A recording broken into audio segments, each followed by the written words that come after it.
Chapter 16. Dr. Seward's Diary. Continued.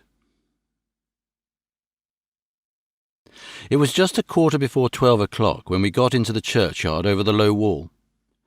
The night was dark, with occasional gleams of moonlight between the rents of the heavy clouds that scudded across the sky. We all kept somehow close together, with Van Helsing slightly in front as he led the way. When we had come close to the tomb, I looked well at Arthur, for I feared that the proximity to a place laden with so sorrowful a memory would upset him. But he bore himself well. I took it that the very mystery of the proceeding was in some way a counteractant to his grief. The professor unlocked the door, and seeing a natural hesitation amongst us for various reasons, solved the difficulty by entering first himself. The rest of us followed, and he closed the door. He then lit a dark lantern and pointed to the coffin.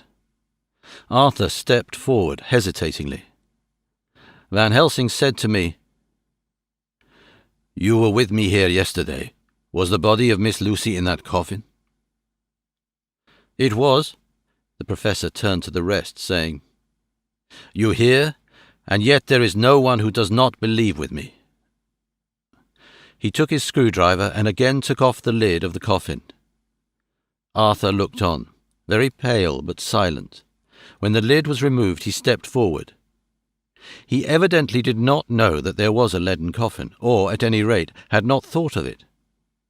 When he saw the rent in the lead, the blood rushed to his face for an instant, but as quickly fell away again, so that he remained of a ghastly whiteness.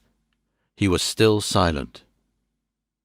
Van Helsing forced back the leaden flange, and we all looked in and recoiled. The coffin was empty. For several minutes no one spoke a word. The silence was broken by Quincy Morris. "Professor, I answered for you. Your word is all I want. I wouldn't ask such a thing ordinarily. I wouldn't so dishonor you as to imply a doubt. But this is a mystery that goes beyond any honor or dishonor. Is that your doing?" "I swear to you by all that I hold sacred that I have not removed nor touched her. What happened was this. 2 nights ago my friend Seward and I came here, with good purpose. Believe me. I opened that coffin, which was then sealed up, and we found it, as now, empty. We then waited and saw something white come through the trees. The next day we came here in daytime, and she lay there. Did she not, friend John?" "Yes." "That night we were just in time. One more so small child was missing, and we find it, thank God, unharmed amongst the graves. Yesterday I came here before sundown, for at sundown the undead can move. I waited here all the night till the sun rose, but I saw nothing. It was most probable that it was because I had laid over the clamps of those doors garlic, which the undead cannot bear, and other things which they shun. Last night there was no exodus, so tonight before the sundown I took away my garlic and other things. And so it is we find this coffin empty. But bear with me. So far there is much that is strange. Wait you with me outside, unseen and unheard, and things much stranger are yet to be. So." Here he shut the dark slide of his lantern. "Now to the outside." He opened the door, and we filed out, he coming last and locking the door behind him. Oh, but it seemed fresh and pure in the night air after the terror of that vault. How sweet it was to see the clouds race by, and the passing gleams of the moonlight between the scudding clouds crossing and passing. Like the gladness and sorrow of a man's life, how sweet it was to breathe the fresh air, that had no taint of death and decay. How humanizing to see the red lighting of the sky beyond the hill, and to hear far away the muffled roar that marks the life of a great city. Each in his own way was solemn and overcome. Arthur was silent, and was, I could see, striving to grasp the purpose and the inner meaning of the mystery. I was myself tolerably patient, and half inclined again to throw aside doubt and to accept Van Helsing's conclusions. Quincy Morris was phlegmatic in the way of a man who accepts all things, and accepts them in the spirit of cool bravery, with hazard of all he has to stake. Not being able to smoke, he cut himself a good-sized plug of tobacco and began to chew. As to Van Helsing, he was employed in a definite way. First he took from his bag a mass of what looked like thin, wafer-like biscuits, which was carefully rolled up in a white napkin. Next he took out a double handful of some whitish stuff, like dough or putty. He crumbled the wafer up fine and worked it into the mass between his hands. This he then took, and rolling it into thin strips, began to lay them into the crevices between the door and its setting in the tomb. I was somewhat puzzled at this, and being close, asked him what it was that he was doing. Arthur and Quincy drew near also, as they too were curious. He answered, "I am closing the tomb, so that the undead may not enter." "And is that stuff you put in there going to do it?" asked Quincy. "Great Scott! Is this a game?" "It is." "What is that which you are using?" This time the question was by Arthur. Van Helsing reverently lifted his hat as he answered, "The host. I brought it from Amsterdam. I have an indulgence." It was an answer that appalled the most sceptical of us, and we felt, individually, that in the presence of such earnest purpose as the Professor's, a purpose which could thus use the to him most sacred of things, it was impossible to distrust. In respectful silence we took the places assigned to us close round the tomb, but hidden from the sight of any one approaching. I pitied the others, especially Arthur. I had myself been apprenticed by my former visits to this watching horror, and yet I, who had up until an hour ago repudiated the proofs, felt my heart sink within me. Never did tombs look so ghastly white, never did cypress or yew or juniper so seem the embodiment of funereal gloom. Never did tree or grass wave or rustle so ominously, never did bough creak so mysteriously, and never did the faraway howling of dogs send such a woeful presage through the night. There was a long spell of silence, a big aching void, and then from the Professor a keen "Sss." He pointed, and far down the avenue of yews we saw a white figure advance, a dim white figure which held something dark at its breast. The figure stopped, and at the moment a ray of moonlight fell upon the masses of driving clouds and showed in startling prominence a dark-haired woman dressed in the cerements of the grave. We could not see the face, for it was bent down over what we saw to be a fair-haired child. There was a pause and a sharp little cry, such as a child gives in sleep, or a dog as it lies before the fire and dreams. We were starting forward, but the Professor's warning hand, seen by us as he stood behind a yew tree, kept us back, and then, as we looked, the white figure moved forwards again. It was now near enough for us to see clearly, and the moonlight still held. My own heart grew cold as ice, and I could hear the gasp of Arthur as we recognized the features of Lucy Westenra. Lucy Westenra, but yet how changed! The sweetness was turned to adamantine, heartless cruelty, and the purity to voluptuous wantonness. Van Helsing stepped out, and, obedient to his gesture, we all advanced too. The four of us ranged in a line before the door of the tomb. Van Helsing raised his lantern and drew the slide. By the concentrated light that fell on Lucy's face, we could see that the lips were crimson with fresh blood, and that the stream had trickled over her chin and stained the purity of her lawn death robe. We shuddered with horror. I could see by the tremulous light that even Van Helsing's iron nerve had failed. Arthur was next to me, and if I had not seized his arm and held him up, he would have fallen. When Lucy, I called the thing that was before us Lucy because it bore her shape, saw us, she drew back with an angry snarl, such as a cat gives when taken unawares. Then her eyes ranged over us. Lucy's eyes in form and colour, but Lucy's eyes unclean and full of hellfire, instead of the pure, gentle orbs we knew. At that moment the remnant of my love passed into hate and loathing. Had she then to be killed, I could have done it with savage delight.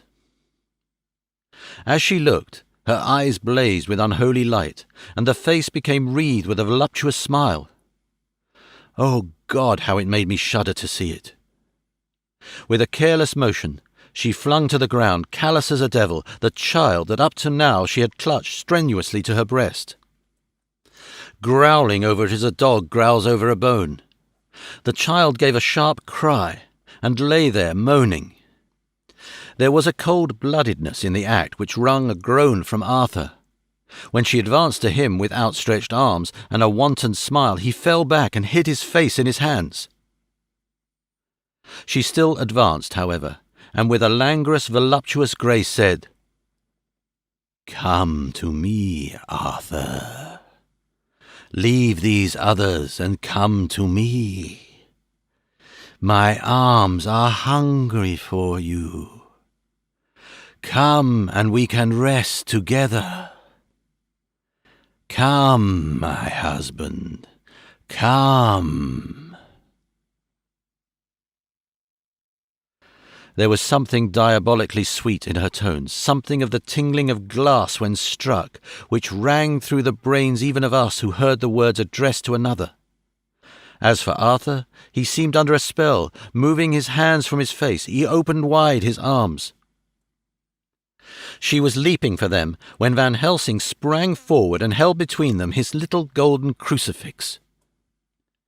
She recoiled from it, and with a suddenly distorted face, full of rage, dashed past him as if to enter the tomb. When within a foot or two of the door, however, she stopped, as if arrested by some irresistible force. Then she turned, and her face was shown in the clear burst of moonlight and by the lamp, which had now no quiver from Van Helsing's iron nerves. Never did I see such baffled malice on a face, and never, I trust, shall such ever be seen again by mortal eyes. The beautiful colour became livid, the eyes seemed to throw out sparks of hell fire, the brows were wrinkled as though the folds of the flesh were the coils of Medusa's snakes, and the lovely, blood-stained mouth grew to an open square, as in the passion masks of the Greeks and Japanese. If ever a face meant death, if looks could kill, we saw it at that moment. And so, for a full half a minute, which seemed an eternity, she remained between the lifted crucifix and the sacred closing of her means of entry. Van Helsing broke the silence by asking Arthur, "Answer me, O my friend. Am I to proceed in my work?" Arthur threw himself on his knees and hid his face in his hands as he answered, "Do as you will, friend, do as you will. There can be no horror like this ever any more." And he groaned in spirit. Quincy and I simultaneously moved towards him and took his arms. We could hear the click of the closing lantern as Van Helsing held it down, coming close to the tomb. He began to remove from the chinks some of the sacred emblem which he had placed there. We all looked on in horrified amazement as we saw. When he stood back, the woman, with a corporeal body as real as that moment as our own, passed in through the interstice where scarce a knife blade could have gone. We all felt a glad sense of relief when we saw the professor calmly restoring the strings of putty to the edges of the door. When this was done, he lifted the child and said, "Come now, my friends. We can do no more till tomorrow. There is a funeral at noon, so here we shall all come before long after that. The friends of the dead will all be gone by 2, and when the sexton lock the gate we shall remain. Then there is more to do, but not like this of tonight. As for this little one, he is not much harm, and by tomorrow night he shall be well. We shall leave him where the police will find him, as on the other night, and then to home." Coming close to Arthur, he said, "My friend Arthur, you have had a sore trial, But after, when you look back, you will see how it was necessary. You are now in the bitter waters, my child. By this time tomorrow you will please God have passed them, and have drunk of the sweet waters. So do not mourn overmuch. Till then I shall not ask you to forgive me. Arthur and Quincy came home with me, and we tried to cheer each other on the way. We had left the child in safety and were tired, so we all slept with more or less reality of sleep. 29 September, night. A little before 12 o'clock, we three, Arthur, Quincy Morris and myself, called for the professor. It was odd to notice that by common consent we had all put on black clothes. Of course, Arthur wore black, for he was in deep mourning, but the rest of us wore it by instinct. We got to the churchyard by 1:30 and strolled about, keeping out of official observation, so that when the gravediggers had completed their task, and the sexton, under the belief that everyone had gone, had locked the gate, we had the place all to ourselves. Van Helsing, instead of his little black bag, had with him a long leather one, something like a cricketing bag. It was manifestly of fair weight. When we were alone, and had heard the last of the footsteps die out up the road, we silently, and as if by ordered intention, followed the professor to the tomb. He unlocked the door, and we entered, closing it behind us. Then he took from his bag the lantern, which he lit, and also 2 wax candles, which, when lighted, he stuck, by melting their own ends, on other coffins, so that they might give light sufficient to work by. When he again lifted the lid off Lucy's coffin, we all looked, Arthur trembling like an aspen, and saw that the body lay there in all its death beauty. But there was no love in my own heart, nothing but loathing for the foul thing which had taken Lucy's shape without her soul. I could see even Arthur's face grow hard as he looked. Presently he said to Van Helsing, "Is this really Lucy's body, or only a demon in her shape?" "It is her body, and yet not it. But wait a while, and you'll all see her as she was, and is." She seemed like a nightmare of Lucy as she lay there, the pointed teeth, the blood-stained voluptuous mouth, which it made one shudder to see, the whole carnal and unspiritual appearance, seeming like a devilish mockery of Lucy's sweet purity. Van Helsing, with his usual methodicalness, began taking the various contents from his bag and placing them ready for use. First he took out a soldering iron and some plumbing solder, and then a small oil lamp which gave out, when lit in a corner of the tomb, gas which burned at fierce heat with a blue flame. Then his operating knives, which he placed to hand, and last a round wooden stake, some 2½ or 3 inches thick and about 3 feet long. One end of it was hardened by charring in the fire, and was sharpened to a fine point. With this stake came a heavy hammer, such as in households is used in the coal cellar for breaking the lumps. To me, a doctor's preparations for work of any kind are stimulating and bracing, but the effect of these things on both Arthur and Quincy was to cause them a sort of consternation. They both, however, kept their courage and remained silent and quiet. When all was ready, Van Helsing said, "Before we do anything, let me tell you this. It is out of the law and experience of the ancients, and of all those who have studied the powers of the undead. When they become such, there comes with the change the curse of immortality. They cannot die, but must go on, age after age, adding new victims and multiplying the evils of the world. For all that die from the preying of the undead become themselves undead, and prey on their kind. And so the circle goes on, ever widening, like as the ripples from a stone thrown in the water. Friend Arthur, if you had met that kiss which you know of before poor Lucy died, or again last night when you opened your arms to her, you would in time, when you had died, have become Nosferatu, as they call it in Eastern Europe, and would all time make of those undeads that so have filled us with horror. The career of this so unhappy dear lady is but just begun. Those children whose blood she suck are not as yet so much the worse, but if she live on, undead, more and more they lose their blood, and by her power over them they come to her, and so she draw their blood with that so wicked mouth. But if she die in truth, then all cease. The tiny wounds of the throats disappear, and they go back to their place, unknowing ever of what has been. But of the most blessed of all, when this now undead be made to rest as true dead, then the soul of the poor lady whom we love shall again be free. Instead of working wickedness by night and growing more debased in the assimilating of it by day, she shall take her place with the other angels. So that, my friend, it will be a blessed hand for her that shall strike the blow that sets her free. To this I am willing, but there is none amongst us who has a better right. Will it be no joy to think of a hereafter in the silence of the night when sleep is not? It was my hand that sent her to the stars. It was the hand of him that loved her best, the hand that of all she would herself have chosen, had it been to her to choose. Tell me if there be such a one amongst us. We all looked at Arthur. He saw, too, what we all did, the infinite kindness which suggested that his should be the hand which would restore Lucy to us as a holy and not an unholy memory.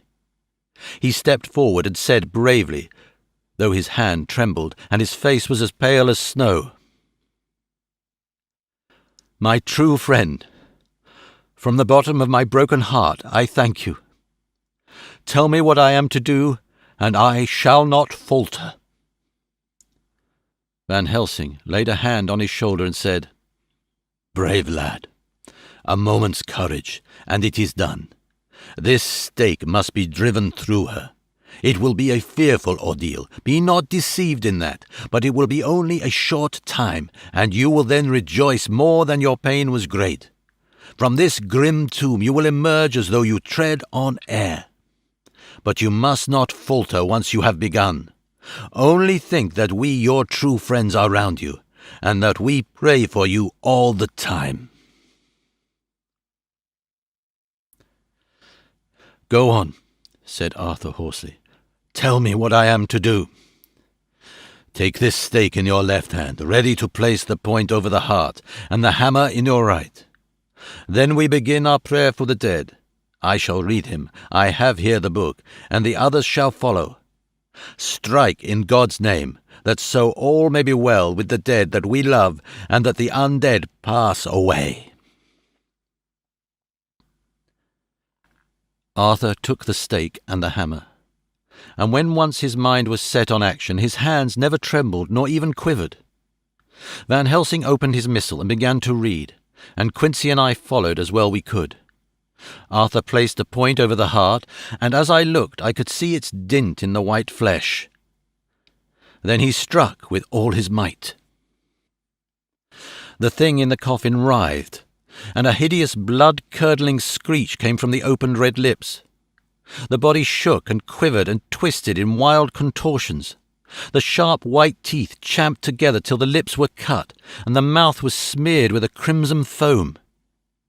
But Arthur never faltered.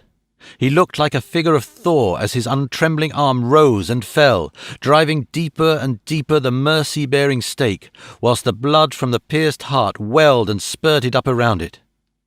His face was set, and high duty seemed to shine through it. The sight of it gave us courage, so that our voices seemed to ring through the little vault. And then the writhing and quivering of the body became less, and the teeth seemed to champ, and the face to quiver. Finally, it lay still. The terrible task was over. The hammer fell from Arthur's hand. He reeled and would have fallen had we not caught him. The great drops of sweat sprang from his forehead, and his breath came in broken gasps. It had indeed been an awful strain on him, and had he not been forced to his task by more than human considerations, he could never have gone through with it. For a few minutes we were so taken up with him that we did not look towards the coffin. When we did, however, a murmur of startled surprise ran from one to the other of us. We gazed so eagerly that Arthur rose, for he had been seated on the ground, and came and looked too. And then a glad, strange light broke over his face and dispelled altogether the gloom of horror that lay upon it. There, in the coffin, lay no longer the foul thing that we had so dreaded and grown to hate, that the work of her destruction was yielded as a privilege to the one best entitled to it, but Lucy as we had seen her in her life, with her face of unequalled sweetness and purity. True that there were there, as we had seen them in life, the traces of care and pain and waste, but these were all dear to us, for they marked her truth to what we knew. One and all we felt that the holy calm that lay like sunshine over the wasted face and form was only an earthly token and symbol of the calm that was to reign over her. Van Helsing came and laid his hand on Arthur's shoulder and said to him, "And now, Arthur, my friend, dear lad, am I not forgiven?" The reaction of the terrible strain came as he took the old man's hand in his, and raising it to his lips, pressed it and said, "Forgiven? God bless you that you have given my dear one her soul again, and me peace." He put his hands on the professor's shoulder, and laying his head on his breast, cried for a while silently, whilst we stood unmoving. When he raised his head, Van Helsing said to him, "And now, my child, you may kiss her. Kiss her dead lips, if you will, as she would have you to, if for her to choose. For she is not a grinning devil now, not any more a foul thing for all eternity. No longer she is the devil's undead. She is God's true dead, whose soul is with him." Arthur bent and kissed her, and then we sent him and Quincy out of the tomb. The professor and I sawed the top off the stake, leaving the point of it in the body. Then we cut off the head and filled the mouth with garlic. We soldered up the leaden coffin, screwed on the coffin lid, and gathering up our belongings, came away. When the professor locked the door, he gave the key to Arthur. Outside the air was sweet, the sun shone, and the birds sang, and it seemed as if all nature were tuned to a different pitch. There was gladness and mirth and peace everywhere, for we were at rest ourselves on one account, and we were glad, though it was with a tempered joy. Before we moved away, Van Helsing said, "Now, my friends, one step of our work is done, one of the most harrowing to ourselves. But there remains a greater task, to find out the author of all this our sorrow, and to stamp him out. I have clues which we can follow, but it is a long task and a difficult, and there is danger in it and pain. Shall you not all help me? We have learned to believe, all of us, is it not so? And since so, do we not see our duty? Yes? And do we not promise to go on to the bitter end?" Each in turn we took his hand, and the promise was made. Then said the professor as we moved off, "2 nights hence you shall meet with me and dine together at 7 of the clock with friend John. I shall entreat 2 others, 2 that you know not as yet, and I shall be ready to all our work show and our plans unfold. Friend John, you come with me home, for I have much to consult about, and you can help me. Tonight I leave for Amsterdam, but shall return tomorrow night, and then begins our great quest. But first I shall have much to say, so that you may know what it is to do and to dread.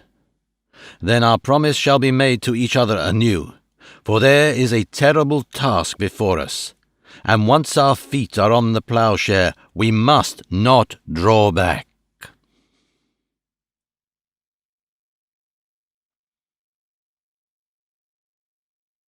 Chapter 17. Dr. Seward's Diary, continued. When we arrived at the Berkeley Hotel, Van Helsing found a telegram waiting for him. Am coming up by train.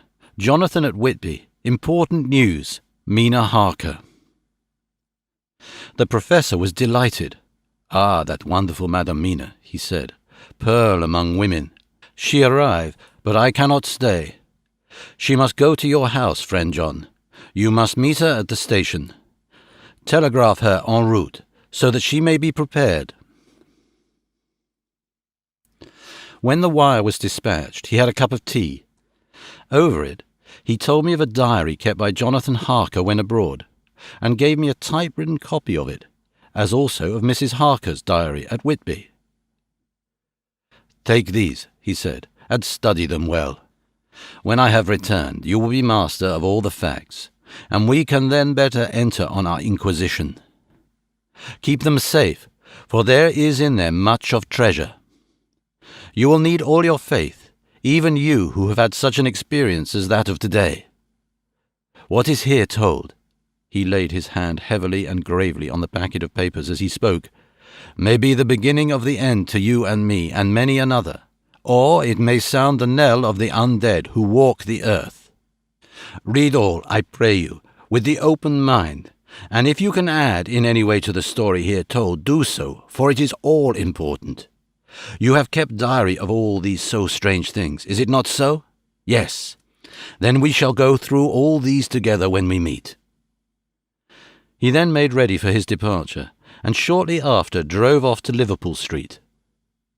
I took my way to Paddington, where I arrived about 15 minutes before the train came in. The crowd melted away, after the bustling fashion common to arrival platforms, and I was beginning to feel uneasy lest I might miss my guest, when a sweet-faced, dainty-looking girl stepped up to me and, after a quick glance, said, "Dr. Seward, is it not?" "And you are Mrs. Harker," I answered at once, whereupon she held out her hand. "I knew you from the description of poor dear Lucy, but—" She stopped suddenly, and a quick blush overspread her face. The blush that rose to my own cheeks somehow set us both at ease, for it was a tacit answer to her own. I got her luggage, which included a typewriter, and we took the Underground to Fenchurch Street, after I had sent a wire to my housekeeper to have a sitting-room and bedroom prepared at once for Mrs. Harker. In due time we arrived. She knew, of course, that the place was a lunatic asylum, but I could see that she was unable to repress a shudder when we entered. She told me that, if she might, she would come presently to my study, as she had much to say. So here I am, finishing my entry in my phonograph diary whilst I await her. As yet, I have not had the chance of looking at the papers which Van Helsing left with me, though they lie open before me. I must get her interested in something, so that I may have an opportunity of reading them. She does not know how precious time is, or what a task we have in hand. I must be careful not to frighten her. Here she is. Mina Harker's Journal. 29 September. After I had tidied myself, I went down to Dr. Seward's study. At the door I paused a moment, for I thought I heard him talking with someone. As, however, he had pressed me to be quick, I knocked at the door, and on his calling out, "Come in," I entered. To my intense surprise, there was no one with him. He was quite alone, and on the table opposite him was what I knew at once from the description to be a phonograph. I had never seen one, and was much interested. "I hope I did not keep you waiting," I said, "but I stayed at the door as I heard you talking, and I thought there was someone with you." "Oh," he replied with a smile, "I was only entering my diary." "Your diary?" I asked him in surprise. "Yes," he answered. "I keep it in this." As he spoke, he laid his hand on the phonograph. I felt quite excited over it, and blurted out, "Why, this beats even shorthand. May I hear it say something?" "Certainly," he replied with alacrity, and stood up to put it in train for speaking, Then he paused, and a troubled look overspread his face. "The fact is," he began awkwardly, "I only keep my diary in it. And as it is entirely, almost entirely, about my cases, it may be awkward. That is, I mean—" He stopped, and I tried to help him out of his embarrassment. "You helped to attend dear Lucy at the end. Let me hear how she died. For all that I know of her, I shall be very grateful. She was very, very dear to me." To my surprise, he answered with a horror-struck look in his face. "Tell you of her death? Not for the wide world." "Why not?" I asked, for some grave, terrible feeling was coming over me. Again he paused, and I could see that he was trying to invent an excuse. At length he stammered out, "You see, I do not know how to pick out any particular part of the diary." Even while he was speaking, an idea dawned upon him, and he said with unconscious simplicity, in a different voice, and with the naivety of a child, "That's quite true, upon my honour, honest Indian." I could not but smile, at which he grimaced. "I gave myself away that time," he said. "But do you not know that although I have kept a diary for months past, it never once struck me how I was going to find any particular part of it in case I wanted to look it up?" By this time my mind was made up that the diary of a doctor who attended Lucy might have something to add to the sum of our knowledge of that terrible being, and I said boldly, "Then, Dr. Seward, you had better let me copy it out for you on my typewriter." He grew to a positively deathly pallor as he said, "No, no, no. For all the world, I wouldn't let you know that terrible story." Then it was terrible. My intuition was right. For a moment I thought, and as my eyes ranged the room, unconsciously looking for something or some opportunity to aid me, they lit on a great batch of typewriting on the table. His eyes caught the look in mine, and, without his thinking, followed their direction. As they saw the parcel, he realized my meaning. "You do not know me," I said. "When you have read those papers, my own diary, and my husband's also, which I have typed, you will know me better. I have not faltered in giving every thought of my own heart in this cause, but, of course, you do not know me, yet, and I must not expect you to trust me so far." He is certainly a man of noble nature. Poor dear Lucy was right about him. He stood up and opened a large drawer, in which were arranged in order a number of hollow cylinders of metal covered with dark wax, and said, "You are quite right. I do not trust you because I did not know you, but I know you now, and let me say that I should have known you long ago. I know that Lucy told you of me. She told me of you too. May I make the only atonement in my power? Take the cylinders and hear them. The first half-dozen of them are personal to me, and they will not horrify you. Then you will know me better. Dinner will be by then ready.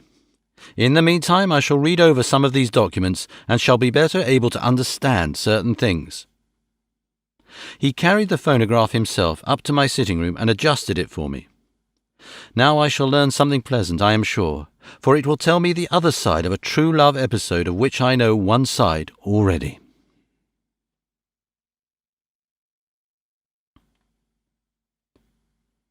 Dr. Seward's Diary. 29 September. I was so absorbed in that wonderful diary of Jonathan Harker, and that other of his wife, that I let the time run on without thinking.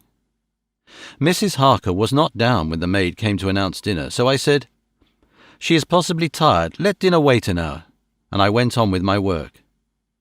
I had just finished Mrs. Harker's diary when she came in. She looked sweetly pretty, but very sad, and her eyes were flushed with crying. This somehow moved me much. Of late I have had cause for tears, God knows, but the relief of them was denied me, and now the sight of those sweet eyes, brightened with recent tears, went straight to my heart. So I said, as gently as I could, "I greatly fear I have distressed you." "Oh no, not distressed me," she replied, but I have been more touched than I can say by your grief. That is a wonderful machine, but it is cruelly true. It told me in its very tones the anguish of your heart. It was like a soul crying out to Almighty God. No one must hear them spoken ever again. See, I have tried to be useful. I have copied out the words on my typewriter, and none other now need hear your heartbeat as I did. No one need ever know, shall ever know, I said in a low voice. She laid her hand on mine and said gravely, "Ah, but they must." "Must? But why?" I asked. "Because it is a part of the terrible story, a part of poor dear Lucy's death, and all that led to it. Because in the struggle which we have before us to rid the earth of this terrible monster, we must have all the knowledge and all the help which we can get. I think that the cylinders which you gave me contained more than you intended me to know, but I can see that there are in your record many lights to this dark mystery. You will let me help, will you not? I know all up to a certain point, and I see already, though your diary only took me to 7 September, how poor Lucy was beset, and how her terrible doom was being wrought out. Jonathan and I have been working day and night since Professor Van Helsing saw us. He has gone to Whitby to get more information, and he will be here tomorrow to help us. We need have no secrets amongst us. Working together and with absolute trust, we can surely be stronger than if some of us were in the dark." She looked at me so appealingly, and at the same time manifested such courage and resolution in her bearing, that I gave in at once to her wishes. "You shall," I said, "do as you like in the matter. God forgive me if I do wrong. There are terrible things yet to learn of, but if you have so far travelled on the road to poor Lucy's death, you will not be content, I know, to remain in the dark. Nay, the end, the very end, may give you a gleam of peace. Come, there is dinner. We must keep one another strong, for what is before us. We have a cruel and dreadful task. When you have eaten, you shall learn the rest, and I shall answer any questions you ask. If there be anything which you do not understand, though it was apparent to us who were present."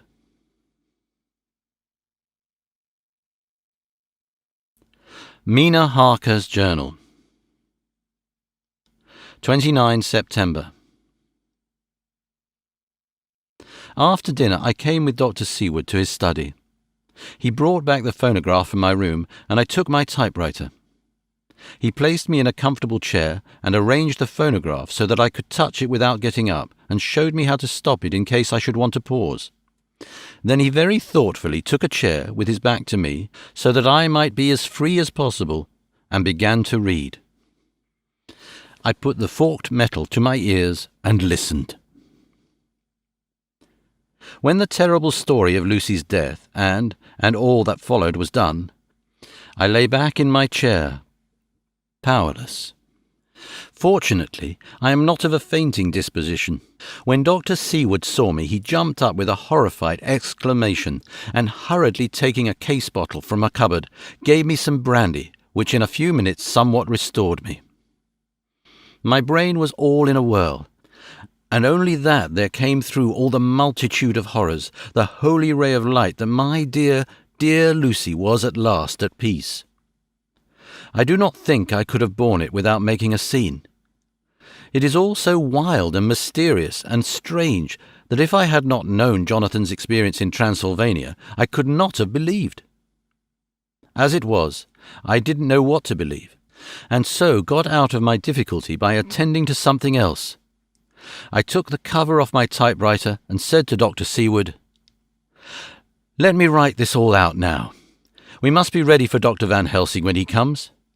I have sent a telegram to Jonathan to come on here when he arrives in London from Whitby. In this matter dates are everything, and I think that if we get all our material ready and have every item put in chronological order, we shall have done much. You tell me that Lord Godalming and Mr. Morris are coming too. Let us be able to tell him when they come." He accordingly set the phonograph at a slow pace, and I began to typewrite from the beginning of the 7th cylinder. I used Manifold, and so took 3 copies of the diary, just as I had done with all the rest. It was late when I got through, but Dr. Seward went about his work of going his round of the patients. When he had finished, he came back and sat near me, reading, so that I did not feel too lonely whilst I worked. How good and thoughtful he is! The world seems full of good men, even if there are monsters in it. Before I left him, I remembered what Jonathan put in his diary of the professor's perturbation at reading something in an evening paper at the station at Exeter. So, seeing that Dr. Seward keeps his newspapers, I borrowed the files of the Westminster Gazette and the Pall Mall Gazette and took them to my room. I remember how much the Daily Graph and the Whitby Gazette, of which I had made cuttings, helped us to understand the terrible events at Whitby when Count Dracula landed. So I shall look through the evening papers since then, and perhaps I shall get some new light. I am not sleepy, and the work will help to keep me quiet. Dr. Seward's Diary. 30 September. Mr. Harker arrived at 9 o'clock. He had got his wife's wire just before starting. He is uncommonly clever, if one can judge from his face, and full of energy. If this journal be true, and judging by one's own wonderful experiences, it must be, he is also a man of great nerve. That going down to the vault a second time was a remarkable piece of daring. After reading his account of it, I was prepared to meet a good specimen of manhood, but hardly the quiet, businesslike gentleman who came here today. Later. After lunch, Harker and his wife went back to their own room, and as I passed a while ago I heard the click of the typewriter. They are hard at it. Mrs. Harker says they are knitting together in chronological order every scrap of evidence they have. Harker has got the letters between the consignee of boxes at Whitby and the carriers in London who took charge of them. He is now reading his wife's typescript of my diary. I wonder what they make of it. Here it is. Strange that it never struck me that the very next house might be the Count's hiding place. Goodness knows that we had enough clues from the conduct of the patient Renfield. The bundle of letters relating to the purchase of the house were with the typescript. Oh, if we had only had them earlier, we might have saved poor Lucy. Stop. That way madness lies. Harker has gone back and is again collating his material. He says that by dinner-time they will be able to show a whole connected narrative. He thinks that in the meantime I should see Renfield, as hitherto he has been a sort of index to the coming and going of the Count. I hardly see this yet, but when I get at the dates I suppose I shall. What a good thing that Mrs. Harker put my cylinders into type. We never could have found the dates otherwise. I found Renfield sitting placidly in his room with his hands folded, smiling benignly. At the moment he seemed as sane as anyone I ever saw. I sat down and talked with him on a lot of subjects, all of which he treated naturally. He then, of his own accord, spoke of going home, a subject he has never mentioned to my knowledge during his sojourn here. In fact, he spoke quite confidently of getting his discharge at once. I believe that, had I not had the chat with Harker and read the letters and the dates of his outbursts, I should have been prepared to sign for him after a brief time of observation. As it is, I am darkly suspicious. All these outbreaks were in some way linked with the proximity of the Count. What then does this absolute content mean? Can it be that his instinct is satisfied as to the vampire's ultimate triumph? Stay. He is himself Zuvagius. And in his wild ravings outside the chapel door of the deserted house he always spoke of Master. This all seems confirmation of our idea. However, after a while I came away. My friend is just a little too sane at present to make it safe to probe him too deep with questions. He might begin to think, and then... So I came away.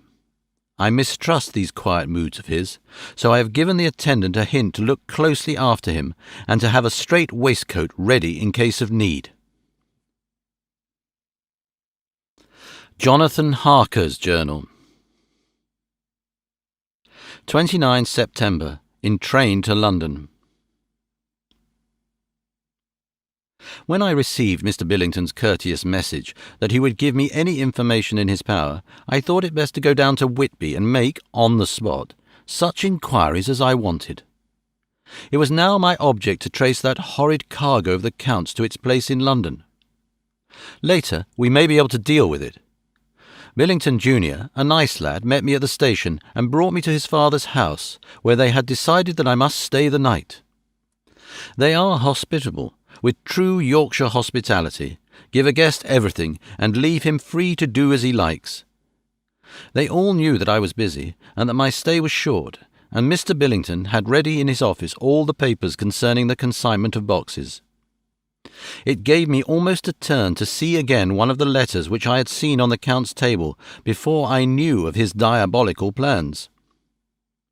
Everything had been carefully thought out and done systematically and with precision.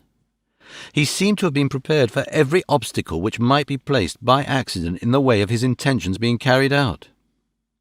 To use an Americanism, he had taken no chances, and the absolute accuracy with which his instructions were fulfilled was simply the logical result of his care. I saw the invoice and took note of it. 50 cases of common earth to be used for experimental purposes. Also the copy of a letter to Carter Peterson, and their reply. Of both of these I got copies. This was all the information Mr. Billington could give me, so I went down to the port and saw the coastguards, the customs officers, and the harbour master. They had all something to say of the strange entry of the ship, which is already taking its place in local tradition, but no one could add to the simple description, 50 cases of common earth. I then saw the station master, who kindly put me in communication with the men who had actually received the boxes. Their tally was exact with the list, and they had nothing to add except that the boxes were main and mortal heavy, and that shifting them was dry work. One of them added that it was hard lines. There wasn't any gentleman, such as like yourself, squire, to show some sort of appreciation of their efforts in a liquid form.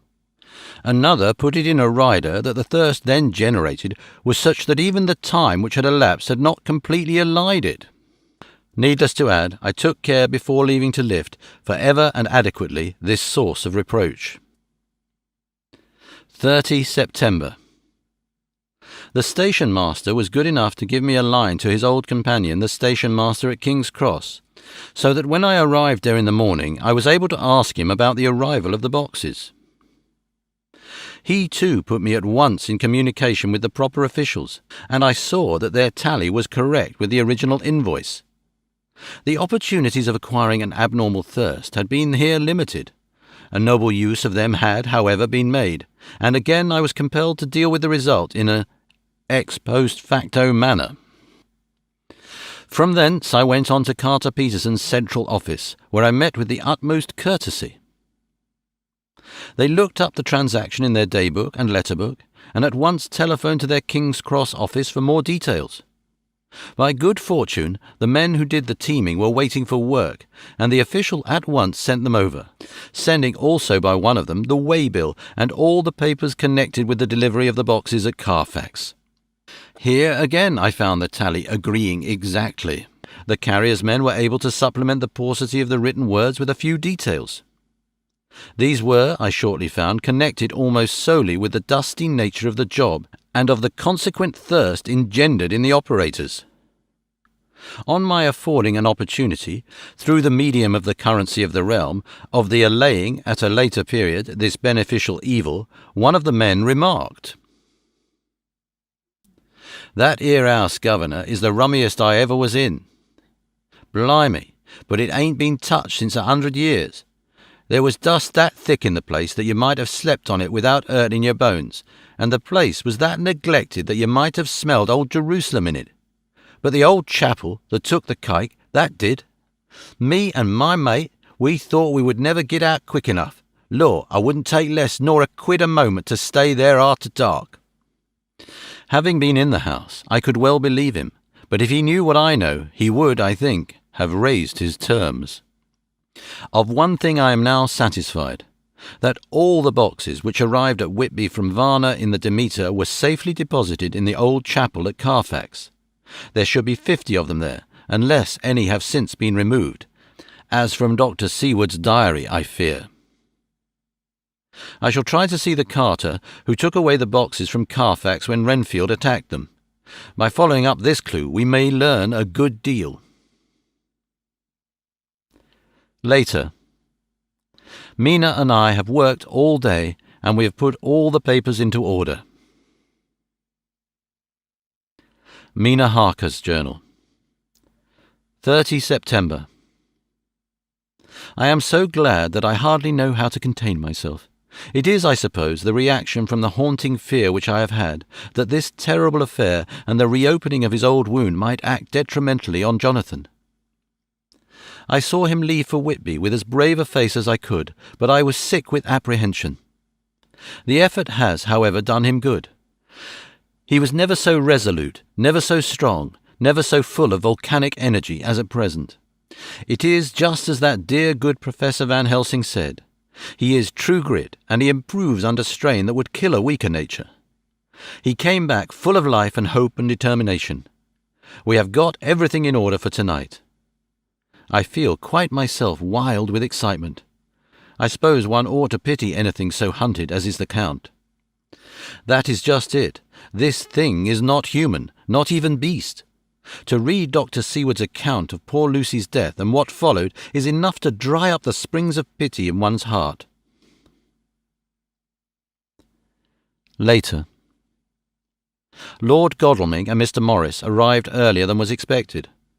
Dr. Seward was out on business and had taken Jonathan with him, so I had to see them. It was to me a painful meeting, for it brought back all poor dear Lucy's hopes of only a few months ago. Of course, they had heard Lucy speak of me, and it seemed that Dr. Van Helsing too has been quite blowing my trumpet, as Mr. Morris expressed it. Poor fellows, neither of them is aware that I know all about the proposals they made to Lucy. They did not quite know what to say or do, as they were ignorant of the amount of my knowledge, so they had to keep on neutral subjects. However, I thought the matter over, and came to the conclusion that the best thing I could do would be to post them in affairs right up to date. I knew from Dr. Seward's diary that they had been at Lucy's death, her real death, and that I need not fear to betray any secret before the time. So I told them, as well as I could, that I had read all the papers and diaries, and that my husband and I, having typewritten them, had just finished putting them in order. I gave them each a copy to read in the library. When Lord Godalming got his and turned it over, it does make a pretty good pile, he said, "Did you write all this, Mrs. Harker?" I nodded, and he went on. "I don't quite see the drift of it, but you people are all so good and kind and have been working so earnestly and so energetically that all I can do is accept your ideas blindfold and try to help you. I have had one lesson already in accepting facts that should make a man humble to the last hour of his life. Besides, I know you loved my poor Lucy." Here he turned away and covered his face with his hands. I could hear the tears in his voice. Mr. Morris, with instinctive delicacy, just laid a hand for a moment on his shoulder and then walked quietly out of the room. I suppose there is something in woman's nature that makes a man free to break down before her and express his feelings on the tender or emotional side without feeling it derogatory to his manhood. For when Lord Godalming found himself alone with me, he sat down on the sofa and gave way utterly and openly. I sat down beside him and took his hand. I hope he didn't think it forward of me, and that if he ever thinks of it afterwards, he never will have such a thought. There I wrong him. I know he never will. He is too true a gentleman. I said to him, for I could see that his heart was breaking, "I love dear Lucy, and I know what she was to you, and what you were to her. She and I were like sisters, and now she is gone. Will you not let me be like a sister to you in your trouble? I know what sorrows you have had, though I cannot measure the depth of them. If sympathy and pity can help in your affliction, won't you let me be of some little service, for Lucy's sake?" In an instant the poor dear fellow was overwhelmed with grief. It seemed to me that all that he had of late been suffering in silence found a vent at once. He grew quite hysterical, and raising his open hands, beat his palms together in a perfect agony of grief. He stood up and then sat down again, and the tears rained down his cheeks. I felt an infinite pity for him, and opened my arms unthinkingly. With a sob he laid his head on my shoulder and cried like a wearied child, whilst he shook with emotion. We women have something of the mother in us that makes us rise above smaller matters when the mother spirit is invoked. I felt this big, sorrowing man's head resting on me, as though it were that of a baby that some day may lie on my bosom, and I stroked his hair as though he were my own child. I never thought at the time how strange it all was. After a little bit his sobs ceased, and he raised himself with an apology, though he made no disguise of his emotion. He told me that for days and nights past, weary days and sleepless nights, he had been unable to speak with anyone as a man must speak in his time of sorrow. There was no woman whose sympathy could be given to him, or with whom, owing to the terrible circumstance with which his sorrow was surrounded, he could speak freely. "I know now how I suffered," he said, as he dried his eyes, "but I do not know even yet, and none other can ever know, how much your sweet sympathy has been to me today. I shall know better in time, and believe me that, though I am not ungrateful now, my gratitude will grow with my understanding. You will let me be like a brother, will you not, for all our lives? For dear Lucy's sake?" "For dear Lucy's sake," I said as we clasped hands. "Aye, and for your own sake," he added. "For if a man's esteem and gratitude are ever worth the winning, you have won mine today. If ever the future should bring to you a time when you need a man's help, believe me, you will not call in vain. God grant that no such time may ever come to you to break the sunshine of your life. But if it should ever come, promise me that you will let me know." He was so earnest, and his sorrow was so fresh, that I felt it would comfort him, so I said, "I promise." As I came along the corridor, I saw Mr. Morris looking out of a window. He turned as he heard my footsteps. "How is Art?" he said. Then, noticing my red eyes, he went on.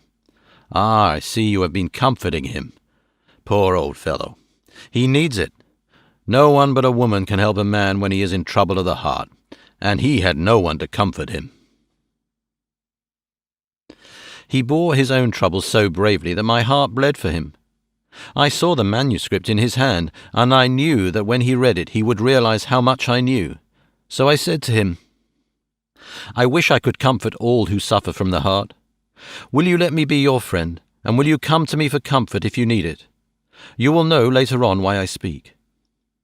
He saw that I was in earnest, and stooping, took my hand and raising it to his lips, kissed it.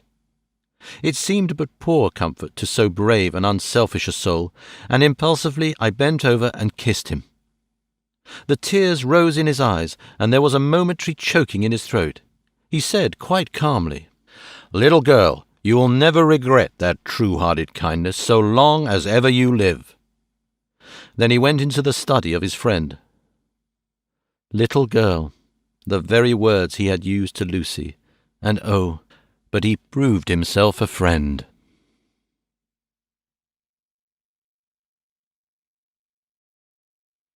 Chapter 18. Dr. Seward's Diary. 30 September. I got home at 5 o'clock and found that Godalming and Morris had not only arrived, but had already studied the transcript of the various diaries and letters which Harker and his wonderful wife had made and arranged. Harker had not yet returned from his visit to the carrier's men, of whom Dr. Hennessy had written to me. Mrs. Harker gave us a cup of tea, and I can honestly say that, for the first time since I have lived in it, this old house seemed like home. When we had finished, Mrs. Harker said, "Dr. Seward, may I ask a favour? I want to see your patient, Mr. Renfield. Do let me see him. What you have said of him in your diary interests me so much." She looked so appealing and so pretty that I could not refuse her, and there was no possible reason why I should, so I took her with me. When I went into the room, I told the man that a lady would like to see him, to which he simply answered, "Why?" "She is going through the house and wants to see everyone in it," I answered. "Oh, very well," he said. "Let her come in, by all means. But just wait a minute till I tidy up the place." His method of tidying was peculiar. He simply swallowed all the flies and spiders in the boxes before I could stop him. It was quite evident that he feared or was jealous of some interference. When he got through his disgusting task, he said cheerfully, "Let the lady come in," and sat down on the edge of his bed with his head down, but with his eyelids raised so that he could see her as she entered. For a moment I thought that he might have some homicidal intent. I remembered how quiet he had been just before he attacked me in my own study, and I took care to stand where I could seize him at once if he attempted to make a spring at her. She came into the room with an easy gracefulness which would at once command the respect of any lunatic, for easiness is one of the qualities mad people most respect. She walked over to him, smiling pleasantly, and held out her hand. "Good evening, Mr. Renfield," said she. "You see, I know you, for Dr. Seward has told me of you." He made no immediate reply, but eyed her all over intently with a set frown on his face. This look gave way to one of wonder, which merged in doubt. Then, to my intense astonishment, he said, "You're not the girl the doctor wanted to marry, are you? You can't be, you know, for she's dead." Mrs. Harker smiled sweetly as she replied, "Oh, no. I have a husband of my own, to whom I was married before I ever saw Dr. Seward, or he me. I am Mrs. Harker." "Then what are you doing here?" "My husband and I are staying on a visit with Dr. Seward." "Then don't stay." "But why not?" I thought that this style of conversation might not be pleasant to Mrs. Harker, any more than it was to me, so I joined in. "How did you know I wanted to marry anyone?" His reply was simply contemptuous, given in a pause in which he turned his eyes from Mrs. Harker to me, instantly turning them back again. What an asinine question! "I don't see that at all, Mr. Renfield," said Mrs. Harker, at once championing me. He replied to her with as much courtesy and respect as he had shown contempt to me. "You will, of course, understand, Mrs. Harker, that when a man is so loved and honoured as our host is, everything regarding him is of interest in our little community. Dr. Seward is loved not only by his household and his friends, but even by his patients, who, being some of them hardly in mental equilibrium, are apt to distort causes and effects. Since I myself have been an inmate of a lunatic asylum, I cannot but notice that the sophistic tendencies of some of its inmates lean towards the errors of non causa and ignorato elenchi. I positively opened my eyes at this new development. Here was my own pet lunatic, the most pronounced of his type that I have ever met with, talking elemental philosophy, and with the manner of a polished gentleman. I wonder if it was Mrs. Harker's presence which had touched some chord in his memory. If this new phase was spontaneous, or in any way due to her unconscious influence, she must have some rare gift or power. We continued to talk for some time, and, seeing that he was seemingly quite reasonable, she ventured, looking at me questioningly as she began, to lead him to his favourite topic. I was again astonished, for he addressed himself to the question with the impartiality of the completest sanity. He even took himself as an example when he mentioned certain things. "Why, I myself am an instance of a man who had a strange belief. Indeed, it was no wonder that my friends were alarmed and insisted on my being put under control. I used to fancy that life was a positive and perpetual entity, and that by consuming a multitude of live things, no matter how low in the scale of creation, one might indefinitely prolong life. At times I held the belief so strongly that I actually tried to take human life. The doctor here will bear me out that on one occasion I tried to kill him for the purpose of strengthening my vital powers by the assimilation with my own body of his life through the medium of his blood, relying, of course, upon the scriptural phrase, "For the blood is the life." Though, indeed, the vendor of a certain nostrum has vulgarized the truism to the very point of contempt. Isn't that true, Doctor? I nodded assent, for I was so amazed that I hardly knew what to either think or say. It was hard to imagine that I had seen him eat up his spiders and flies not 5 minutes before. Looking at my watch, I saw that I should go to the station to meet Van Helsing, so I told Mrs. Harker that it was time to leave. She came at once after saying pleasantly to Mr. Renfield, "Goodbye, and I hope I may see you often, under auspices pleasanter to yourself." To which, to my astonishment, he replied, "Goodbye, my dear. I pray God I may never see your sweet face again. May he bless and keep you." When I went to the station to meet Van Helsing, I left the boys behind me. Poor Art seemed more cheerful than he has been since Lucy first took ill, and Quincy is more like his own bright self than he has been for many a long day. Van Helsing stepped from the carriage with the eager nimbleness of a boy. He saw me at once and rushed up to me, saying, "Ah, friend John, how goes all? Well? So, I have been busy, for I come here to stay if need be. All affairs are settled with me, and I have much to tell. Madam Mina is with you? Yes? And her so fine husband? And Arthur and my friend Quincy, they are with you too? Good."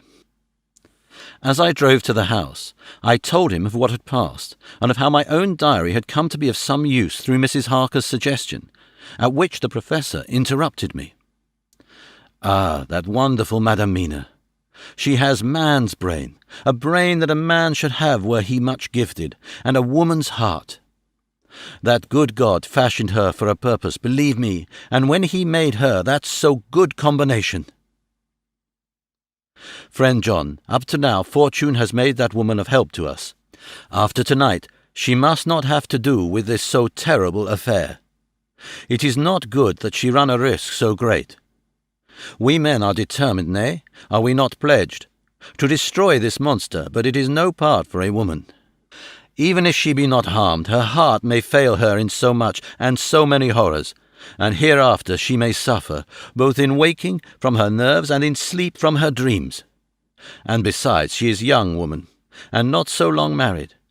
There may be other things to think of some time, if not now. You tell me she has wrote all, then she must consult with us, but tomorrow she say goodbye to this work, and we go alone." I agreed heartily with him, and then I told him what we had found in his absence, that the house which Dracula had bought was the very next one to my own. He was amazed, and a great concern seemed to come on him. "Oh, that we had known it before," he said. "Then we might have reached him in time to save poor Lucy. However, the milk that is spilt cries not out afterwards, as you say. We shall not think of that, but go on our way to the end." Then he fell into a silence that lasted till we entered my own gateway. Before we went to prepare for dinner, he said to Mrs. Harker, "I am told, Madam Mina, by my friend John, that you and your husband have put up in exact order all things that have been up to this moment." "Not up to this moment, Professor," she said impulsively, "but up to this morning." "But why not up to now? We have seen hitherto how good light all the little things have made. We have told our secrets, and yet no one who has told is the worse for it." Mrs. Harker began to blush, and taking a paper from her pockets, she said, "Dr. Van Helsing, will you read this, and tell me if it must go in? It is my record of today. I too have seen the need of putting down at present everything, however trivial, but there is little in this except what is personal. Must it go in? The professor read it over gravely and handed it back, saying, "It need not go in if you do not wish it, but I pray that it may.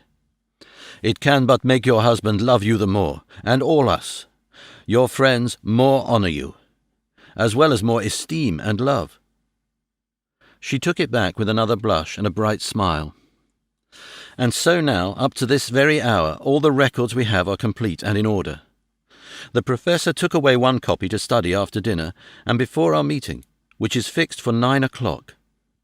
The rest of us have already read everything, so when we meet in the study we shall all be informed as to facts and can arrange our plan of battle with this terrible and mysterious enemy."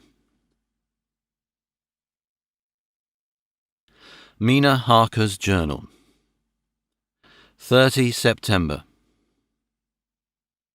When we met in Dr. Seward's study 2 hours after dinner, which had been at 6 o'clock, we unconsciously formed a sort of board or committee.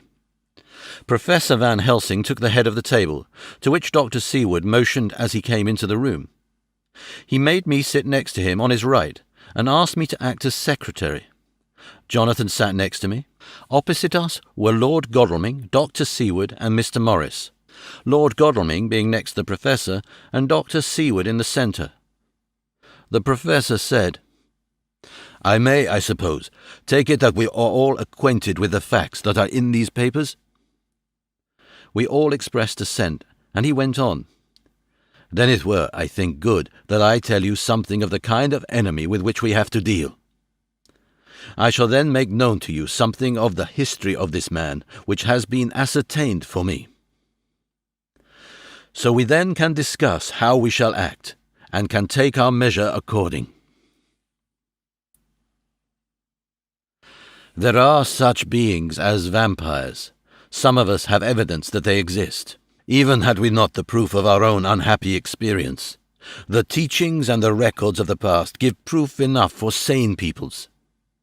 I admit that at the first I was skeptic. Were it not that through long years I have trained myself to keep an open mind, I could not have believed until such time as that fact thunder on my ear. See, I prove. Alas, had I known at the first what now I know, nay, had I even guessed at him, one so precious life had been spared to many of us who did love her. But that is gone, and we must so work that other poor souls perish not, whilst we can save. The Nosferatu do not die like the bee when he sting once. He is only stronger, and being stronger, have yet more power to work evil. This vampire which is amongst us is of himself so strong in person as 20 men. He is of cunning more than mortal, for his cunning be the growth of ages. He have still the aids of necromancy, which is, as his etymology imply, the divination by the dead, and all the dead that he can come nigh to are for him at command. He is brute, and more than brute. He is devil in callous, and the heart of him is not. He can, within limitations, appear at will, when and where, and in any forms that are to him. He can, within his range, direct the elements. The storm, the fog, the thunder. He can command all the meaner things. The rat and the owl and the bat, the moth and the fox and the wolf. He can grow and become small, and he can at times vanish and come unknown. How then are we to begin our strike to destroy him? How shall we find his where, and having found it, how can we destroy? My friends, this is much. It is a terrible task that we undertake, and there may be consequence to make the brave shudder. For if we fail in this our fight, he must surely win, and there where end we? Life is nothing's. I heed him not. But to fail here is not mere life or death. It is that we become as him, that we henceforward become foul things of the night like him, without heart or conscience, preying on the bodies and the souls of those we love best. To us forever are the gates of heaven shut, for who shall open them to us again? We go on for all time, abhorred by all, a blot on the face of God's sunshine, an arrow in the side of him who died for man. But we are face to face with duty, and in such case must we shrink. For me, I say no, but then I am old, and life with his sunshine, his fair places, his song of birds, his music and his love lie far behind. You others are young. Some have seen sorrow, but there are fair days yet in store. What say you?" Whilst he was speaking, Jonathan had taken my hand. I feared oh so much that the appalling nature of our danger was overcoming him when I saw his hand stretch out. But it was life to me to feel its touch. So strong, so self-reliant, so resolute. A brave man's hand can speak for itself. It does not even need a woman's love to hear its music. When the professor had done speaking, my husband looked in my eyes and I in his. There was no need for speaking between us. "I answer for Mina and myself," he said. "Count me in, Professor," said Mr. Quincey Morris, laconically as usual. "I am with you," said Lord Godalming, "for Lucy's sake, if for no other reason." Dr. Seward simply nodded. The professor stood up and, after laying his golden crucifix on the table, held out his hand on either side. I took his right hand and Lord Godalming his left. Jonathan held my right with his left and stretched across to Mr. Morris. So, as we all took hands, our solemn compact was made.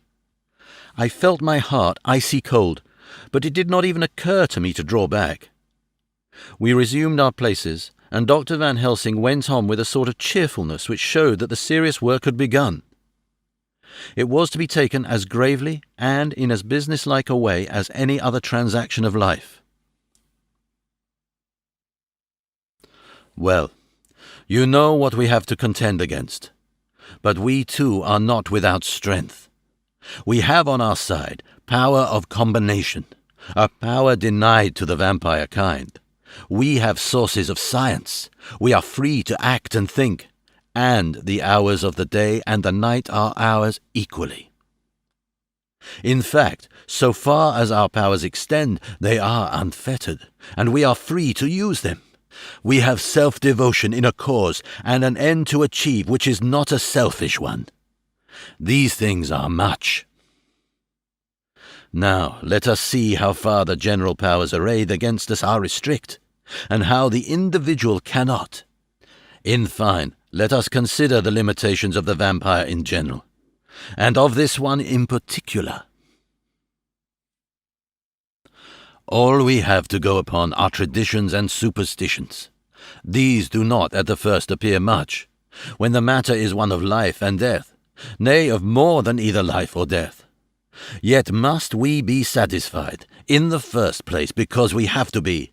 No other means is at our control. And secondly, because after all these things, tradition and superstition are everything. Does not the belief in vampires rest for others, though not, alas, for us, on them?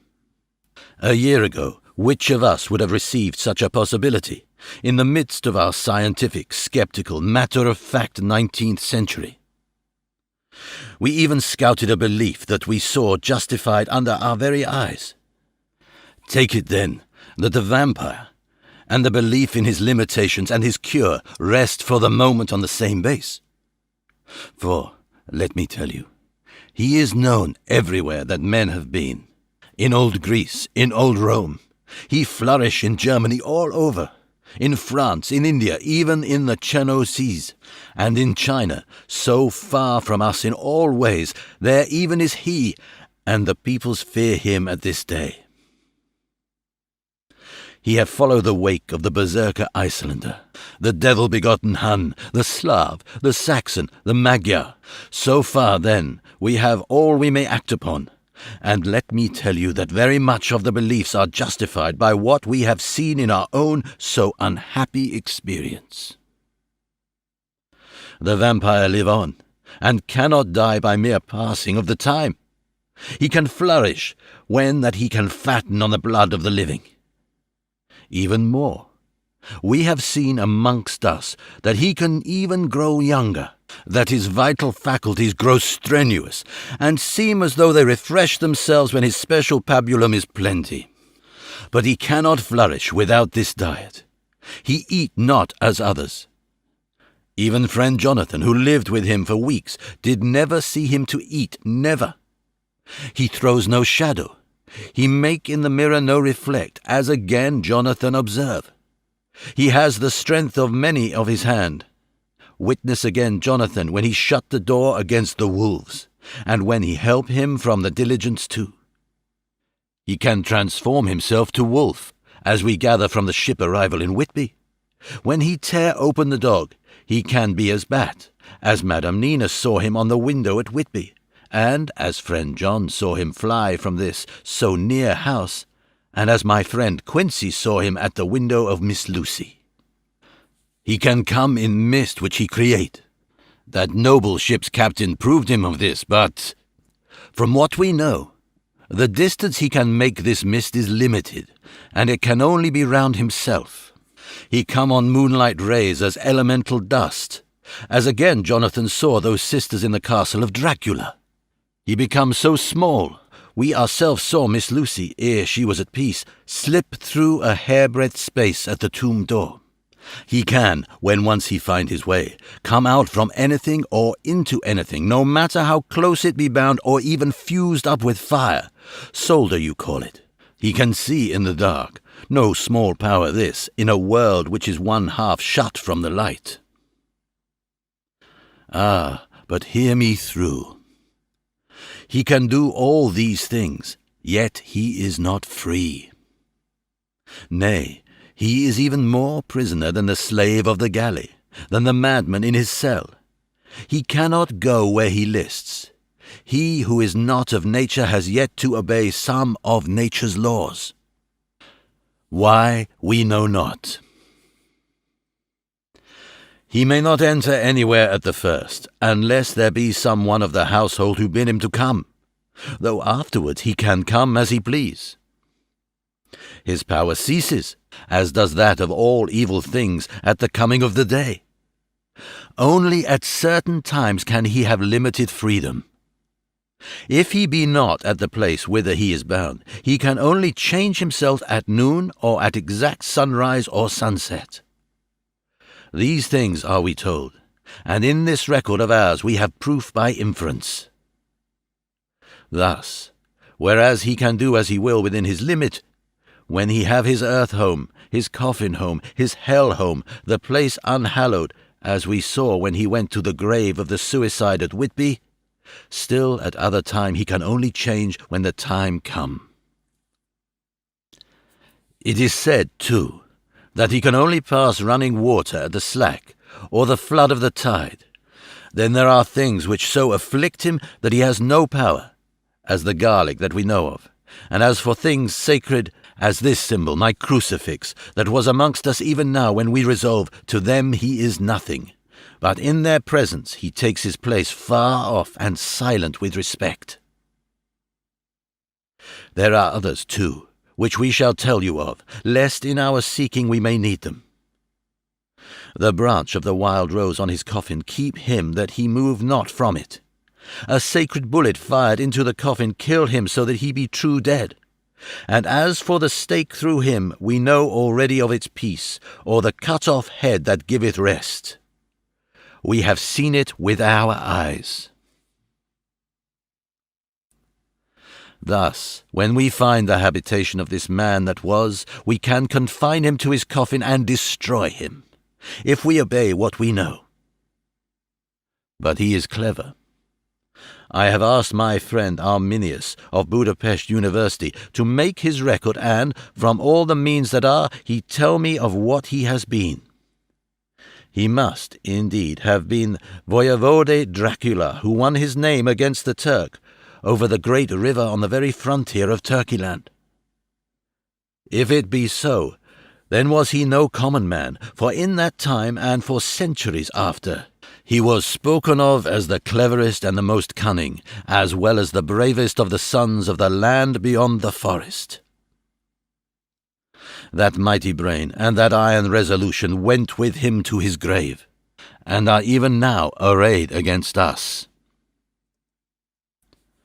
The Draculas were, says Arminius, a great and noble race, though now and again were scions who were held by their coevals to have had dealings with the Evil One. They learned his secrets in the Scholomance, amongst the mountains over Lake Hermannstadt, where the devil claims the 10th scholar as his due. In the records are such words as Strajojka, witch, or dog, and Pokal, Satan and hell, and in one manuscript this very Dracula is spoken of as vampire, which we all understood too well.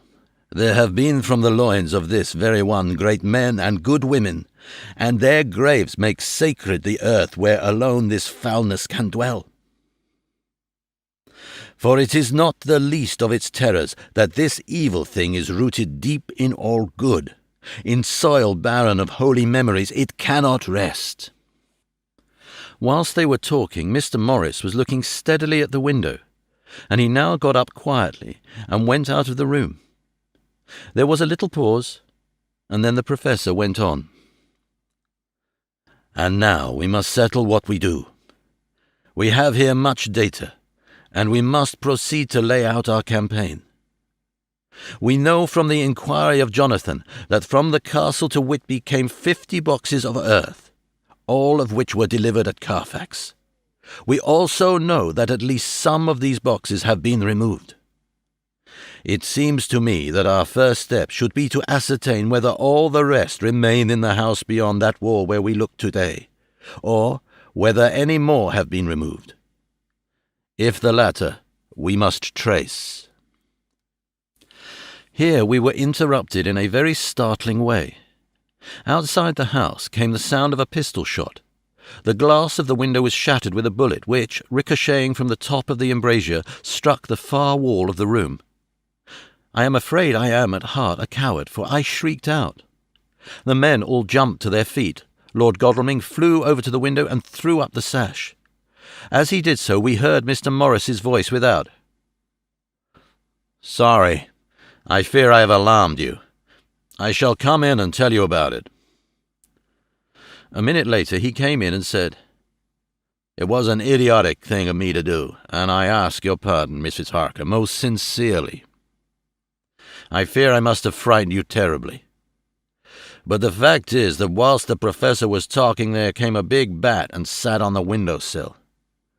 I have got such a horror of the damned brutes from recent events that I cannot stand them, and I went out to have a shot, as I have been doing of late of evenings, whenever I have seen one. You used to laugh at me for it then, Art." "Did you hit it?" asked Dr. Van Helsing. "I don't know. I fancy not, for it flew away into the wood." Without saying any more, he took his seat, and the Professor began to resume his statement. "We must trace each of these boxes, and when we are ready, we must either capture or kill this monster in his lair, or we must, so to speak, sterilize the earth, so that no more he can seek safety in it. Thus, in the end, we may find him in his form of man between the hours of noon and sunset, and so engage with him when he is at his most weak. And now for you, Madam Mina, this night is the end until all be well. You are too precious to us to have such risk.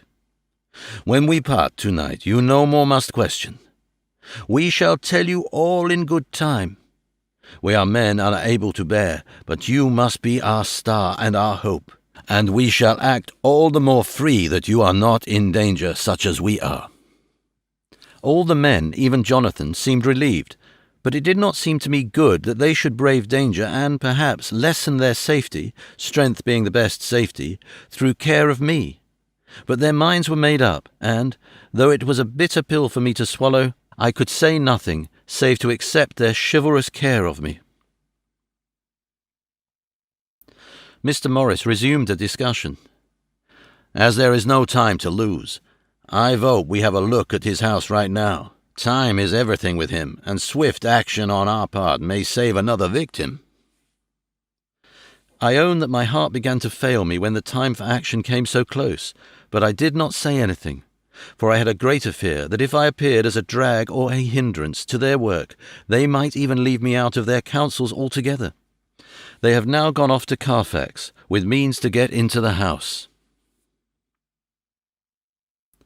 Manlike, they had told me to go to bed and sleep, as if a woman can sleep when those she loves are in danger. I shall lie down and pretend to sleep, lest Jonathan have added anxiety about me when he returns. Dr. Seward's Diary. 1 October, 4 a.m. Just as we were about to leave the house, an urgent message was brought to me from Renfield to know if I would see him at once, as he had something of the utmost importance to say to me. I told the messenger to say that I would attend to his wishes in the morning, as I was busy just at the moment. The attendant added, "He seems very importunate, sir. I have never seen him so eager. I don't know but if you don't see him soon he will have one of his violent fits."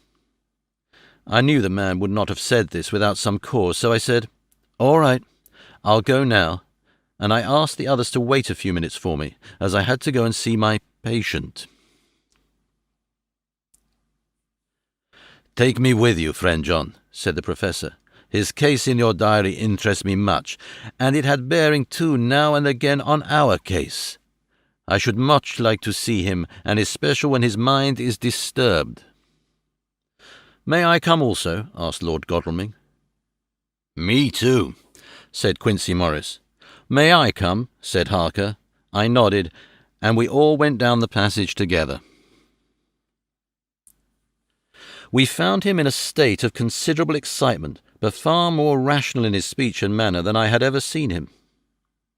There was an unusual understanding of himself, which was unlike anything I had ever met with in a lunatic, and he took it for granted that his reasons would prevail with others entirely sane. We all four went into the room, but none of the others at first said anything. His request was that I would at once release him from the asylum and send him home. This he backed up with arguments regarding his complete recovery, and adduced his own existing sanity. "I appeal to your friends," he said. "They will, perhaps, not mind sitting in judgment on my case. By the way, you have not introduced me." I was so much astonished that the oddness of introducing a madman in an asylum did not strike me at the moment, and, besides, there was a certain dignity in the man's manner, so much of the habit of equality, that I at once made the introduction. "Lord Godalming, Professor Van Helsing, Mr. Quincey Morris of Texas, Mr. Renfield." He shook hands with each of them, saying in turn, "Lord Godalming, I had the honour of seconding your father at the Wyndham. I grieve to know, by your holding the title, that he is no more. He was a man loved and honoured by all who knew him, and in his youth was, I have heard, the inventor of a burnt rum punch, much patronised on Derby night. Mr. Morris, you should be proud of your great state. Its reception into the Union was a precedent which may have far-reaching effects hereafter, when the Pole and the Tropics may hold alliance to the Stars and Stripes. The power of treaty may yet prove a vast engine of enlargement, when the Monroe Doctrine takes its true place as a political fable. What shall any man say of his pleasure at meeting Van Helsing? Sir, I make no apology for dropping all forms of conventional prefix. When an individual has revolutionized therapeutics by his discovery of the continuous evolution of brain matter, conventional forms are unfitting, since they would seem to limit him to one of class. You, gentlemen, who by nationality, by heredity, or by the possession of natural gifts, are fitted to hold your respective places in the moving world, I take to witness that I am as sane as at least the majority of men who are in full possession of their liberties. And I am sure that you, Dr. Seward, humanitarian and medico-jurist as well as scientist, will deem it a moral duty to deal with me as one to be considered as under exceptional circumstances. He made this last appeal with a courtly air of conviction which was not without its own charm. I think we were all staggered. For my own part, I was under the conviction, despite my knowledge of the man's character and history, that his reason had been restored, and I felt under a strong impulse to tell him that I was satisfied as to his sanity and would see about the necessary formalities for his release in the morning. I thought it better to wait, however, before making so grave a statement, for of old I knew the sudden changes to which this particular patient was liable. So I contented myself with making a general statement that he appeared to be improving very rapidly, that I would have a longer chat with him in the morning, and would then see what I could do in the direction of meeting his wishes. This did not at all satisfy him, for he said quickly, "But I fear, Dr. Seward, that you hardly apprehend my wish. I desire to go at once, here, now, this very hour, this very moment, if I may. Time presses, and in our implied agreement with the old scytheman it is of the essence of the contract. I am sure it is only necessary to put before so admirable a practitioner as Dr. Seward so simple, yet so momentous a wish, to ensure its fulfilment." He looked at me keenly, and seeing the negative in my face, turned to the others and scrutinized them closely. Not meeting any sufficient response, he went on, "Is it possible that I have erred in my supposition?" "You have," I said frankly, but at the same time, as I felt brutally, there was a considerable pause, and then he said slowly, "Then I suppose I must only shift my ground of request. Let me ask for this concession, boon, privilege, what you will. I am content to implore in such a case, not on personal grounds, but for the sake of others. I am not at liberty to give you the whole of my reasons, but you may, I assure you, take it from me that they are good ones, sound and unselfish, and spring from the highest sense of duty. Could you look, sir, into my heart, you would approve to the full the sentiments which animate me. Nay more, you would count me amongst the best and truest of your friends." Again he looked at us all keenly. I had a growing conviction that this sudden change of his entire intellectual method was but yet another form or phase of his madness, and so determined to let him go on a little longer, knowing from experience that he would, like all lunatics, give himself away in the end. Van Helsing was gazing at him with a look of utmost intensity, his bushy eyebrows almost meeting with the fixed concentration of his look. He said to Renfield in a tone which did not surprise me at the time, but only when I thought of it afterwards, for it was as of one addressing an equal, "Can you not tell frankly your reasons for wishing to be free tonight? I will undertake that if you will satisfy even me, a stranger, without prejudice, and with the habit of keeping an open mind, Dr. Seward will give you, at his own risk and on his own responsibility, the privilege you seek." He shook his head sadly, and with a look of poignant regret on his face, the professor went on. "Come, sir, bethink yourself. You can claim the privilege of reason in the highest degree, since you seek to impress us with your complete reasonableness. You do this, whose sanity we have reason to doubt, since you are not yet released from medical treatment for this very defect. If you will not help us in our effort to choose the wisest course, how can we perform the duty which you yourself put upon us? Be wise and help us, and if we can, we shall aid you to achieve your wish." He still shook his head as he said,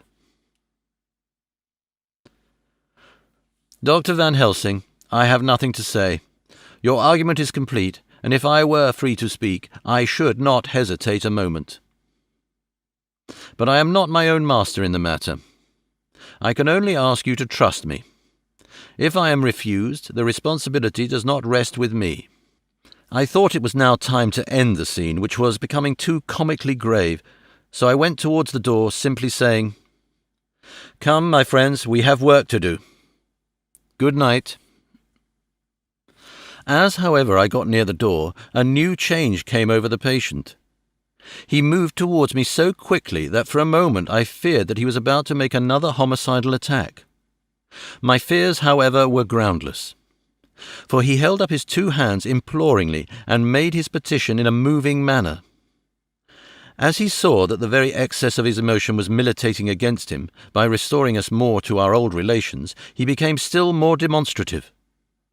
I glanced at Van Helsing and saw my conviction reflected in his eyes, so I became a little more fixed in my manner, if not more stern, and motioned to him that his efforts were unavailing.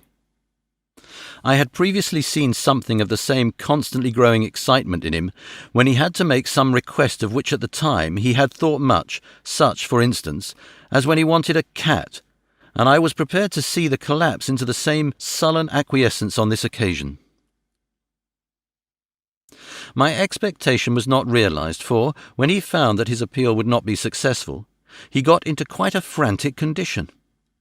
He threw himself on his knees and held up his hands, wringing them in plaintive supplication, and poured forth a torrent of entreaty, with the tears rolling down his cheeks, and his whole face and form expressive of the deepest emotion. "Let me entreat you, Dr. Seward, oh, let me implore you to let me out of this house at once. Send me away how you will and where you will. Send keepers with me with whips and chains. Let them take me in a strait waistcoat, manacled and leg-ironed, even to a jail. But let me go out of this. You don't know what you do by keeping me here. I am speaking from the depths of my heart, of my very soul. You don't know whom you wrong or how, and I may not tell you. Woe is me, I may not tell. By all you hold sacred, by all you hold dear, by your love that is lost, by your hope that lives, for the sake of the Almighty, take me out of this and save my soul from guilt. Can you hear me, man? Can't you understand? Will you never learn? Don't you know that I am sane and earnest now, that I am no lunatic in a mad fit, but a sane man fighting for his soul? Oh, hear me, let me go, let me go, let me go." I thought that the longer this went on, the wilder he would get, and so would bring on a fit, so I took him by the hand and raised him up. "Come," I said sternly, "no more of this. We have had quite enough already. Get to your bed and try to behave more discreetly." He suddenly stopped and looked at me intently for several moments. Then, without a word, he rose and, moving over, sat down on the side of the bed. The collapse had come, as on former occasion, just as I had expected. When I was leaving the room, last of our party, he said to me in a quiet, well-bred voice, "You will, I trust, Dr. Seward, do me the justice to bear in mind later on that I did what I could to convince you tonight."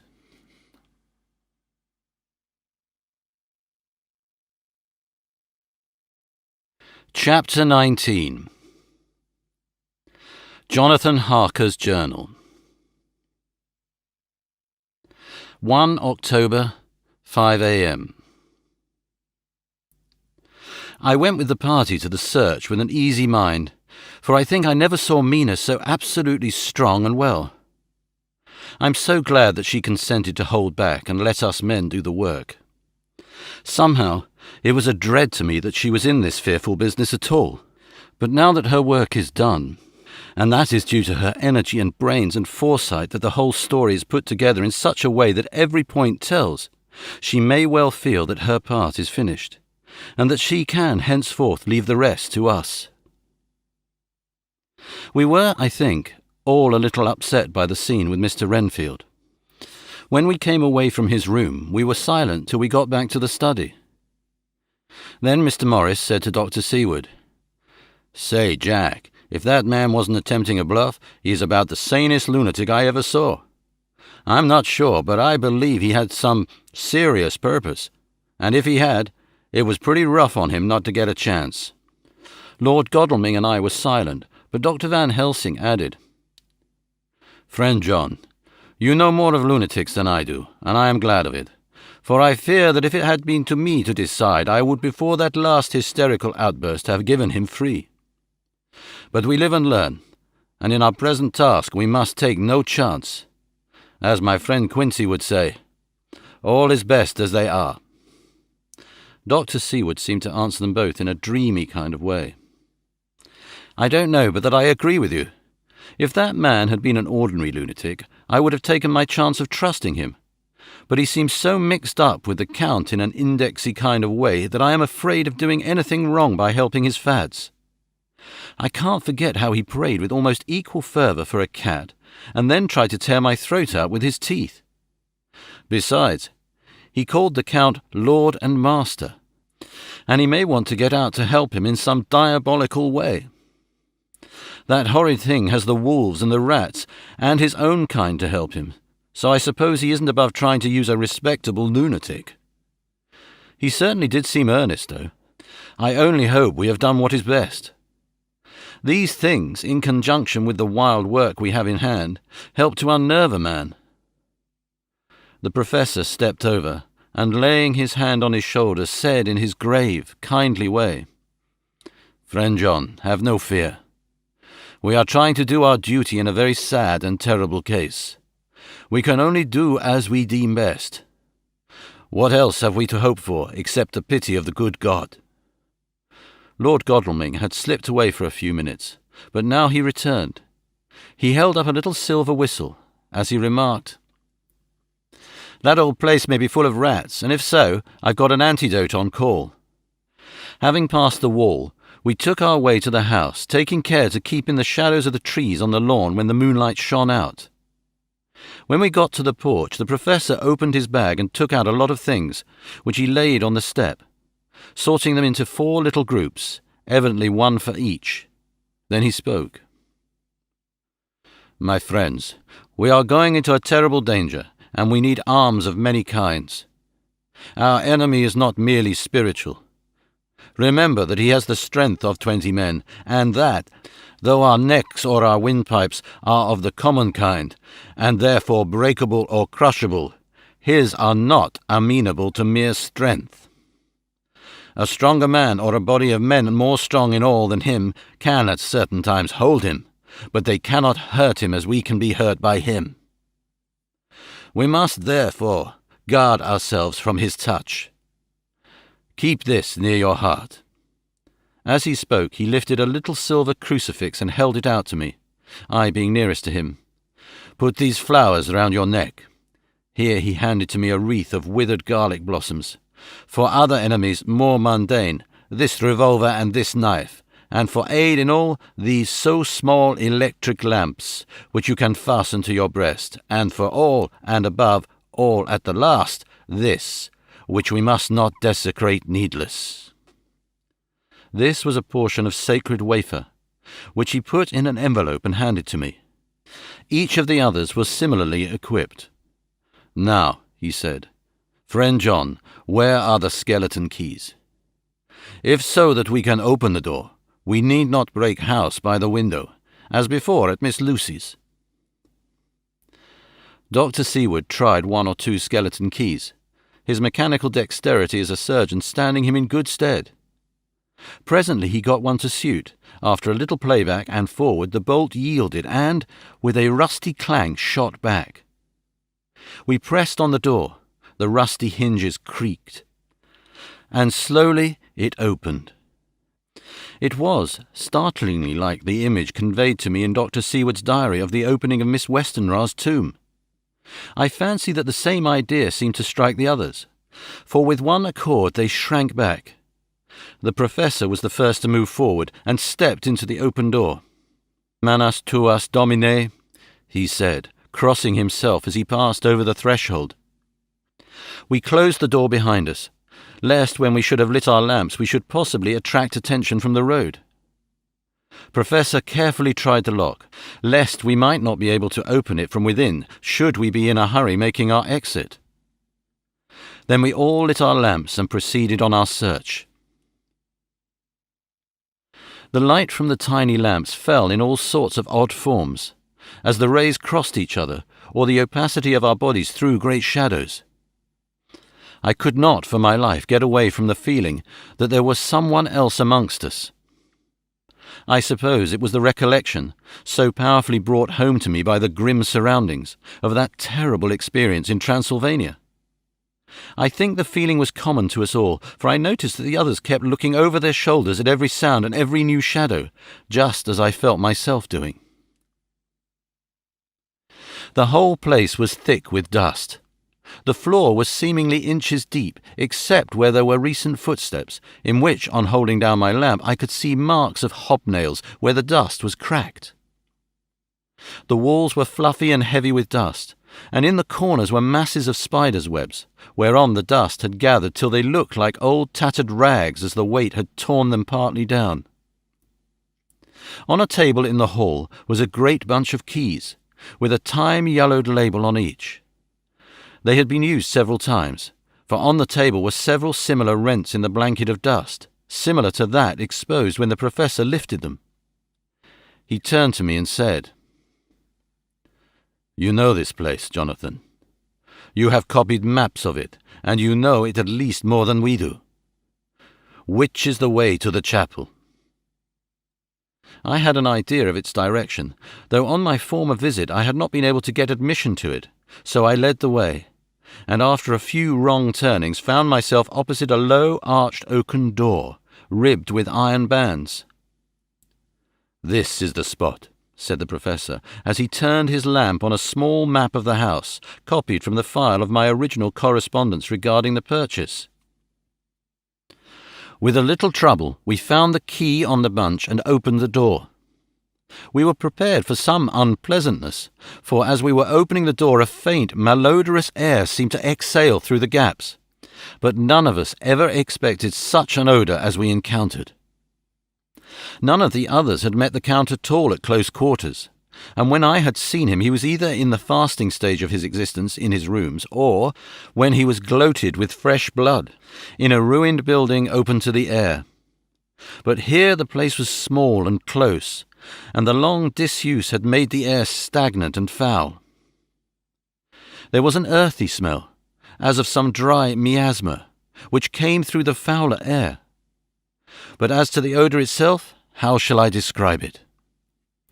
It was not alone that it was composed of all the ills of mortality and with the pungent, acrid smell of blood, but it seemed as though corruption had become itself corrupt. Phew! It sickens me to think of it. Every breath exhaled by that monster seemed to have clung to the place and intensified its loathsomeness. Under ordinary circumstances, such a stench would have brought our enterprise to an end. But this was no ordinary case, and the high and terrible purpose in which we were involved gave us a strength which rose above merely physical considerations. After the involuntary shrinking consequent on the first nauseous whiff, we one and all set about our work as though that loathsome place were a garden of roses. We made an accurate examination of the place, the professor saying as we began, "The first thing is to see how many of the boxes are left. We must then examine every hole and corner and cranny, and see if we cannot get some clue as to what has become of the rest." A glance was sufficient to show how many remained, for the great earth chests were bulky, and there was no mistaking them. There were only 29 left out of the 50. Once I got a fright, for seeing Lord Godalming suddenly turn and look out of the vaulted door into the dark passage beyond, I looked too, and for an instant my heart stood still.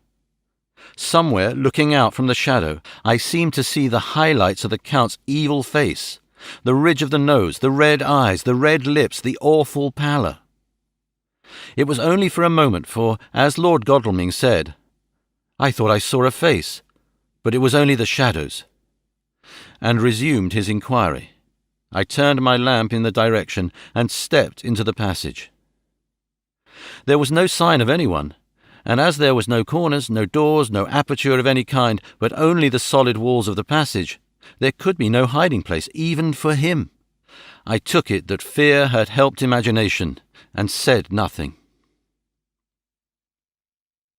A few minutes later, I saw Morris step suddenly back from a corner which he was examining. We all followed his movements with our eyes, for undoubtedly some nervousness was growing on us, and we saw a whole mass of phosphorescence which twinkled like stars. We all instinctively drew back. The whole place was becoming alive with rats. For a moment or two we stood appalled, all save Lord Godalming, who was seemingly prepared for such an emergency. Rushing over to the great iron-bound oaken door, which Dr. Seward had described from the outside, and which I had seen myself, he turned the key in the lock, drew the huge bolts, and swung the door open. Then, taking his little silver whistle from his pocket, he blew a low, shrill call. It was answered from behind Dr. Seward's house by the yelping of dogs, and after about a minute 3 terriers came dashing round the corner of the house. Unconsciously we had all moved towards the door, and as we moved I noticed that the dust had been much disturbed. The boxes which had been taken out had been brought this way. But even in the minute that had elapsed, the number of the rats had vastly increased. They seemed to swarm over the place all at once, till the lamplight, shining on their moving dark bodies and glittering baleful eyes, made the place look like a bank of earth set with fireflies. The dogs dashed on, but at the threshold suddenly stopped and snarled, and then, simultaneously lifting their noses, began to howl in most lugubrious fashion. The rats were multiplying in thousands, and we moved out. Lord Godalming lifted one of the dogs, and carrying him in, placed him on the floor.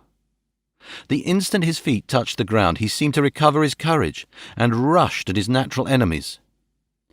They fled before him so fast that before he had shaken the life out of a score, the other dogs, who had by now been lifted in the same manner, had but small prey ere the whole mass had vanished. With their going, it seemed as if some evil presence had departed, for the dogs frisked about and barked merrily as they made sudden darts at their prostrate foes, and turned them over and over, and tossed them in the air with vicious shakes. We all seemed to find our spirits rise. Whether it was the purifying of the deadly atmosphere by the opening of the chapel door, or the relief which we experienced by finding ourselves in the open, I know not, but most certainly the shadow of dread seemed to slip from us like a robe, and the occasion of our coming lost something of its grim significance, though we did not slacken a whit in our resolution. We closed the outer door and barred and locked it, and bringing the dogs with us, began our search of the house. We found nothing throughout except dust in extraordinary proportions, and all untouched save for my own footsteps when I had made my first visit. Never once did the dogs exhibit any symptom of uneasiness, and even when we returned to the chapel they frisked about as though they had been rabbit hunting in a summer wood. The morning was quickening in the east when we emerged from the front. Dr. Van Helsing had taken the key of the hall door from the bunch, and locked the door in orthodox fashion, putting the key into his pocket when he had done. "So far," he said, "our night has been eminently successful. No harm has come to us, such as I feared might be, and yet we have ascertained how many boxes are missing. More than all I do, I rejoice that this, our first, and perhaps our most difficult and dangerous step, has been accomplished without the bringing thereinto our most sweet Madam Mina, or troubling her waking or sleeping thoughts with sights and sounds and smells of horror which she might never forget. One lesson, too, we have learned, if it be allowable to argue a particulari, that the brute beasts which are to the Count's command are yet themselves not amenable to his spiritual power. For look, these rats that would come to his call, just as from his castle top he summoned the wolves to your going, and to that poor mother's cry, though they come to him, they run pell-mell from the so little dogs of my friend Arthur. We have other matters before us, other dangers, other fears, and that monster, he has not used his power over the brute world for the only or the last time tonight. So be it that he has gone elsewhere. Good. It has given us opportunity to cry check in some ways in this chess game, which we play for the stake of human souls. And now let us go home. The dawn is close at hand, and we have reason to be content with our first night's work. It may be ordained that we have many nights and days to follow, if full of peril, but we must go on, and from no danger shall we shrink."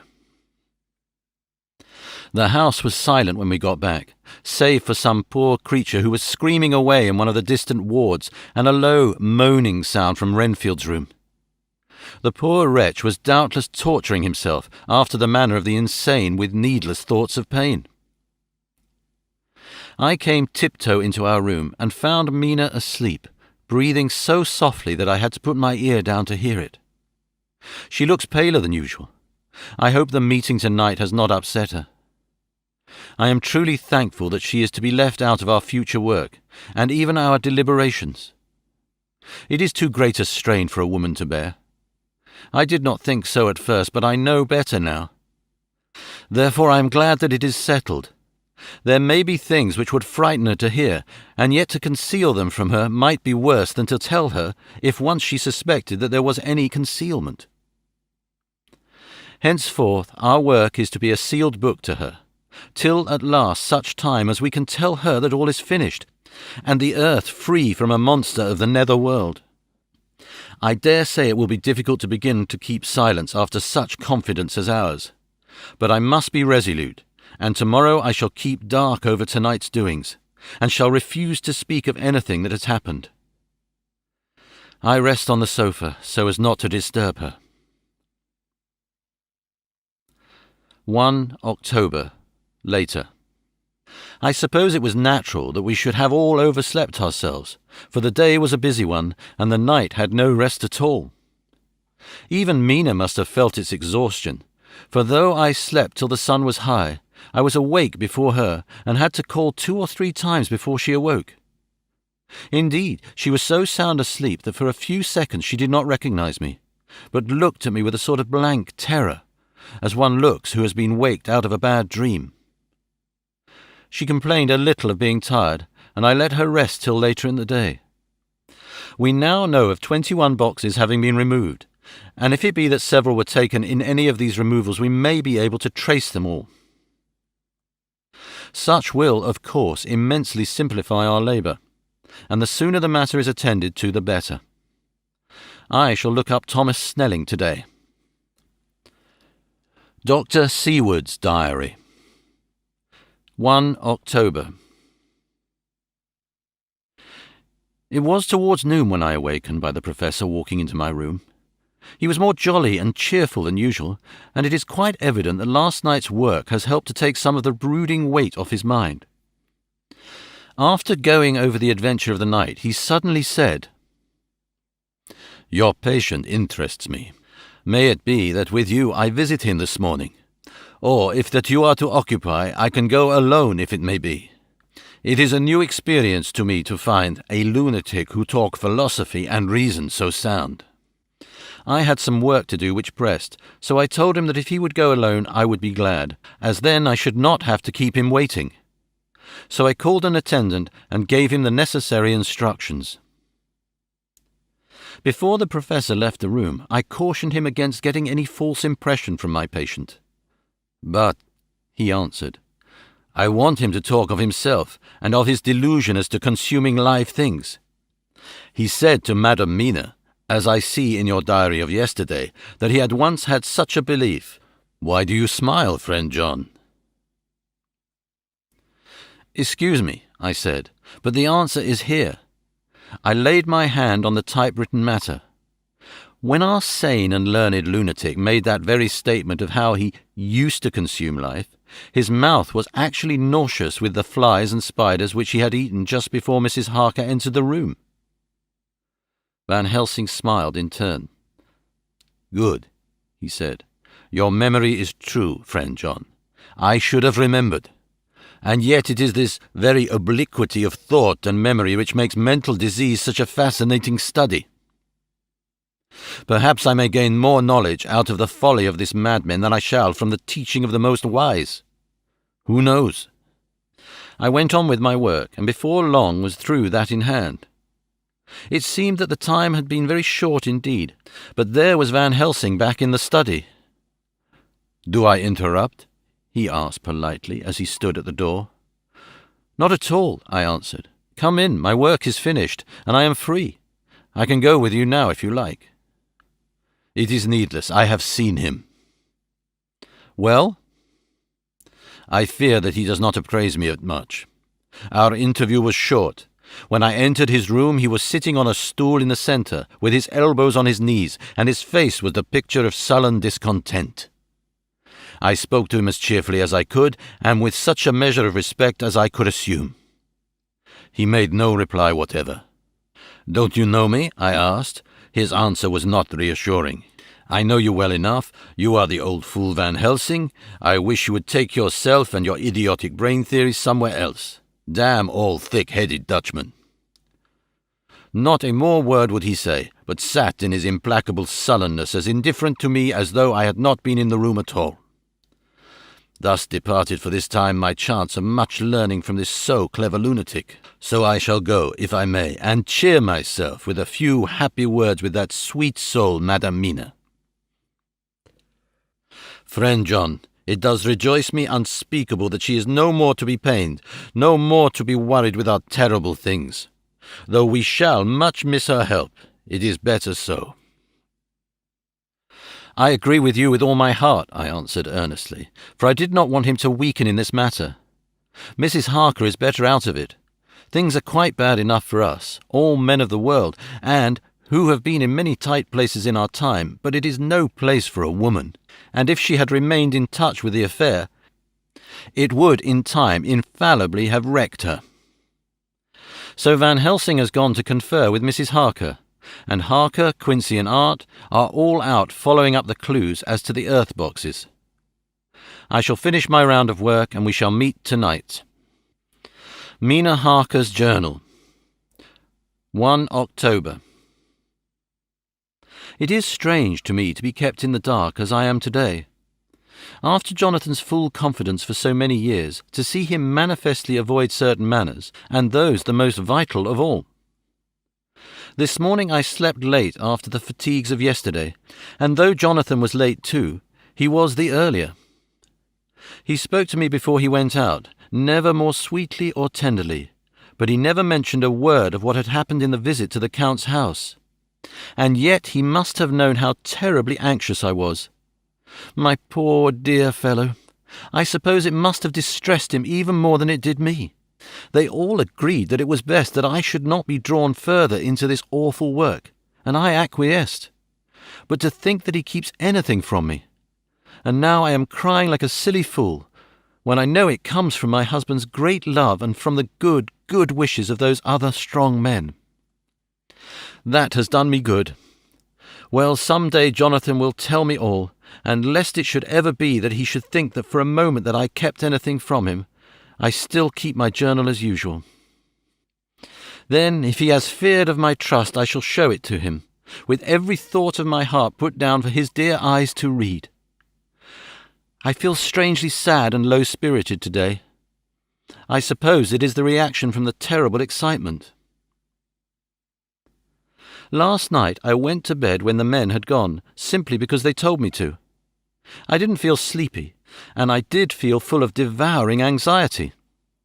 I kept thinking over everything that has been ever since Jonathan came to see me in London, and it all seems like a horrible tragedy, with fate pressing on relentlessly to some destined end.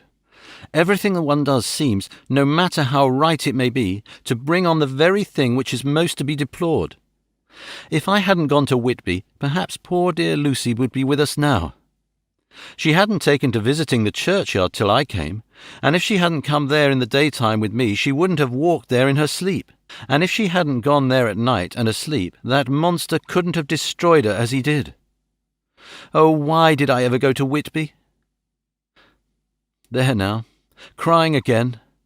I wonder what has come over me today. I must hide it from Jonathan, for if he knew that I had been crying twice in one morning, I, who never cried on my own account, and whom he has never caused to shed a tear, the dear fellow would fret his heart out.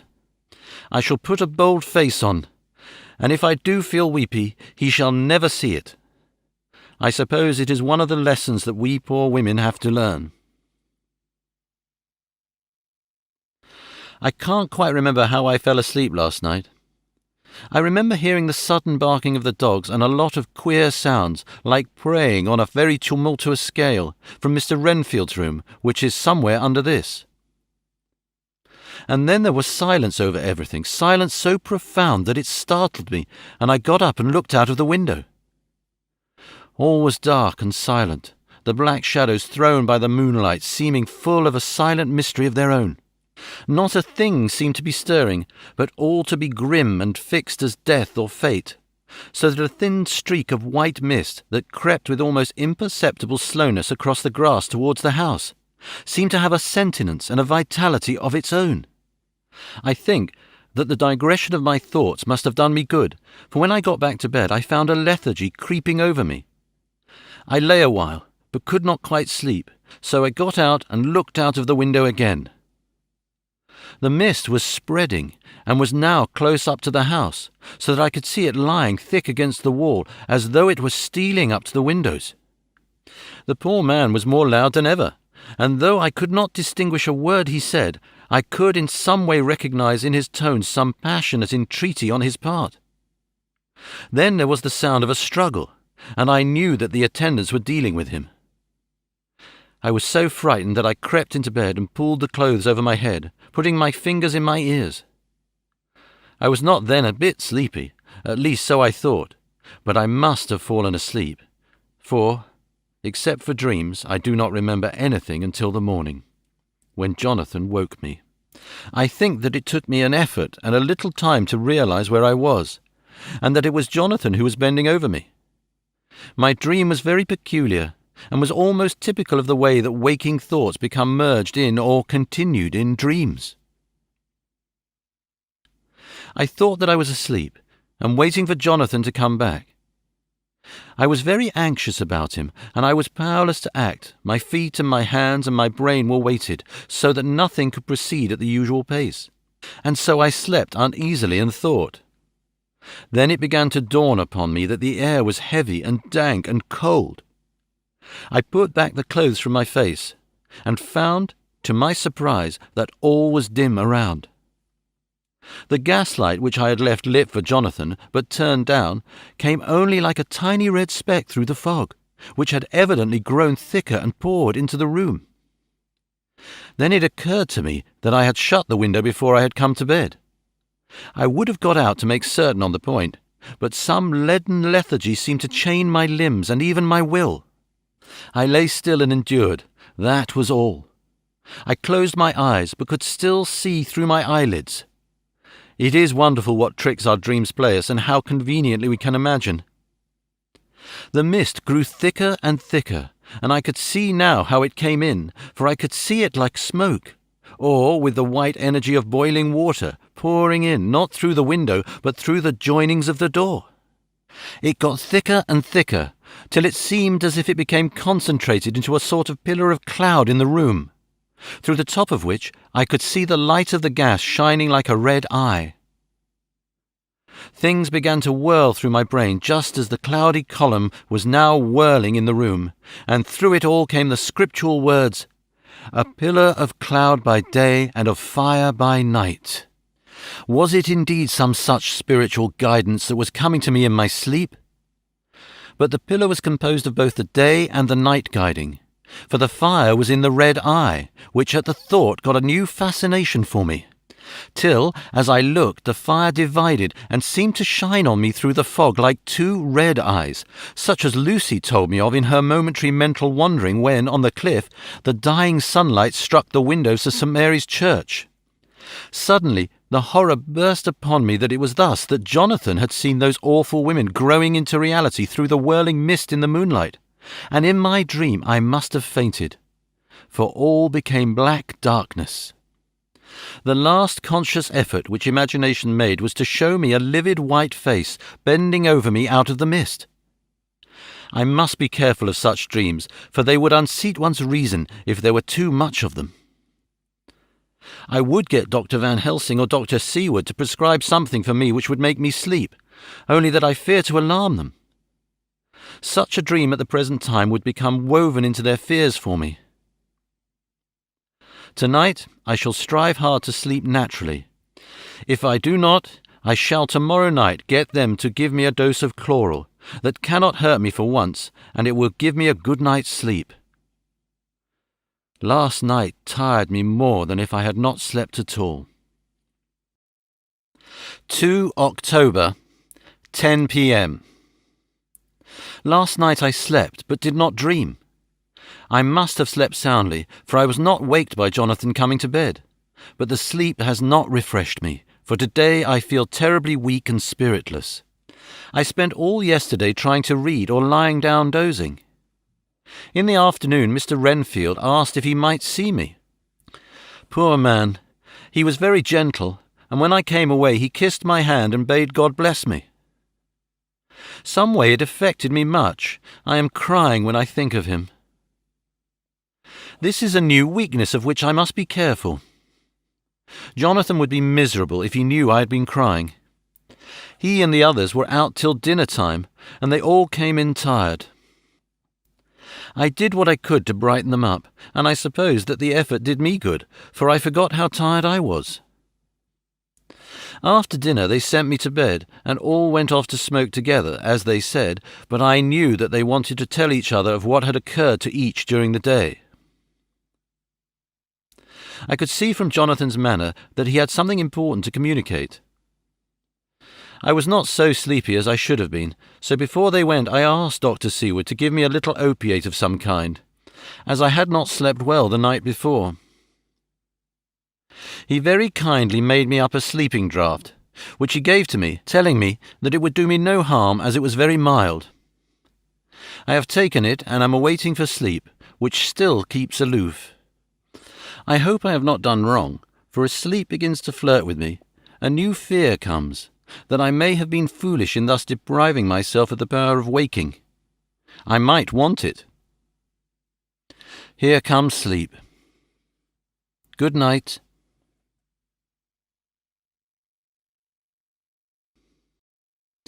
Chapter 20. Jonathan Harker's Journal. 1 October, evening. I found Thomas Snelling in his house at Bethnal Green, but unhappily he was not in a condition to remember anything. The very prospect of beer which my expected coming had opened to him had proved too much, and he had begun too early on his expected debauch. I learned, however, from his wife, who seemed a decent poor soul, that he was only the assistant to Smollett, who, of the two mates, was the responsible person. So off I drove to Walworth, and found Mr. Joseph Smollett at home and in his shirt-sleeves, taking a late tea out of a saucer. He is a decent, intelligent fellow, distinctly a good, reliable type of workman, and with a headpiece of his own. He remembered all about the incident of the boxes, and from a wonderful dog's-eared notebook, which he produced from some mysterious receptacle about the seat of his trousers, and which had hieroglyphical entries in thick, half-obliterated pencil, he gave me the destinations of the boxes. There were, he said, 6 in the cartload, which he took from Carfax and left at 197 Chicksand Street, Mile End, Newtown, and another 6, which he deposited at Jamaica Lane, Bermondsey. If then the Count meant to scatter these ghastly refuges of his over London, these places were chosen as the first of delivery, so that later he might distribute more fully. The systematic manner in which this was done made me think that he could not mean to confine himself to 2 sides of London. He was now fixed on the far east of the northern shore, on the east of the southern shore, and on the south. The north and west were surely never meant to be left out of his diabolical scheme, let alone the city itself and the very heart of fashionable London in the south-west and west. I went back to Smollett and asked him if he could tell me if any other boxes had been taken from Carfax. He replied, "Well, Governor, you've treated me werry handsome. I had given him half a sovereign, and I'll tell you all I know. I heard a man by the name of Bloxham say 4 nights ago in the Hare and Hounds in Pincher's Alley as how he and his mate had had a rare dusty job in an old house at Perfect. There ain't a many such jobs as this here, and I'm a-thinking that maybe Sam Bloxham could tell you summat."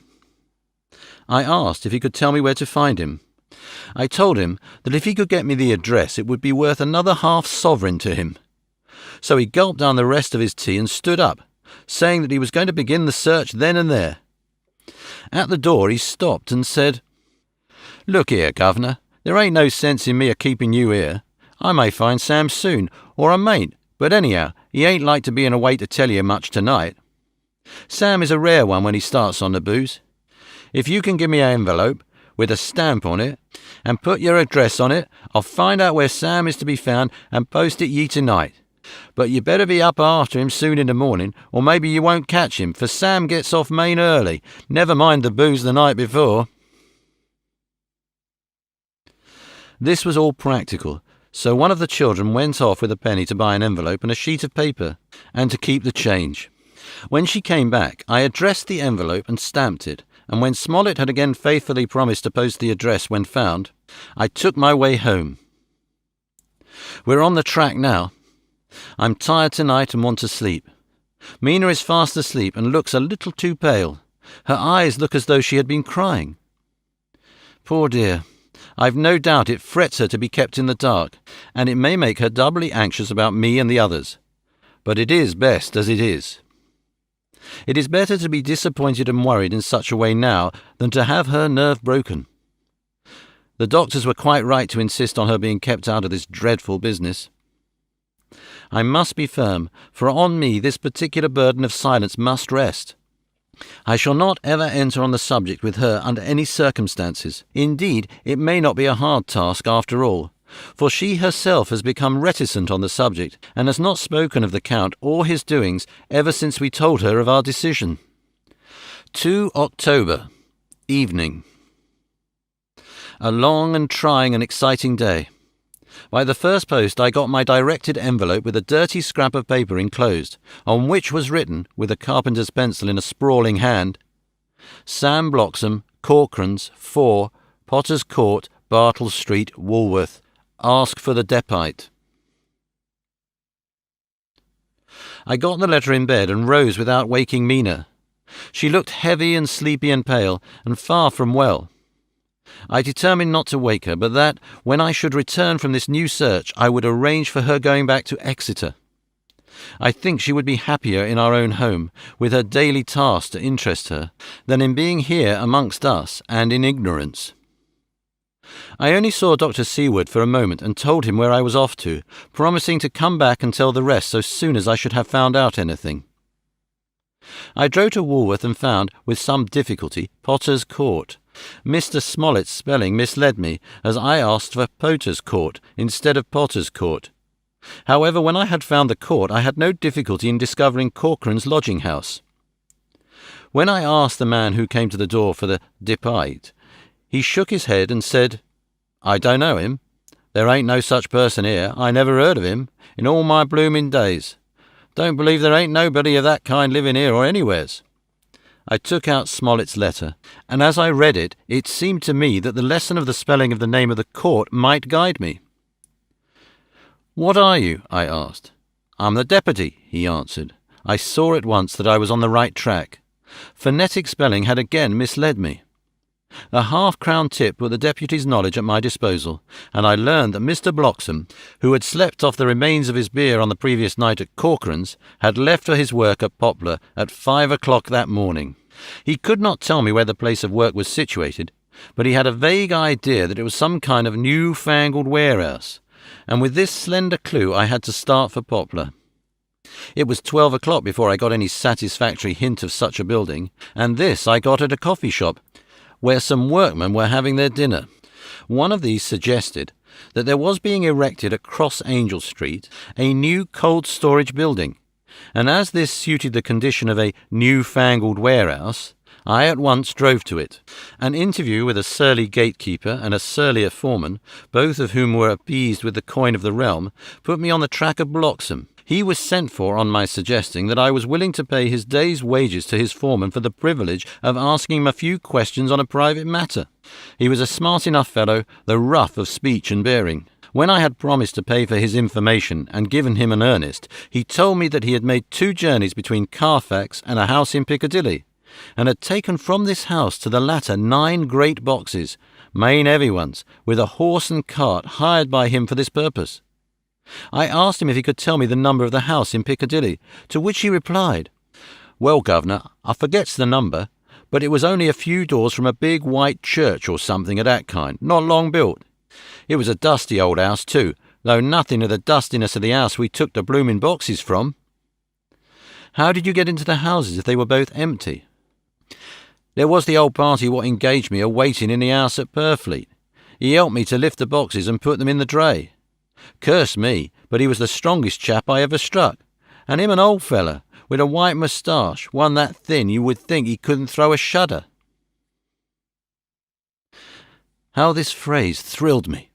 Why, he took up his end of the boxes like they was pounds of tea, and me a-puffing and a-blowing afore I could end up mine anyhow. And I ain't no chicken neither. How did you get into the house in Piccadilly? I asked. He was there too. He must have started off and got there afore me, for when I rung at the bell he came and opened the door hisself and helped me to carry the boxes into the hall. The whole 9? I asked. Yes, there was 5 in the first load and 4 in the second. It was main dry work, and I don't so remember how I got home. I interrupted. Were the boxes left in the hall? Yes, it was a big hall, and there was nothing else in it. I made one more attempt to further matters. You didn't have any key? Never used no key nor nothing. The old gent, he opened the door hisself and shut it again when I drove off. I don't remember the last time, but that was the beer. And you can't remember the number of the house? No, sir, but ye needn't have no difficulty about that. It's iron with a stone front with a bow on it, and I steps up to the door. I know them steps, having had to carry the boxes up with 3 loafers that would come round to earn a copper. The old gent gave them a shilling, and they seeing that they got so much, they wanted more. But he took one of them by the shoulder and was like to throw him down the steps till the lot of them went away cussing. I thought that with this description I could find the house, so having paid my friend for his information, I started off for Piccadilly. I had gained a new painful experience. The Count could, it was evident, handle the earth boxes himself. If so, time was precious, for now that he had achieved a certain amount of distribution, he could, by choosing his own time, complete the task unobserved. At Piccadilly Circus I discharged my cab and walked westward. Beyond the Junior Constitutional I came across the house described, and was satisfied that this was the next of the lairs arranged by Dracula. The house looked as though it had been long untenanted. The windows were encrusted with dust, and the shutters were up. All the framework was black with time, and from the iron the paint had mostly scaled away. It was evident that up till lately there had been a large notice board in front of the balcony. It had, however, been roughly torn away, the uprights which had supported it still remaining. Behind the rails of the balcony I saw there were some loose boards, whose raw edges looked white. I would have given a good deal to have been able to see the notice board intact, as it would, perhaps, have given some clue to the ownership of the house. I remembered my experience of the investigation and purchase of Carfax, and I could not but feel that if I could find the former owner, there might be some means discovered of gaining access to the house. There was at present nothing to be learned from the Piccadilly side, and nothing could be done, so I went round to the back to see if anything could be gathered from this quarter. The mews were active, the Piccadilly houses being mostly in occupation. I asked 1 or 2 of the grooms and helpers whom I saw around if they could tell me anything about the empty house. One of them said that he heard it had lately been taken, but he couldn't say from whom. He told me, however, that up to very lately there had been a notice board of "For Sale" up, and that perhaps Mitchell, Sons and Candy, the house agents, could tell me something, as he thought he remembered seeing the name of that firm on the board. I did not wish to seem too eager, or let my informant know or guess too much, so, thanking him in the usual manner, I strolled away. It was now growing dusk, and the autumn night was closing in, so I did not lose any time. Having learned the address of Mitchell, Sons and Candy from a directory at the Berkeley, I was soon at their office in Sackville Street.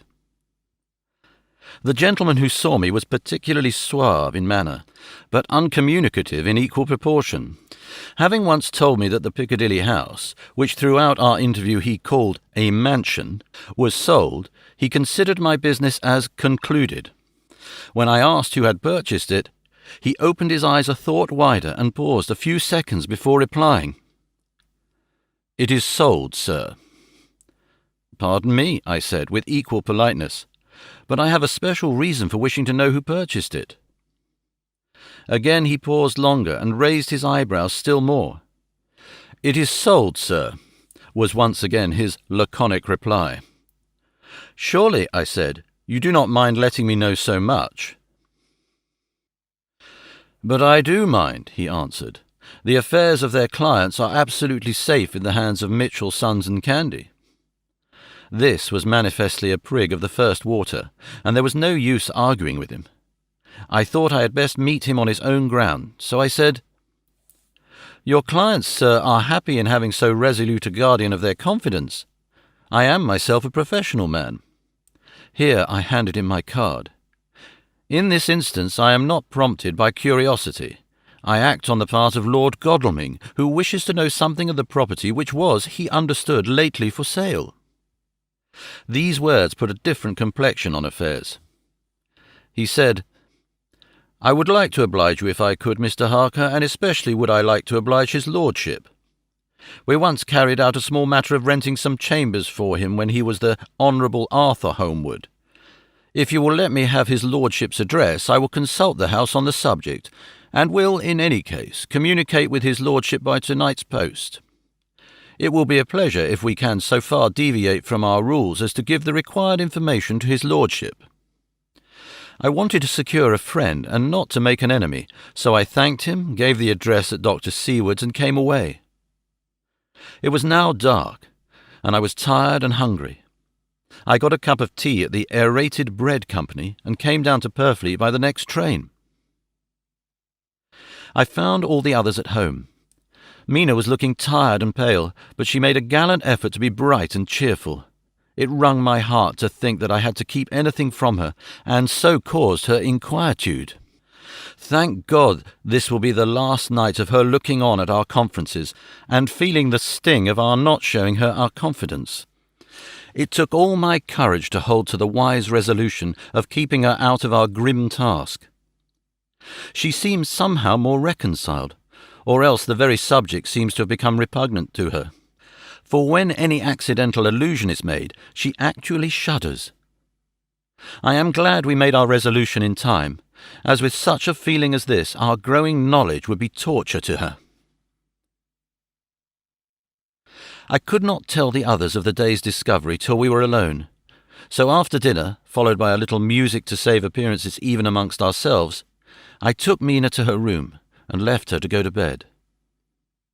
The dear girl was more affectionate with me than ever, and clung to me as though she would detain me, but there was much to be talked of, and I came away. Thank God, the ceasing of telling things has made no difference between us. When I came down again, I found the others all gathered round the fire in the study. In the train I had written my diary so far, and simply read it off to them as the best means of letting them get abreast of my own information. When I had finished, Van Helsing said, "This has been a great day's work, friend Jonathan. Doubtless we are on the track of the missing boxes. If we find them all in that house, then our work is near the end. But if there be some missing, we must search until we find them. Then shall we make our final coup and hunt the wretch to his real death." We all sat silent a while, and all at once Mr. Morris spoke. "Say, how are we going to get into that house?" "We got into the other," answered Lord Godalming quickly. "But, Art, this is different. We broke house at Carfax, but we had night and a walled park to protect us. It will be a mighty different thing to commit burglary in Piccadilly, either by day or night. I confess I don't see how we're going to get in unless that agency duck can find us a key of some sort. Perhaps we shall know when you get his letter in the morning." Lord Godalming's brows contracted, and he stood up and walked about the room. By and by he stopped and said, turning from one to another of us, "Quincy's head is level. This burglary business is getting serious. We got off once all right, but we have now a rare job on our hand, unless we can find the Count's key basket." As nothing could well be done before morning, and as it would be at least advisable to wait till Lord Godalming should hear from Mitchell's, we decided not to take any active step before breakfast time. For a good while we sat and smoked, discussing the matter in its various lights and bearings. I took the opportunity of bringing this diary right up to the moment. I am very sleepy and shall go to bed. Just a line. Mina sleeps soundly and her breathing is regular. Her forehead is puckered up into little wrinkles, as though she thinks even in her sleep. She is still too pale, but does not look so haggard as she did this morning. Tomorrow will, I hope, mend all this. She will be herself at home in Exeter. Oh, but I am sleepy. Dr. Seward's Diary. 1 October. I am puzzled afresh about Renfield. His moods change so rapidly that I find it difficult to keep touch of them, and as they always mean something more than his own well-being, they form a more than interesting study. This morning, when I went to see him after his repulse of Van Helsing, his manner was that of a man commanding destiny. He was, in fact, commanding destiny, subjectively. He did not really care for any of the things of mere earth. He was in the clouds and looked down on all the weaknesses and wants of us poor mortals.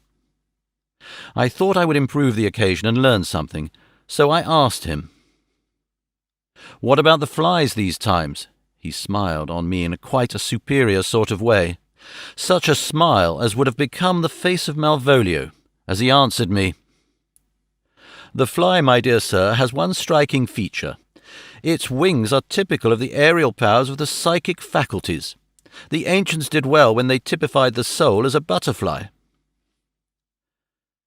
I thought I would push his analogy to its utmost logically, so I said quickly, "Oh, it is a soul you are after now, is it?" His madness foiled his reason, and a puzzled look spread over his face as, shaking his head with a decision which I had but seldom seen in him, he said, oh no, I want no souls. Life is all I want." Here he brightened up. "I am pretty indifferent about it at present. Life is all right. I have all I want. You must get a new patient, doctor, if you wish to study zoophagy." This puzzled me a little, so I drew him on.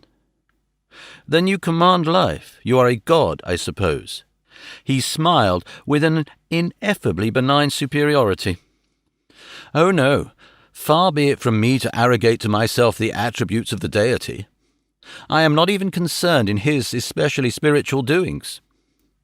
If I may state my intellectual position, I am, so far as concerns things purely terrestrial, somewhat in the position which Enoch occupied spiritually." This was a poser to me. I could not at the moment recall Enoch's appositeness, so I had to ask a simple question, though I felt that by doing so I was lowering myself in the eyes of the lunatic. "And why with Enoch?" "Because he walked with God." I could not see the analogy, but did not like to admit it, so I harked back to what he had denied. "So you don't care about life, and you don't want souls. Why not?" I put my question quickly and somewhat sternly on purpose to disconcert him. The effort succeeded.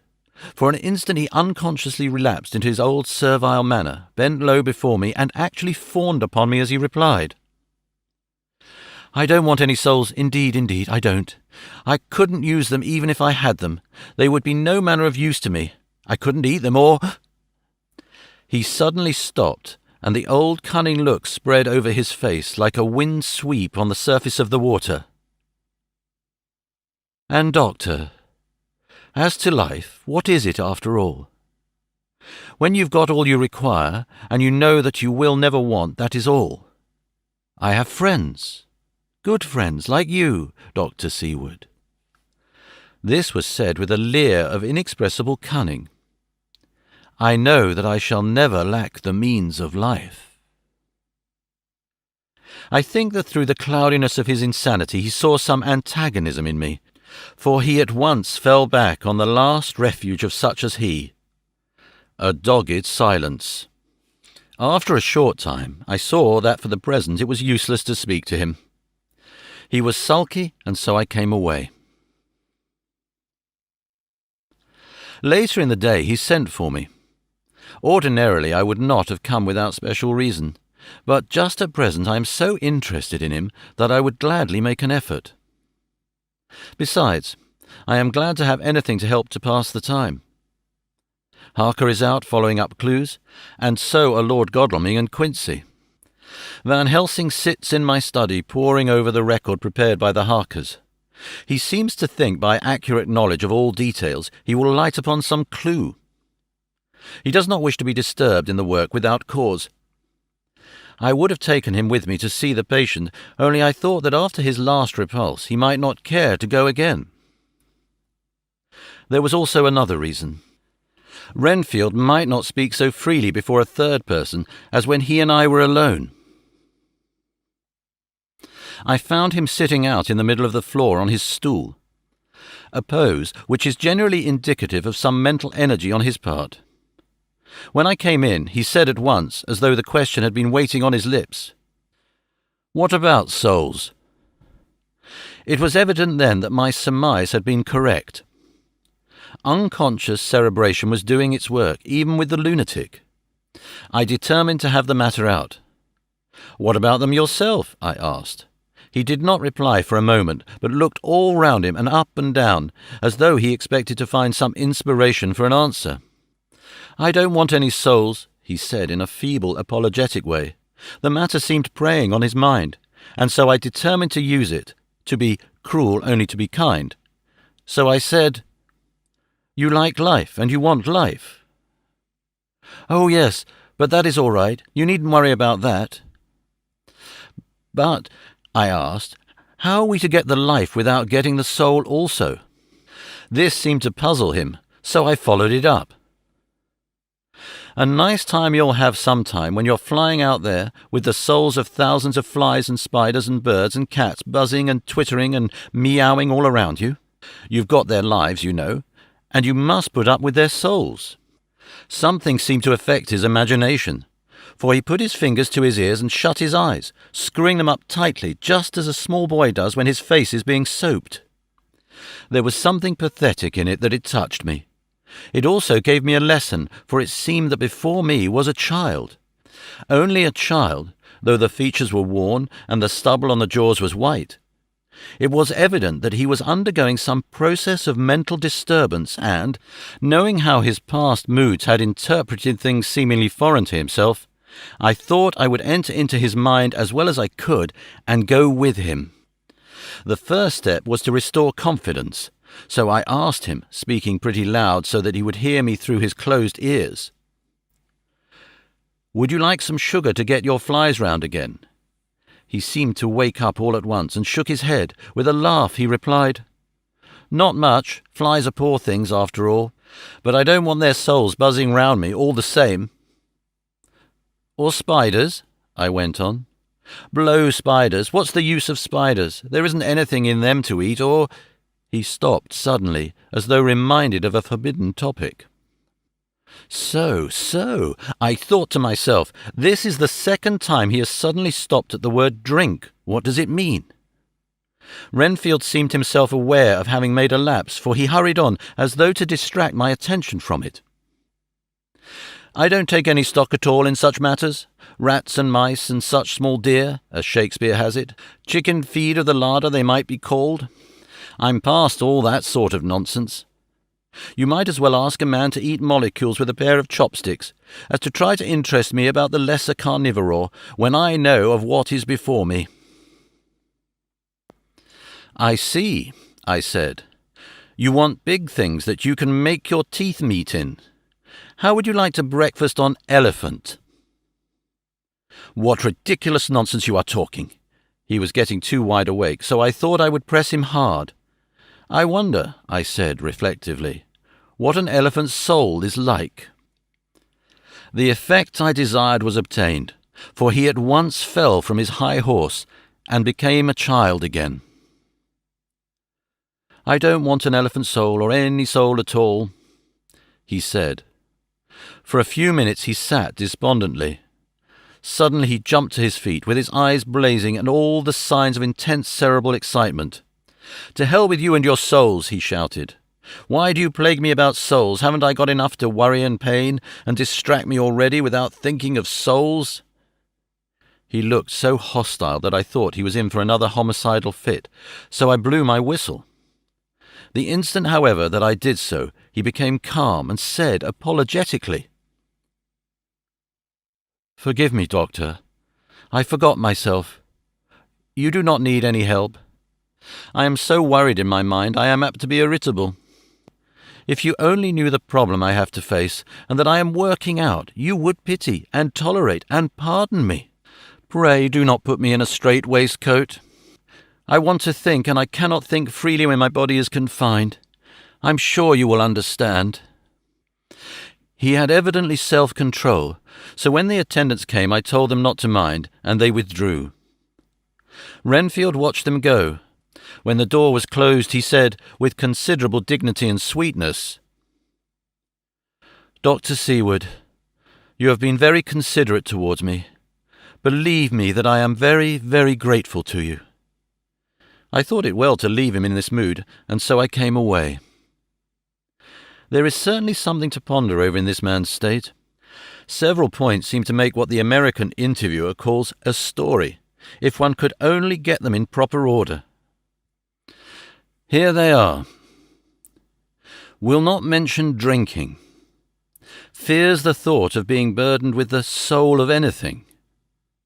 Has no dread of wanting life in the future. Despises the meaner forms of life altogether, though he dreads being haunted by their souls.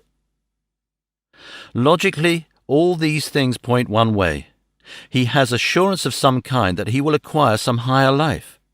He dreads the consequence, the burden of a soul. Then it is a human life he looks to.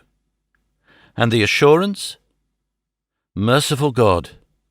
The Count has been to him, and there is some new scheme of terror afoot. Later. I went after my round to Van Helsing and told him my suspicion. He grew very grave, and after thinking the matter over for a while, asked me to take him to Renfield. I did so. As we came to the door, we heard the lunatic within singing gaily, as he used to do in the time which now seems so long ago. When we entered, we saw with amazement that he had spread out his sugar as of old. The flies, lethargic with the autumn, were beginning to buzz into the room. We tried to make him talk of the subject of our previous conversation, but he would not attend.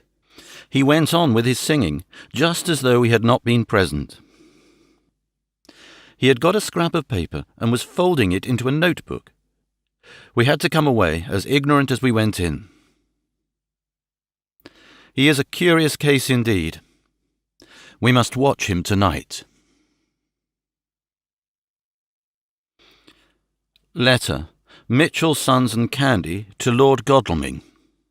1 October. My Lord, we are at all times only too happy to meet your wishes. We beg, with regard to the desire of your Lordship expressed by Mr. Harker on your behalf, to supply the following information concerning the sale and purchase of number 347 Piccadilly. The original vendors are the executors of the late Mr. Archibald Winter Suffield. The purchaser is a foreign nobleman, Count de Ville, who effected the purchase himself, paying the purchase money in notes, over the counter, if your Lordship will pardon us using so vulgar an expression. Beyond this we know nothing whatever of him. We are, my Lord, your Lordship's humble servants, Mitchell, Sons and Candy. Dr. Seward's Diary. 2 October. I placed a man in the corridor last night and told him to make an accurate note of any sound he might hear from Renfield's room, and gave him instructions that if there should be anything strange he was to call me. After dinner, when we had all gathered round the fire in the study, Mrs. Harker having gone to bed, we discussed the attempts and discoveries of the day. Harker was the only one who had any result, and we are in great hopes that his clue may be an important one. Before going to bed, I went round to the patient's room and looked in through the observation trap. He was sleeping soundly, and his heart rose and fell with regular respiration. This morning, the man on duty reported to me that a little after midnight he was restless and kept saying his prayers somewhat loudly. I asked him if that was all. He replied that it was all he heard. There was something about his manner so suspicious that I asked him point blank if he had been asleep. He denied sleep, but admitted to having dozed for a while. It is too bad that men cannot be trusted unless they are watched.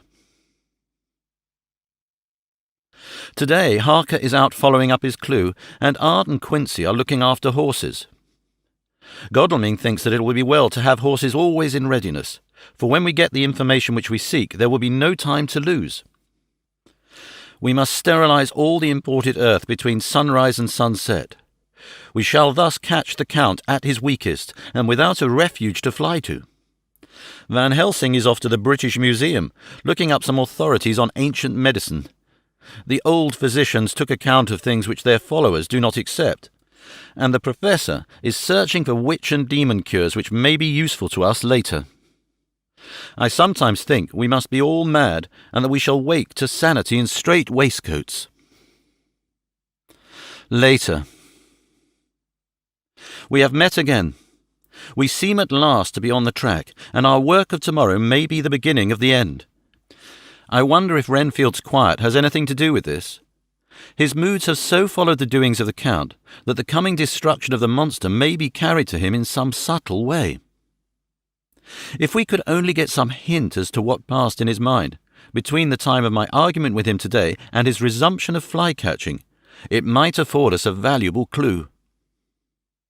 He is now seemingly quiet for a spell. Is he? That wild yell seemed to come from his room. The attendant came bursting into my room and told me that Renfield had somehow met with some accident. He had heard him yell, and when he went to him found him lying on his face on the floor, all covered with blood. I must go at once.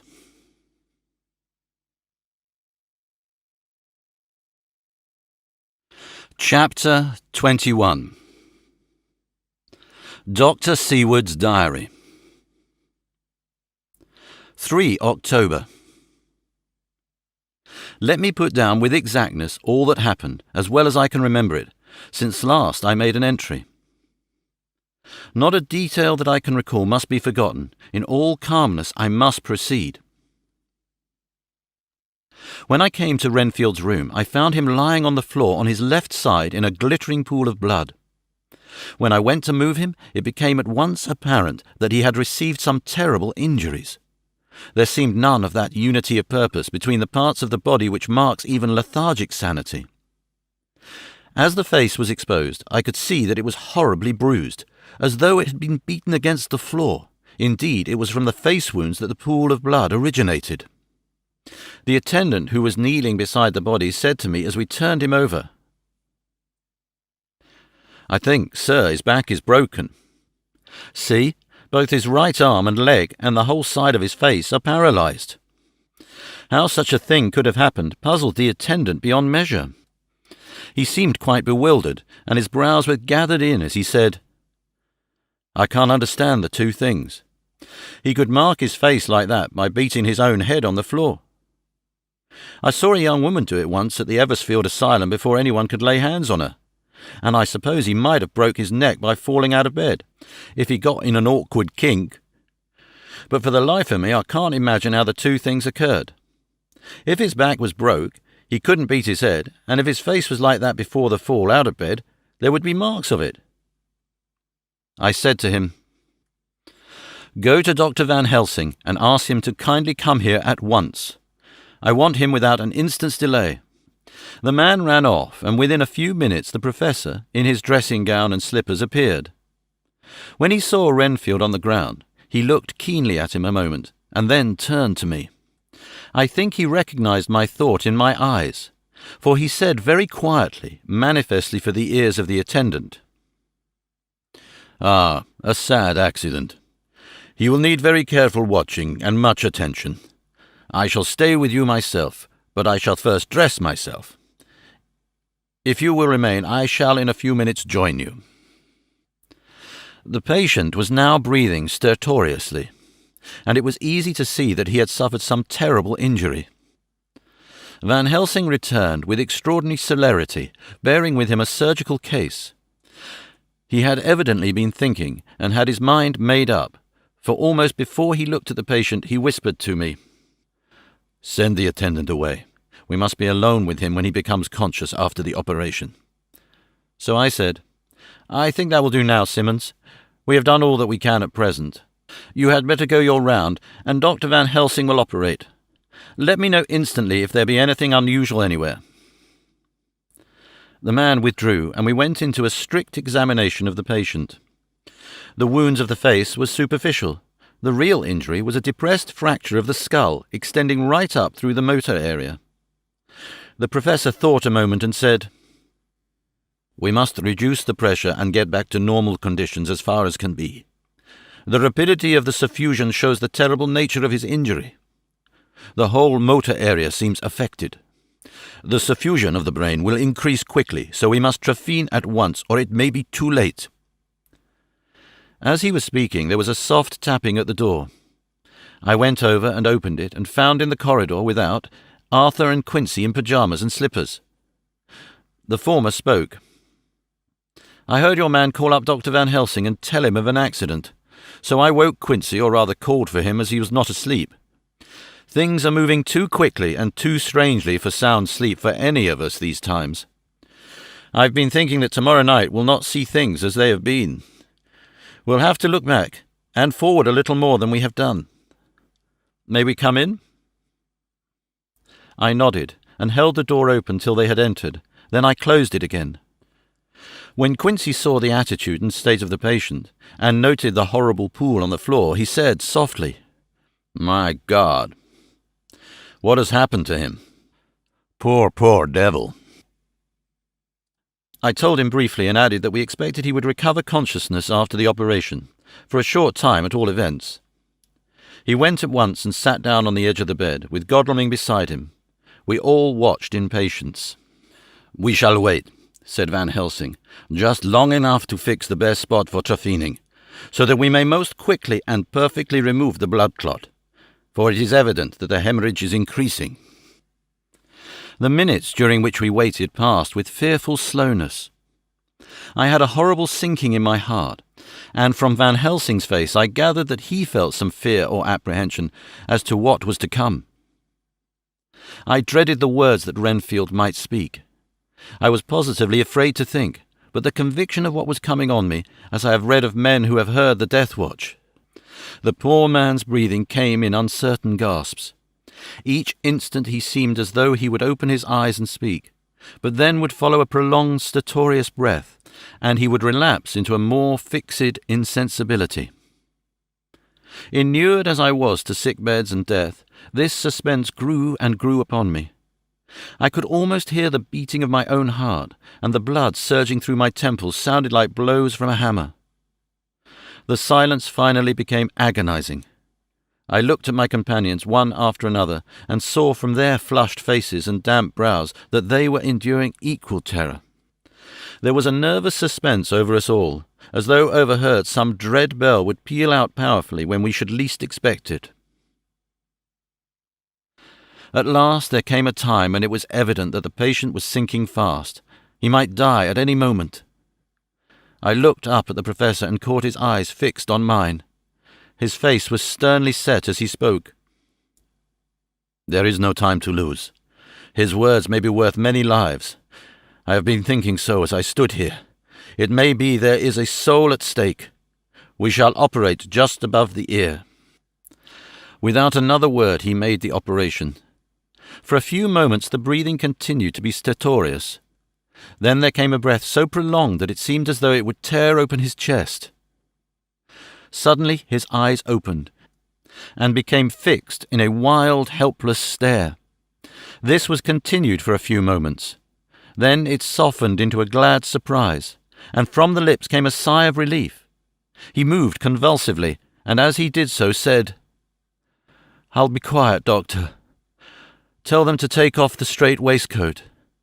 I have had a terrible dream, and it has left me so weak that I cannot move. What's wrong with my face? It feels all swollen, and it smarts dreadfully." He tried to turn his head, but even with the effort his eyes seemed to grow glassy again, so I gently put it back. Then Van Helsing said in a quiet, grave tone, "Tell us your dream, Mr. Enfield." As he heard the voice, his face brightened through its mutilation, and he said, "That is Dr. Van Helsing. How good it is of you to be here. Give me some water, my lips are dry, and I shall try to tell you. I dreamed—" He stopped and seemed fainting. I called quietly to Quincy, "The brandy, it is in my study, quick!" He flew and returned with a glass, the decanter of brandy, and a carafe of water. We moistened the parched lips, and the patient quickly revived.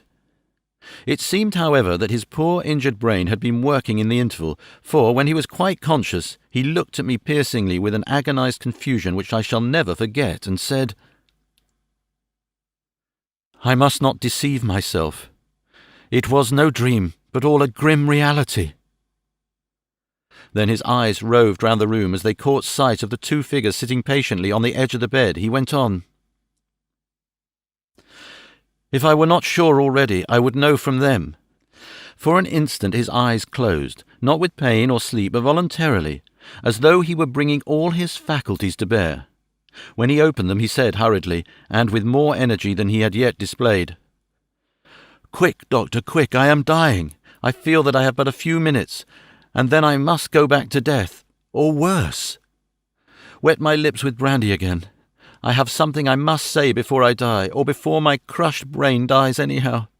Thank you.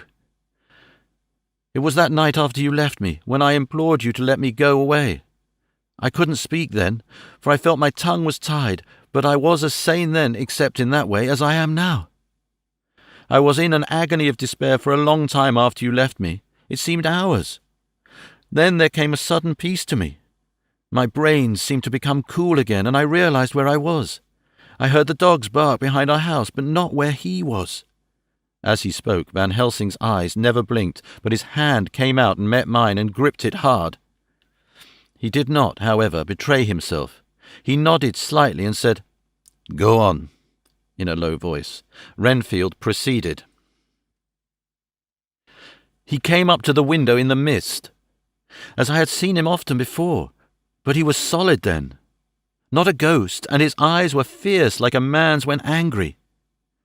He was laughing with his red mouth, the sharp white teeth glinted in the moonlight when he turned to look back over the belt of trees, to where the dogs were barking. I wouldn't ask him to come in at first, though I knew he wanted to, just as he wanted all along. Then he began promising me things, not in words, but by doing them." He was interrupted by a word from the professor. "How?"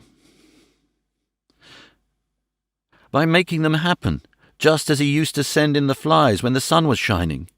Great big fat ones with steel and sapphire on their wings, and big moths in the night with skull and crossbones on their backs." Van Helsing nodded to him as he whispered to me unconsciously, "The Acherontia aetitropus of the Sphinges, what you call the death's head moth." The patient went on without stopping. Then he began to whisper, "Rats, rats, rats, hundreds, thousands, millions of them, and everyone alive, and dogs to eat them, and cats too. All lives, all red blood, with years of life in it, and not merely buzzing flies." I laughed at him, for I wanted to see what he could do. Then the dogs howled, away beyond the dark trees in his house. He beckoned me to the window. I got up and looked out, and he raised his hands and seemed to call out without using any words. A dark mass spread over the grass, coming on like the shape of a flame of fire, and then he moved the mist to the right and left, and I could see that there were thousands of rats with eyes blazing red, like his, only smaller. He held up his hand, and they all stopped, and I thought he seemed to be saying, "All these lives will I give you, aye, and many more and greater, through countless ages, if you will fall down and worship me." And then a red cloud, like the colour of blood, seemed to close over my eyes, and before I knew what I was doing, I found myself opening the sash and saying to him, "Come in, Lord and Master."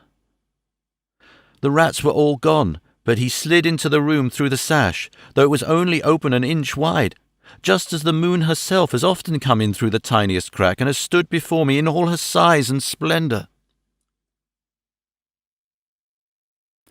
His voice was weaker, so I moistened his lips with the brandy again, and he continued, but it seemed as though his memory had gone on working in the interval, for his story was further advanced. I was about to call him back to the point, but Van Helsing whispered to me, "Let him go on. Do not interrupt him. He cannot go back, and maybe could not proceed at all if once he lost the thread of his thought." He proceeded. "All day I wanted to hear from him, but he did not send me anything, not even a blowfly, and when the moon got up I was pretty angry with him. When he slid in through the window, though it was shut and did not even knock, I got mad with him. He sneered at me, and his white face looked out of the mist with his red eyes gleaming, and he went on as though he owned the whole place, and I was no one. He didn't even smell the same as he went by me. I couldn't hold him. I thought that somehow Mrs. Harker had come into the room." The two men sitting on the bed stood up and came over, standing behind me so that he could not see them, but where they could hear better. They were both silent, but the professor started and quivered. His face, however, grew grimmer and sterner still. Renfield went on without noticing. "When Mrs. Harker came in to see me this afternoon, she wasn't the same. It was like tea after the teapot had been watered." Here we all moved, but no one said a word. He went on.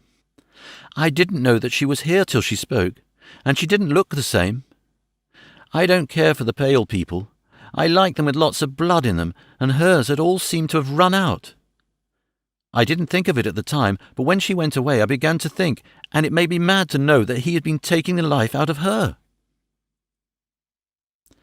I could feel that the rest quivered as he did, but we remained otherwise still. "So when he came tonight, I was ready for him. I saw the mist stealing in, and I grabbed it tight. I had heard that madmen have unnatural strength, and as I knew I was a madman, at times anyhow, I resolved to use my power. Aye, and he felt it too, for he had come out of the mist to struggle with me. I held tight, and I thought I was going to win, for I didn't mean him to take any more of her life till I saw his eyes.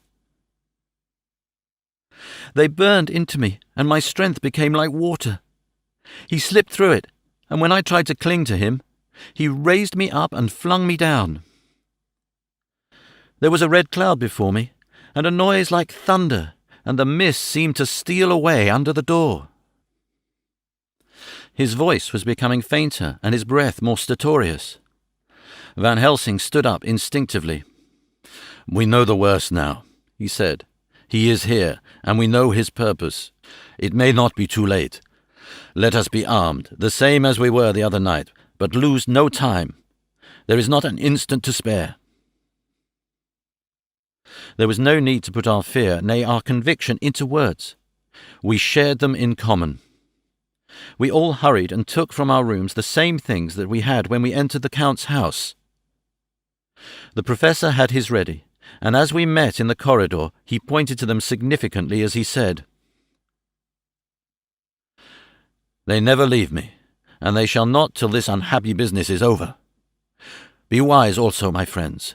It is no common enemy that we deal with. Alas, alas, that dear Madam Mina should suffer." He stopped. His voice was breaking, and I do not know if rage or terror predominated in my own heart.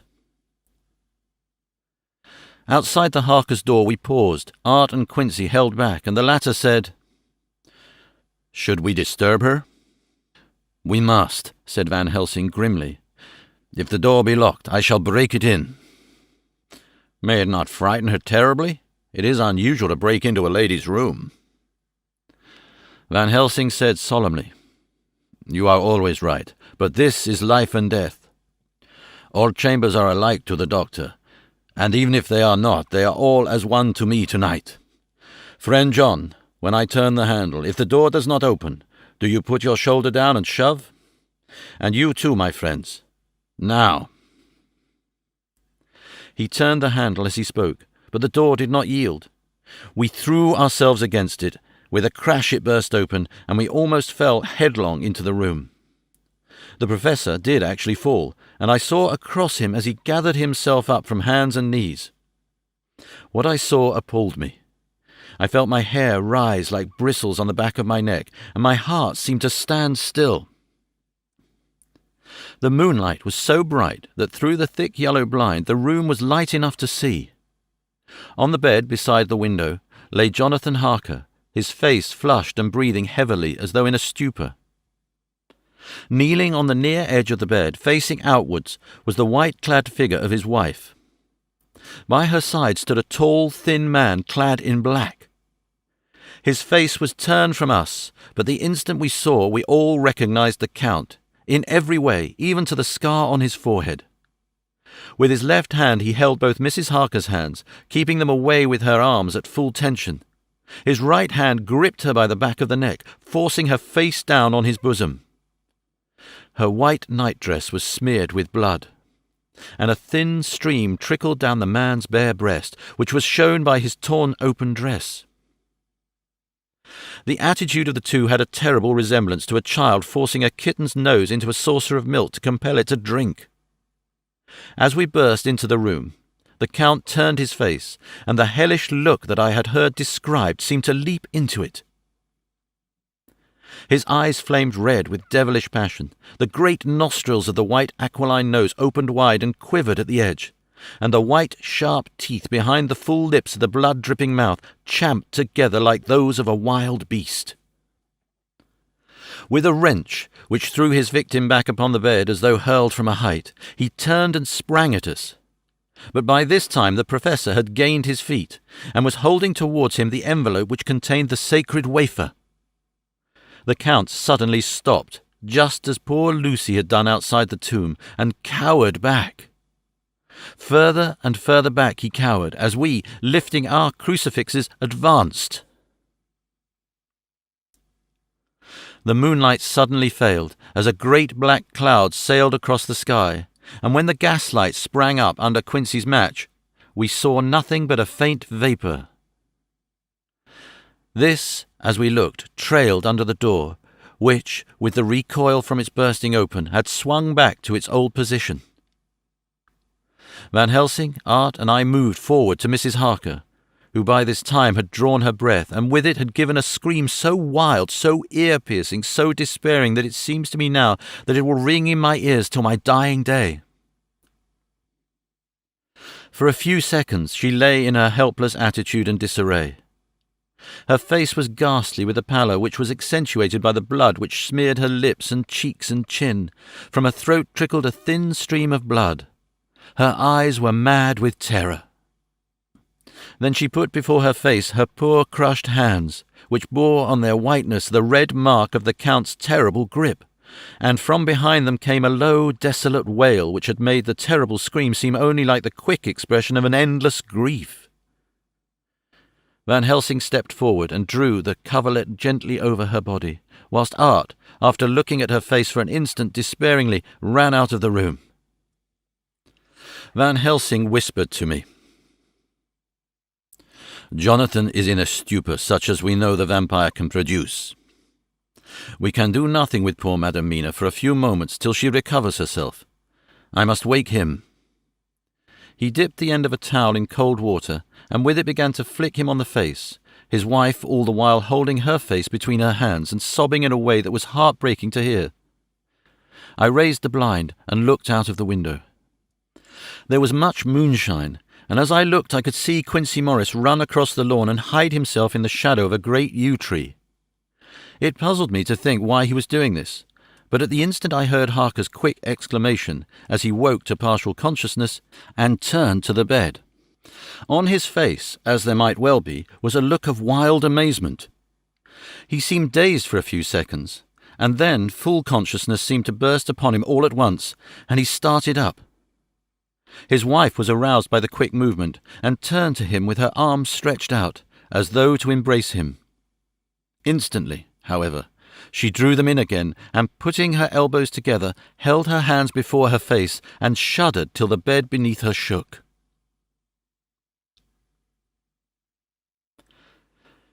"In God's name, what does this mean?" Harker cried out. "Dr. Seward, Dr. Van Helsing, what is it? What has happened? What is wrong? Mina, dear, what is it? What does that blood mean? My God, has it come to this?" And raising himself to his knees, he beat his hands wildly together. "Good God, help us! Help her! Oh, help her!" With a quick movement he jumped from bed and began to pull on his clothes, all the man in him awake at the need for instant exertion. "What has happened? Tell me all about it," he cried without pausing. "Dr. Van Helsing, you love Mina, I know. Oh, do something to save her. It cannot have gone too far yet. Guard her while I look for him." His wife, through her terror and horror and distress, saw some sure danger to him. Instantly forgetting her own grief, she seized hold of him and cried out, "No, no, Jonathan, you must not leave me. I have suffered enough tonight, God knows, without the dread of his harming you. You must stay with me. Stay with these friends who will watch over you."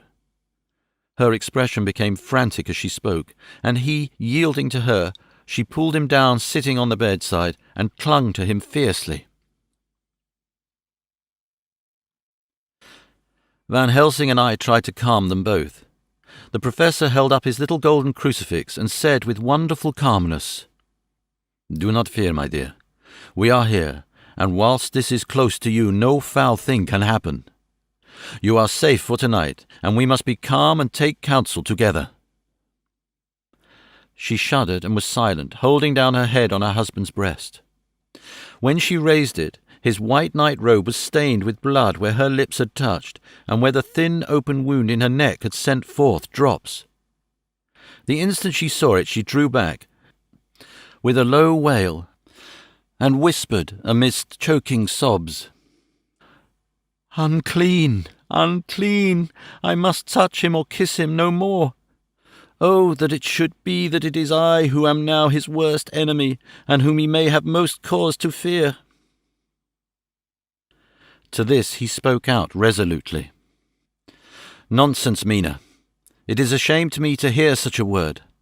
I would not hear it of you, and I shall not hear it from you. May God judge me by my deserts, and punish me with more bitter suffering than ever this hour, if by any act or will of mine anything ever come between us." He put out his arms and folded her to his breast, and for a while she lay there sobbing. He looked at us over her bowed head, with eyes that blinked damply above his quivering nostrils. His mouth was set as steel. After a while her sobs became less frequent and more faint, and then he said to me, speaking with a studied calmness which I felt tried his nervous power to the utmost, "And now, Dr. Seward, tell me all about it. Too well I know the broad fact. Tell me all that has been." I told him exactly what had happened, and he listened with seeming impassiveness. But his nostrils twitched and his eyes blazed as I told how the ruthless hands of the Count had held his wife in that terrible and horrid position, with her mouth to the open wound in his breast. It interested me, even at that moment, to see that, whilst the face of white-set passion worked convulsively over the bowed head, the hands tenderly and lovingly stroked the ruffled hair. Van Helsing looked at me questioningly. I understood him to mean if we were to take advantage of their coming to divert, if possible, the thoughts of the unhappy husband and wife from each other and from themselves. So on nodding acquiescence to him, he asked them what they had seen or done. To which Lord Godalming answered, "I could not see him anywhere in the passage or any of our rooms. I looked in the study, but though he had been there, he had gone. He had, however—" He stopped suddenly, looking at the poor drooping figure on the bed. Van Helsing said gravely, "Go on, friend Arthur. We want here no more concealments. Our hope now is in knowing all. Tell freely." So Art went on. He had been there, and though it could only have been for a few seconds, he made rare hay of the place. All the manuscript had been burned, and the blue flames were flickering amongst the white ashes. The cylinders of your phonograph, too, were thrown on the fire, and the wax had helped the flames." Here I interrupted. "Thank God there is the other copy in the safe." His face lit for a moment, but fell again as he went on. "I ran downstairs then, but could see no sign of him. I looked into Renfield's room, but there was no trace there except—" Again he paused. "Go on," said Harker hoarsely. So he bowed his head and, moistening his lips with his tongue, added, "Except that poor fellow is dead." Mrs. Harker raised her head. Looking from one to the other of us, she said solemnly, "God's will be done."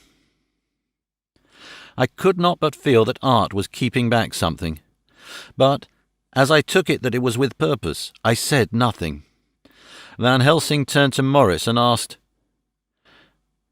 "And you, friend Quincy, have you any to tell?" "A little," he answered. "It may be much eventually, but at present I can't say.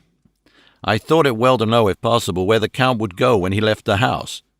I did not see him, but I saw a bat rise from Renfield's room and flap westward. I expected to see him in some shape go back to Carfax, but he evidently sought some other lair. He will not be back tonight, for the sky is reddening in the east and the dawn is close. We must work tomorrow." He said the latter words through his shut teeth. For a space of perhaps a couple of minutes there was silence, and I could fancy that I could hear the sound of our hearts beating. Then Van Helsing said, placing his hand very tenderly on Mrs. Harker's head, "And now, Madam Mina, poor dear, dear Madam Mina, tell us exactly what happened. God knows that I do not want that it be pained, but it is need that we know all. For now more than ever has all our work to be done quick and sharp, and in deadly earnest. The day is close to us that must end all, if it may be so, and now is the chance that we may live and learn." The poor dear lady shivered, and I could see the tension of her nerves as she clasped her husband closer to her, and bent her head lower and lower, still on his breast. Then she raised her head proudly, and held out one hand to Van Helsing, who took it in his, and, after stooping and kissing it reverently, held it fast. The other hand was locked in that of her husband, who held his other arm thrown round her protectingly. After a pause in which she was evidently ordering her thoughts, she began, "I took the sleeping draught which you had so kindly given me, but for a long time it did not act. I seemed to become more wakeful, and myriads of horrible fancies began to crowd in upon my mind, all of them connected with death and vampires, with blood and pain and trouble." Her husband involuntarily groaned as she turned to him and said lovingly, "Do not fret, dear. You must be brave and strong and help me through the horrible task. If you only knew what an effort it is to me to tell of this fearful thing at all, you would understand how much I need your help. Well, I saw I must try to help the medicine to its work with my will, if it was to do me any good, so I resolutely set myself to sleep. Sure enough, sleep must soon have come to me, for I remember no more. Jonathan coming in had not waked me, for he lay by my side when I next remember. There was in the room the same thin white mist that I had before noticed. But I forget now if you know of this. You will find it in my diary, which I shall show you later. I felt the same vague terror which had come to me before, and the same sense of presence. I turned to wake Jonathan, but found that he slept so soundly that it seemed as if it was he who had taken the sleeping draught and not I. I tried, but I could not wake him. This caused me a great fear, and I looked around, terrified. Then indeed my heart sank within me. Beside the bed, as if it had stepped out of the mist, or rather as if the mist had turned into his figure, for it had entirely disappeared, stood a tall, thin man, all in black. I knew him at once from the description of the others. The waxen face, the high aquiline nose on which the light fell in a thin white line, the parted red lips with the sharp white teeth showing between, and the red eyes that I had seemed to see in the sunset on the windows of St. Mary's Church at Whitby. I knew, too, the red scar on his forehead where Jonathan had struck him. For an instant my heart stood still, and I would have screamed out, only that I was paralyzed. In the pause, he spoke in a sort of keen, cutting whisper, pointing as he spoke to Jonathan. "Silence! If you make a sound, I shall take him and dash his brains out before your very eyes." I was appalled and was too bewildered to do or say anything. With a mocking smile, he placed one hand upon my shoulder and, holding me tight, bared my throat with the other, saying as he did so, "First, a little refreshment to reward my exertions. You may as well be quiet. It is not the first time or the second time that your veins have appeased my thirst." I was bewildered, and strangely enough I did not want to hinder him. I suppose it is part of the horrible curse that such is, when his touch is on his victim. And oh, my God, pity me! He placed his reeking lips upon my throat. Her husband groaned again. She clasped his hand harder and looked at him pityingly, as if he were the injured one, and went on. "I felt my strength fading away, and I was in a half swoon. How long this horrible thing lasted I know not. But it seemed that a long time must have passed before he took his foul, awful, sneering mouth away. I saw it drip with the fresh blood. The remembrance seemed for a while to overpower her, and she drooped and would have sunk down but for her husband's sustaining arm. With a great effort she recovered herself and went on. Then he spoke to me mockingly. "And so you, like the others, would play your brains against mine. You would help these men to hunt me and frustrate me in my designs. You know now, and they know in part already, and will know in full before long, what it is to cross my path. They should have kept their energies for use closer to home. Whilst they played wits against me who commanded nations and intrigued for them and fought for them hundreds of years before they were born, I was countermining them.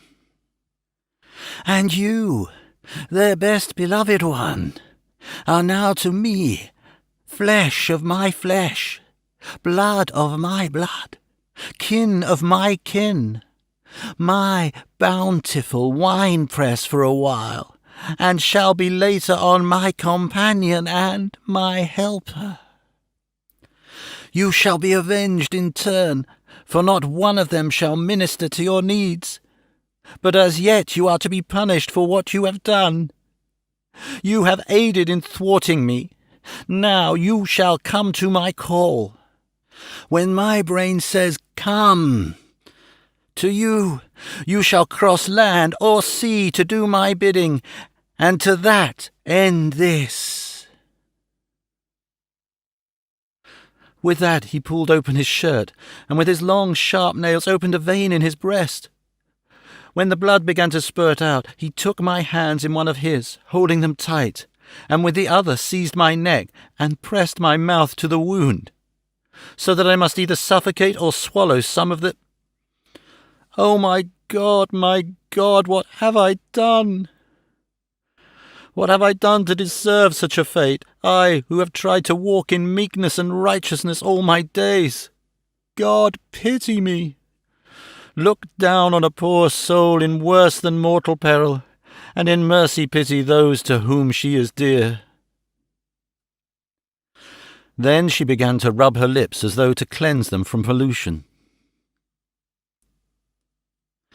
As she was telling her terrible story, the eastern sky began to quicken, and everything became more and more clear.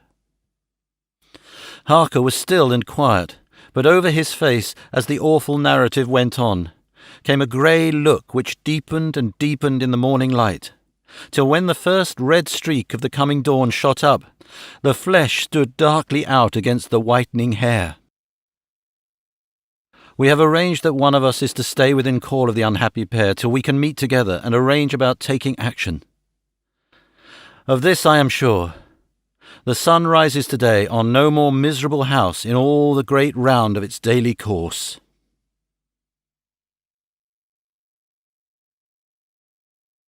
Chapter 22. Jonathan Harker's Journal. 3 October. As I must do something or go mad, I write this diary. It is now 6 o'clock, and we are to meet in the study in half an hour and take something to eat. For Dr. Van Helsing and Dr. Seward are agreed that if we do not eat, we cannot work our best.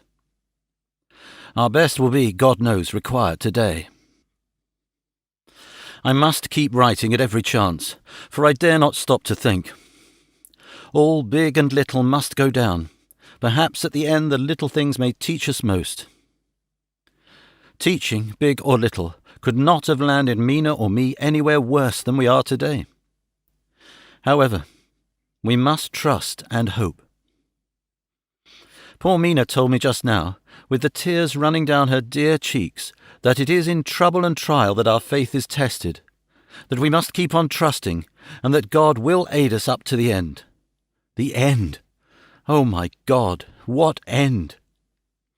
To work, to work.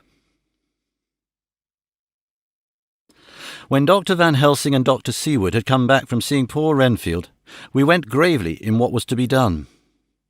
First, Dr. Seward told us that when he and Dr. Van Helsing had gone down to the room below, they had found Renfield lying on the floor, all in a heap. His face was all bruised and crushed in, and the bones of the neck were broken. Dr. Seward asked the attendant who was on duty in the passage if he had heard anything.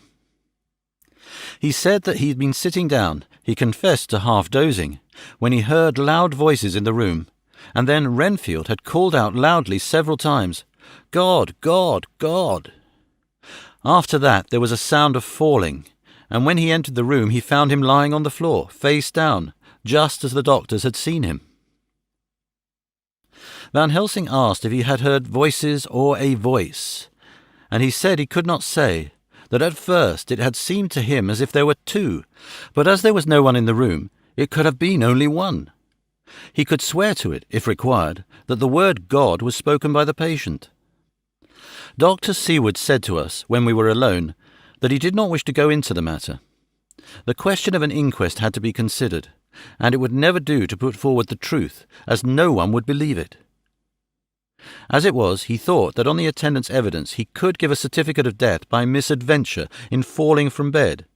In case the coroner should demand it, there would be a formal inquest, necessarily to the same result. When the question began to be discussed as to what should be our next step, the very first thing we decided was that Mina should be in full confidence, that nothing of any sort, no matter how painful, should be kept from her. She herself agreed as to its wisdom, and it was pitiful to see her so brave and yet so sorrowful, and in such a depth of despair. "There must be no concealment," she said. "Alas, we have had too much already. And besides, there is nothing in all the world that can give me more pain than I have already endured, than I suffer now. Whatever may happen, it must be of new hope or of new courage to me." Van Helsing was looking at her fixedly as she spoke, and said suddenly but quietly, "But dear Madam Mina, are you not afraid, not for yourself, but for others from yourself after what has happened?" Her face grew set in its lines, but her eyes shone with the devotion of a martyr as she answered, "Oh no, for my mind is made up." "To what?" he asked gently, whilst we were all very still, for each in our own way we had a sort of vague idea of what she meant. Her answer came with direct simplicity, as though she were simply stating a fact. "Because if I find in myself, and I shall watch keenly for it, a sign of harm to any that I love, I shall die." "You would not kill yourself?" he asked hoarsely. "I would, if there were no friend who loved me, who would save me such a pain and so desperate an effort." She looked at him meaningly as she spoke. He was sitting down, but now he rose and came close to her and put his hand on her head as he said solemnly, "My child, There is such a one, if it were for your good. For myself, I could hold it in my account with God to find such an euthanasia for you, even at this moment, if it were best. Nay, were it safe. But my child—" For a moment he seemed choked, and a great sob rose in his throat. He gulped it down and went on. "There are here some who would stand between you and death. You must not die. You must not die by any hand, but at least of all by your own. Until the other who has fouled your sweet life is true dead, you must not die.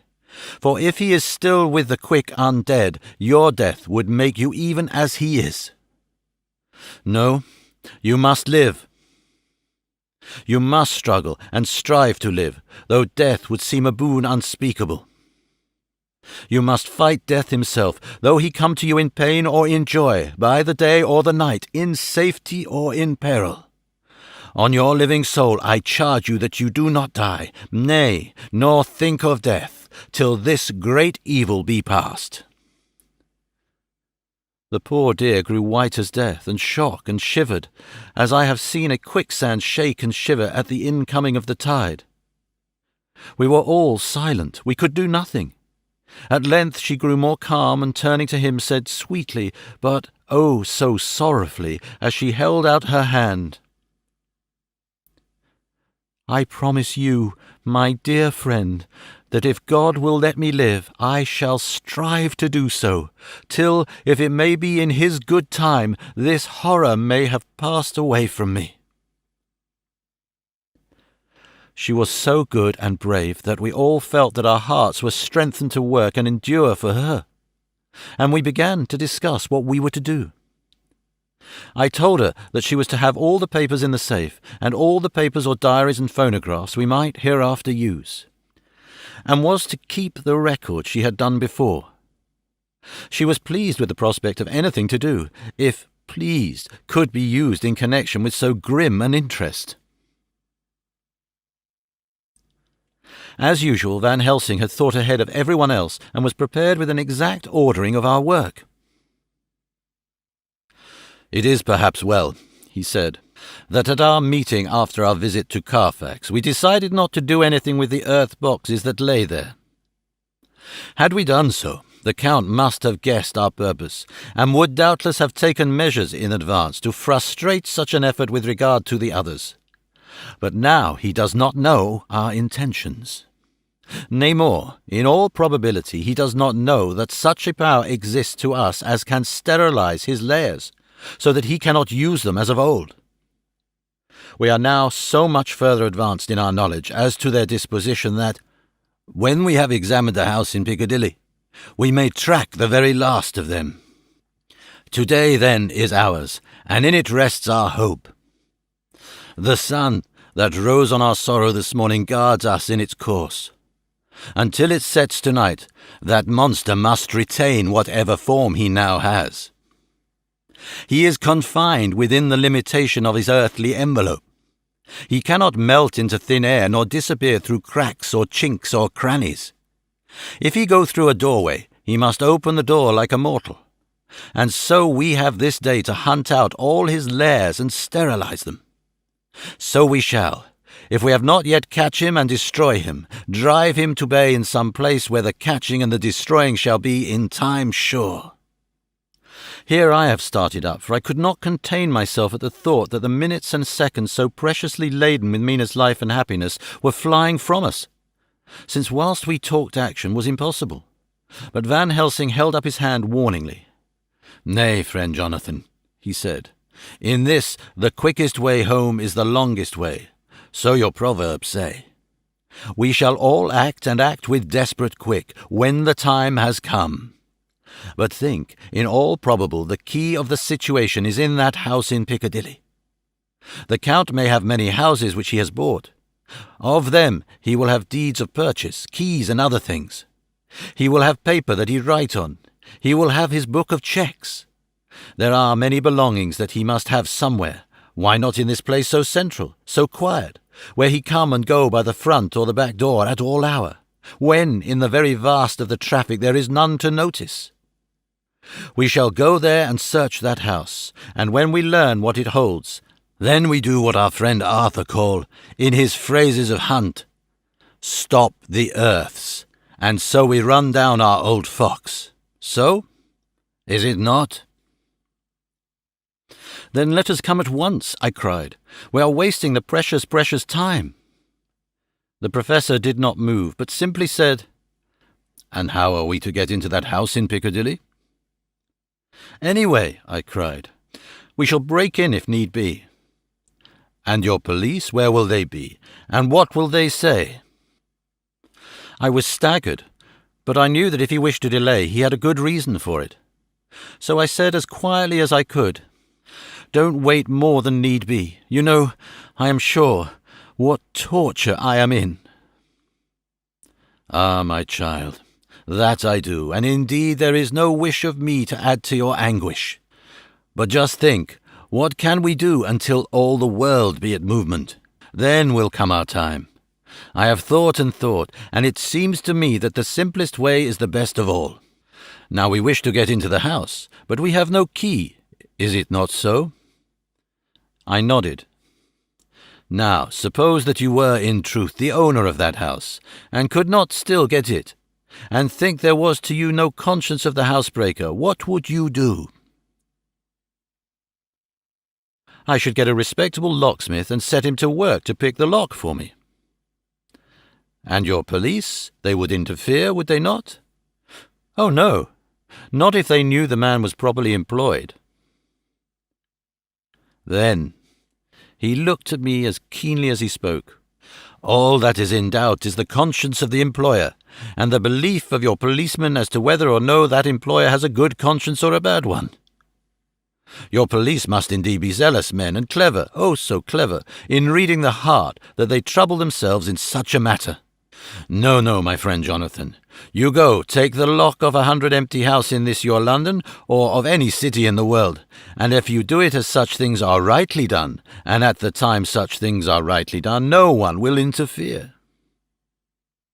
I have read of a gentleman who owned so fine a house in London, and when he went for months of summer to Switzerland and lock up his house, some burglar came and broke window at back and got in. Then he went and made open the shutters in front and walk out and in through the door, before the very eyes of the police.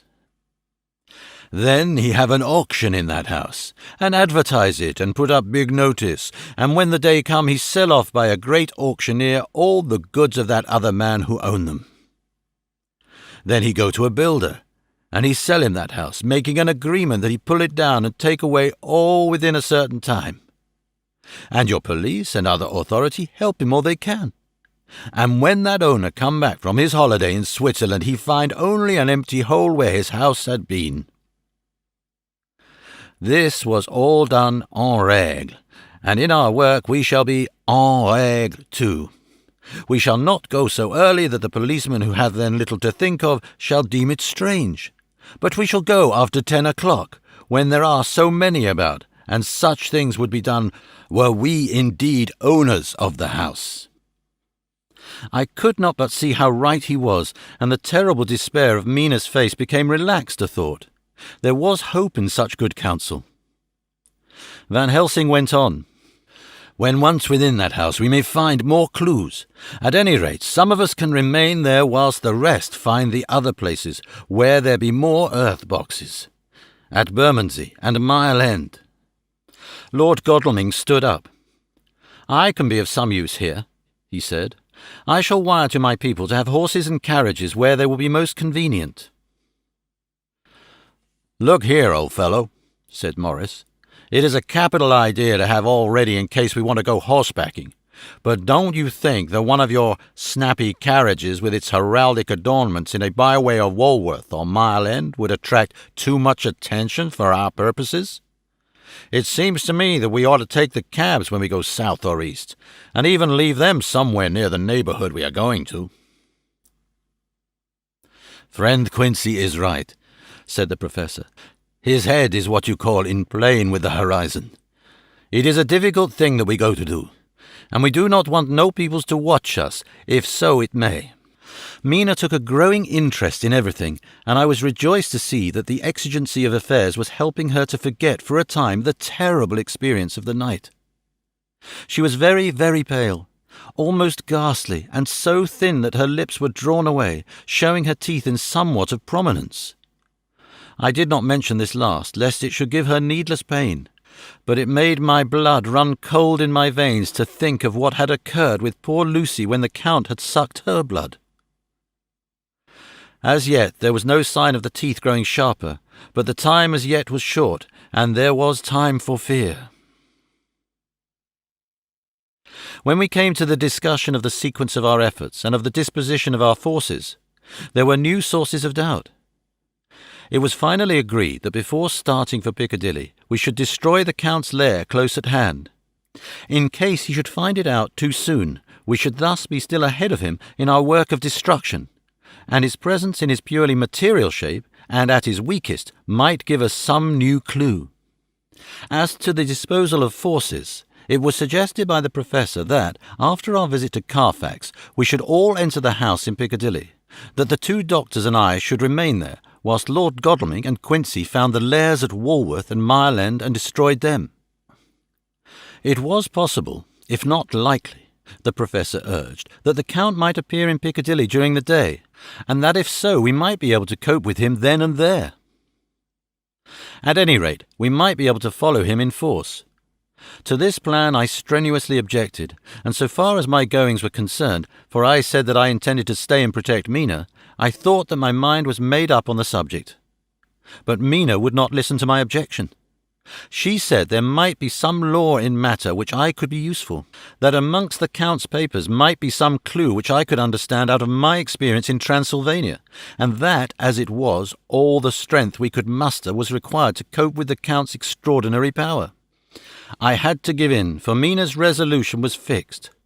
She said that it was the last hope for her that we should all work together. As for me, she said, I have no fear. Things have been as bad as they can be, and whatever may happen must have in it some element of hope or comfort. Go, my husband. God can, if he wishes it, guard me as well alone as with anyone present.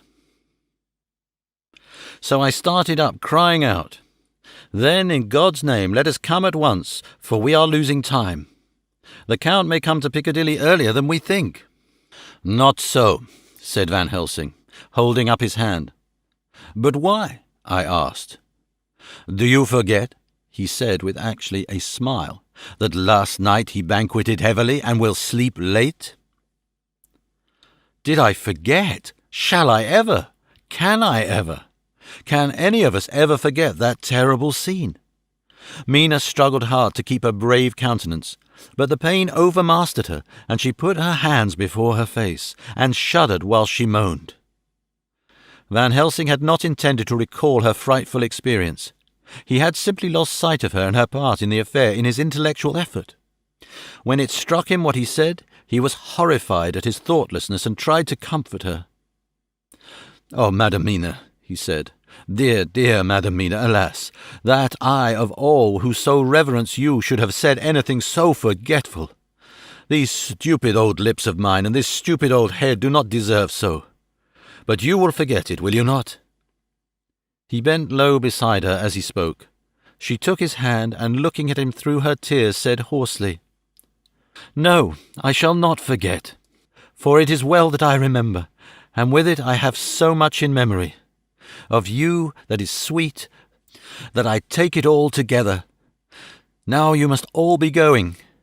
Breakfast is ready, and we must all eat that we may be strong." Breakfast was a strange meal to us all.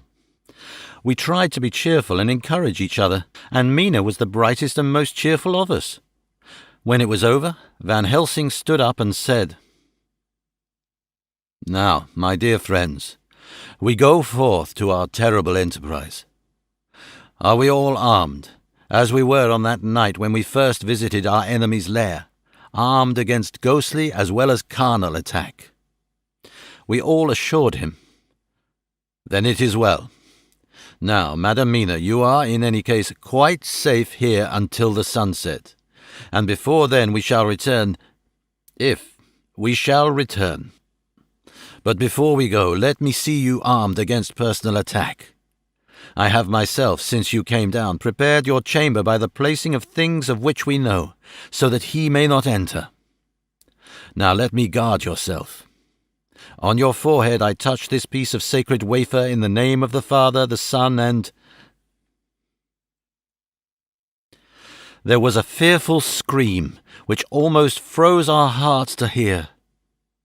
As he had placed the wafer on Mina's forehead, it had seared her, had burned into the flesh as though it had been a piece of white-hot metal.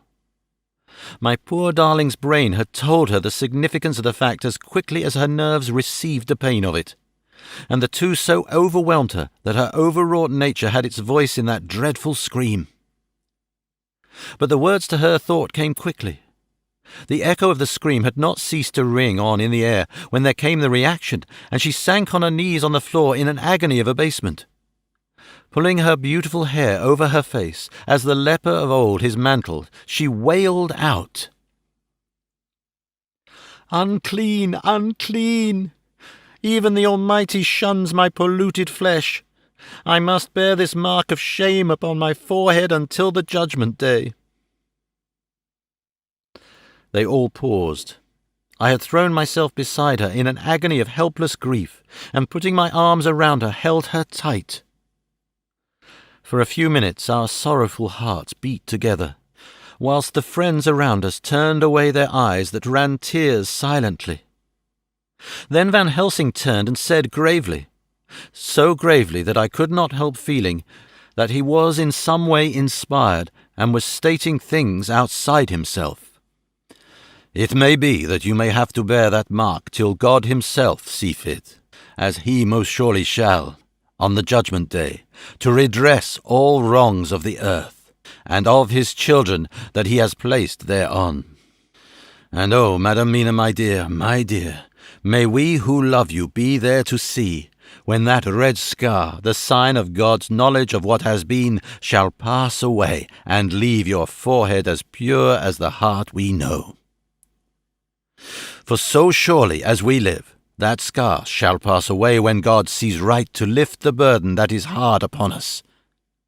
Till then we bear our cross, as his Son did in obedience to his will. It may be that we are chosen instruments of his good pleasure, and that we ascend to his bidding, as though that other, through stripes and shame, through tears and blood, through doubts and fears, and all that makes the difference between God and man." There was hope in his words and comfort, and they made for resignation. Mina and I both felt so, and simultaneously we each took one of the old man's hands and bent over and kissed it. Then, without a word, we all knelt down together, and, all holding hands, swore to be true to each other. We men pledged ourselves to raise the veil of sorrow from the head of her whom, each in his own way, we loved, and we prayed for help and guidance in the terrible task which lay before us. It was then time to start. So I said farewell to Mina, a parting which neither of us shall forget to our dying day, and we set out. To one thing I have made up my mind. If we find out that Mina must be a vampire in the end, then she shall not go into that unknown and terrible land alone. I suppose it is thus that in old times one vire meant many. Just as their hideous bodies could only rest in sacred earth, so the holiest love was the recruiting sergeant for their ghastly ranks. We entered Carfax without trouble, and found all the things same as on the first occasion.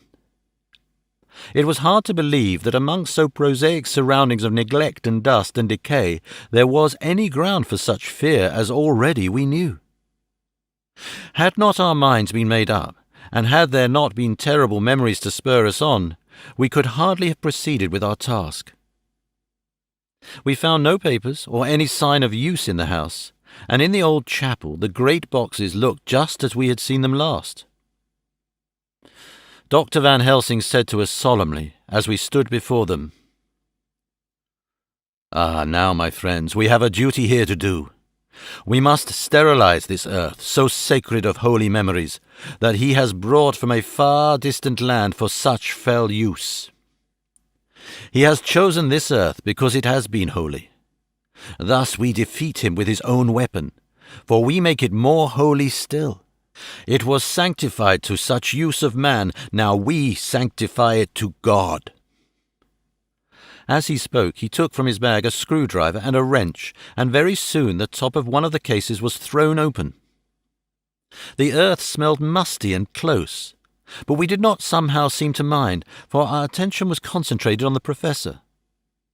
Taking from his box a piece of the sacred wafer, he laid it reverently on the earth, and then shutting down the lid began to screw it home, we aiding him as he worked. One by one we treated in the same way each of the great boxes, and left them as we had found them to all appearance, but in each was a portion of the host. When we closed the door behind us, the professor said solemnly, "So much is already done. If it may be that with all the others we can be so successful, then the sunset of this evening may shine on Madam Mina's forehead all white as ivory and with no stain." As we passed across the lawn on our way to the station to catch our train, we could see the front of the asylum. I looked eagerly, and in the window of my own room saw Mina. I waved my hand to her, and nodded to tell that our work there was successfully accomplished. She nodded in reply to show that she understood. The last I saw, she was waving her hand in farewell. It was with a heavy heart that we sought the station and just caught the train, which was steaming in as we reached the platform. I have written this in the train. Piccadilly, 12:30 o'clock. Just before we reached Fenchurch Street, Lord Godalming said to me, "Quincy and I will find a locksmith. You had better not come with us in case there should be any difficulty, for under the circumstances it wouldn't seem so bad for us to break into an empty house. But you are a solicitor, and the Incorporated Law Society might tell you that you should have known better." I demurred as to my not sharing any danger even of odium, but he went on, "Besides, it will attract less attention if there are not too many of us. My title will make it all right with the locksmith, and with any policeman that may come along. You had better go with Jack and the professor and stay in the Green Park, somewhere in sight of the house, and when you see the door opened and the smith has gone away, do you all come across. We shall be on the lookout for you, and shall let you in." "The advice is good," said Van Helsing, so we said no more. Godalming and Morris hurried off in a cab, we following in another. At the corner of Arlington Street, our contingent got out and strolled into the Green Park. My heart beat as I saw the house on which so much of our hope was centred, looming up grim and silent in its deserted condition amongst its more lively and spruce-looking neighbours. We sat down on a bench within a good view and began to smoke cigars so as to attract as little attention as possible. The minutes seemed to pass with leaden feet as we waited for the coming of the others. At length we saw a four-wheeler drive up. Out of it, in leisurely fashion, got Lord Godalming and Morris, and down from the box descended a thick-set working man with his rush-woven basket of tools. Morris paid the cabman, who touched his hat and drove away. Together the two ascended the steps, and Lord Godalming pointed out what he wanted done. The workman took off his coat leisurely and hung it on one of the spikes of the rail, saying something to a policeman who just then sauntered along. The policeman nodded acquiescence, and the man kneeling down placed his bag beside him. After searching through it, he took out a selection of tools which he produced to lay beside him in orderly fashion.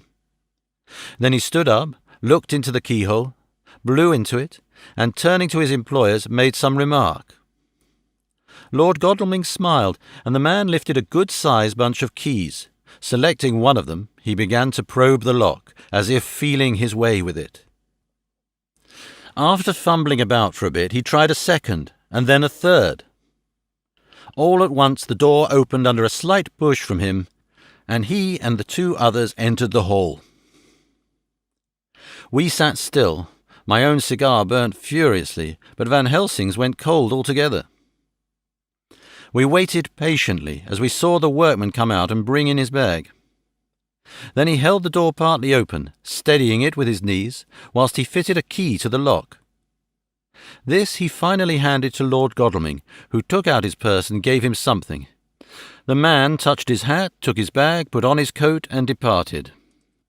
Not a soul took the slightest notice of the whole transaction. When the man had fairly gone, we three crossed the street and knocked at the door. It was immediately opened by Quincey Morris, beside whom stood Lord Godalming lighting a cigar. "This place smells so vilely," said the latter as we came in. It did indeed smell vilely, like the old chapel at Carfax, and with our previous experience it was plain to us that the Count had been using the place pretty freely. We moved to explore the house, all keeping together in case of attack, for we knew we had a strong and wily enemy to deal with, and as yet we did not know whether the Count might not be in the house. In the dining room, which lay at the back of the hall, we found 8 boxes of earth. 8 boxes only out of the 9 which we sought. Our work was not over, and would never be until we should have found the missing box. First we opened the shutters of the window which looked out across a narrow stone-flagged yard at the blank face of a stable, pointed to look like the front of a miniature house. There were no windows in it, so we were not afraid of being overlooked. We did not lose any time in examining the chests. With the tools which we had brought with us, we opened them one by one, and treated them as we had treated those others in the old chapel. It was evident to us that the Count was not at present in the house, and we proceeded to search for any of his effects. After a cursory glance at the rest of the rooms, from basement to attic, we came to the conclusion that the dining room contained any effects which might belong to the Count, and so we proceeded to minutely examine them. They lay in a sort of orderly disorder on the great dining-room table. There were title deeds of the Piccadilly house in a great bundle, deeds of the purchase of the houses at Mile End and Bermondsey, note-paper, envelopes, and pens and ink. All were covered up in thin wrapping paper to keep them from the dust. There were also a clothes-brush, a brush and a comb, and a jug and a basin, the latter containing dirty water which was reddened as if with blood. Last of all was a little heap of keys of all sorts and sizes, probably those belonging to the other houses. When we had examined this last find, Lord Godalming and Quincey Morris, taking accurate notes of the various addresses of the houses in the east and the south, took with them the keys in a great bunch, and set out to destroy the boxes in these places. The rest of us are, with what patience we can, waiting their return, or the coming of the Count.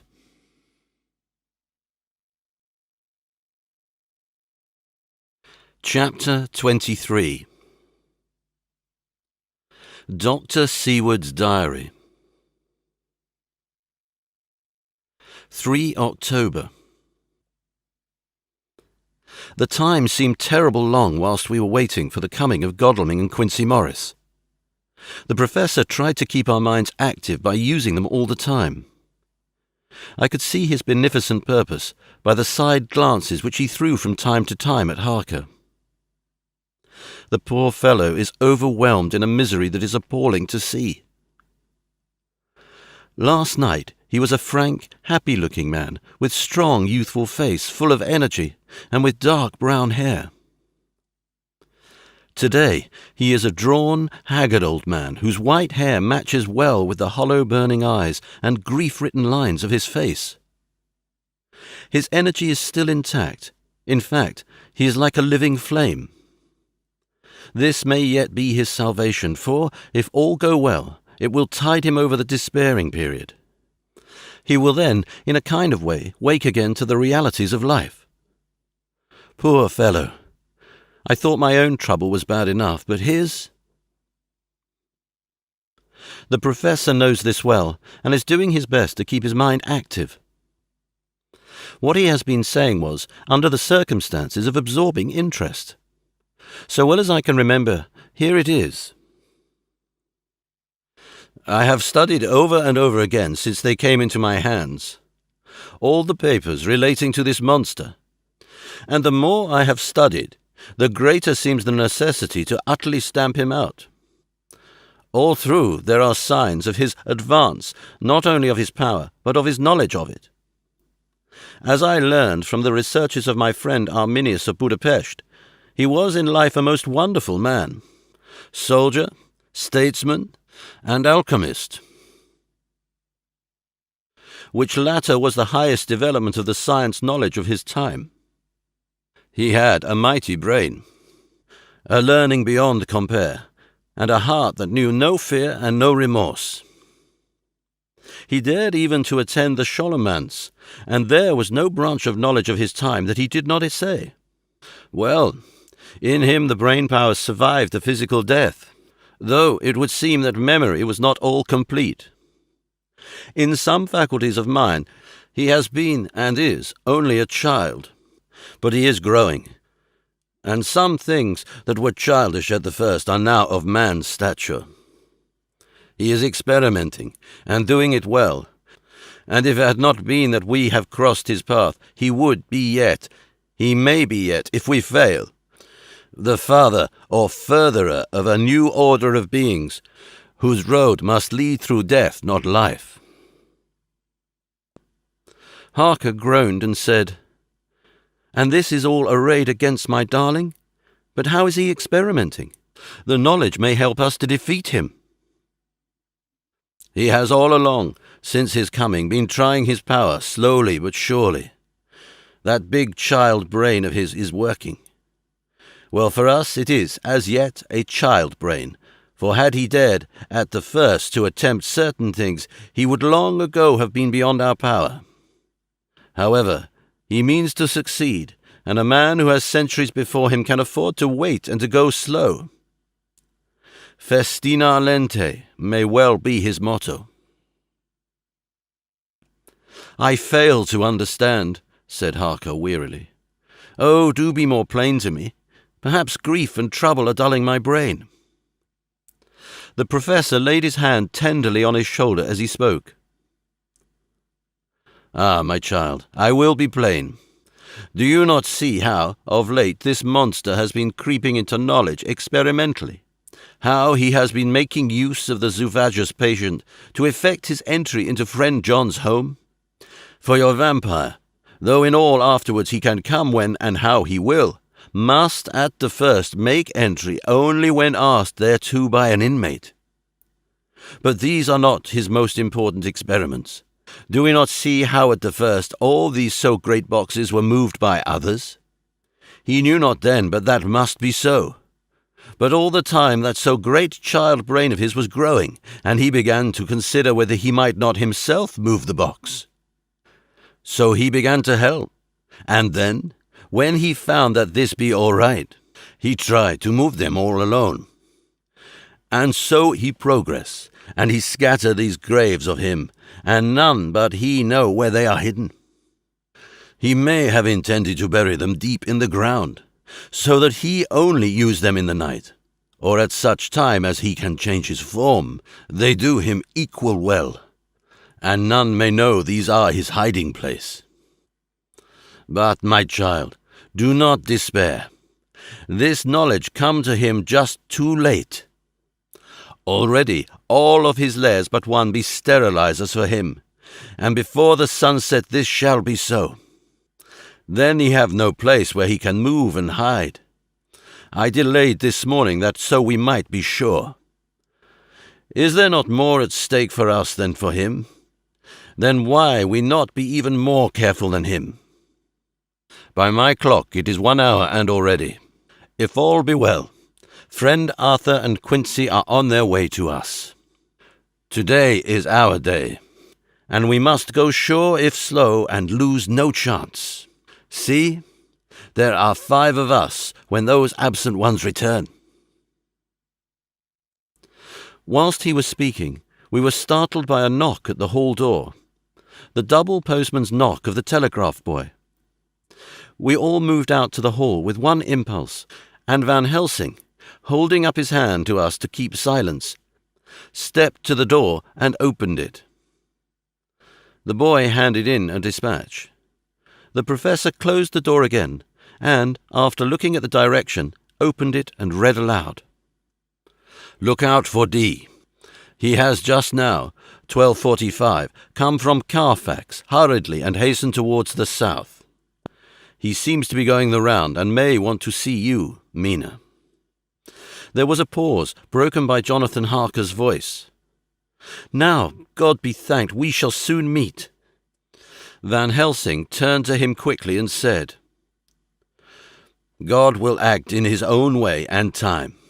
Do not fear and do not rejoice as yet, for what we wish for at the moment may be our undoings." "I care for nothing now," he answered hotly, "except to wipe out this brute from the face of creation. I would sell my soul to do it." "Oh, hush, hush, my child," said Van Helsing. "God does not purchase souls in this wise, and the devil, though he may purchase, does not keep faith. But God is merciful and just, and knows your pain and your devotion to that dear Madam Mina. Think you how her pain would be doubled, did she but hear your wild words? Do not fear any of us. We are all devoted to this cause, and today shall see the end. The time is coming for action. Today this vampire is limit to the powers of man, and till sunset he may not change. It will take him time to arrive here. See, it is 20 minutes past 1, and there are yet some times before he can hither come, be he never so quick. What we must hope for is that my Lord Arthur and Quincy arrive first." About half an hour after we had received Mrs. Harker's telegram, there came a quiet, resolute knock at the hall door. It was just an ordinary knock, such as is given hourly by thousands of gentlemen, but it made the professor's heart and mind beat loudly. We looked at each other, and together moved out into the hall. We each held ready to use our various armaments, the spiritual in the left hand, the mortal in the right. Van Helsing pulled back the latch, and, holding the door half open, stood back, having both hands ready for action. The gladness of our hearts must have shone upon our faces when on the step, close to the door, we saw Lord Godalming and Quincy Morris. They came quickly in and closed the door behind them, the former saying as they moved along the hall, "It is all right. We've found both places, 6 boxes in each, and we destroyed them all."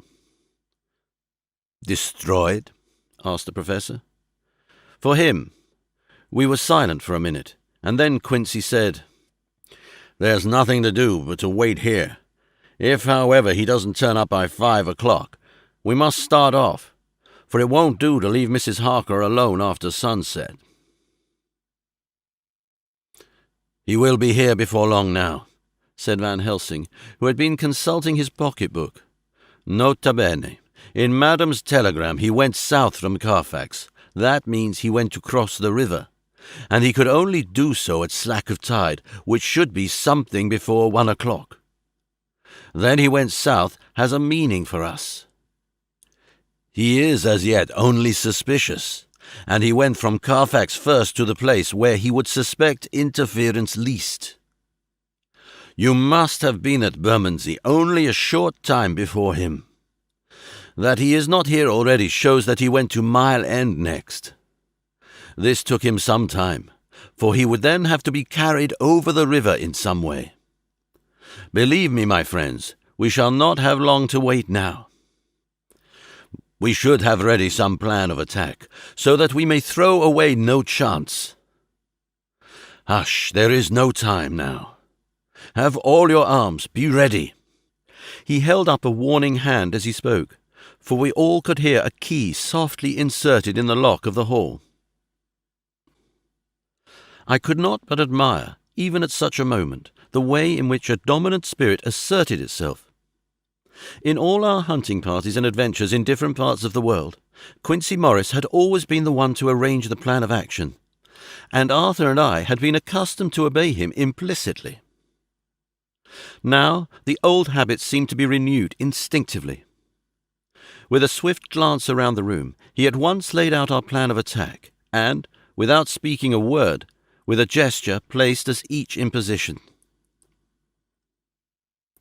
Van Helsing, Harker, and I were just behind the door, so that when it was opened, the Professor could guard it whilst we two stepped between the incomer and the door. Godalming behind and Quincy in front stood just out of sight, ready to move in front of the window. We waited in a suspense that made the seconds pass with nightmare slowness. The slow, careful steps came along the hall. The Count was evidently prepared for some surprise. At least he feared it. Suddenly, with a single bound, he leapt into the room, winning a way past us before any of us could raise a hand to stay him. There was something so panther-like in the movement, something so inhuman, that it seemed to sober us all from the shock of his coming. The first to act was Harker, who, with a quick movement, threw himself before the door leading into the room in the front of the house. As the Count saw us, a horrible sort of snarl passed over his face, showing the eye-teeth long and pointed, but the evil smile as quickly passed into a cold stare of lion-like disdain. His expression again changed as, with a single impulse, we all advanced upon him. It was a pity that we had not some better organized plan of attack, for even at the moment I wondered what we were to do. I did not myself know whether our lethal weapons would avail us anything. Harker evidently meant to try the matter, for he had ready his great cookery knife and made a fierce and sudden cut at him. The blow was a powerful one, only the diabolical quickness of the Count's leap back saved him. A second less, and the trenchant blade had shorn through his heart. As it was, the point just cut the cloth of his coat, making a wide gap whence a bundle of banknotes and a stream of gold fell out. The expression of the Count's face was so hellish that for a moment I feared for Harker, though I saw him throw the terrible knife aloft again for another stroke. Instinctively I moved forward with a protective impulse, holding the crucifix and wafer in my left hand. I felt a mighty power fly along my arm, and it was without surprise that I saw the monster cower back before a similar movement made spontaneously by each one of us. It would be impossible to describe the expression of hate and baffled malignity, of anger and hellish rage, which came over the Count's face. His waxen hue became greenish-yellow by the contrast of his burning eyes, and the red scar on the forehead showed on the pallid skin like a palpitating wound. The next instant, with a sinuous dive, he swept under Harker's arm, ere his blow could fall, and, grasping a handful of the money from the floor, dashed across the room, threw himself at the window.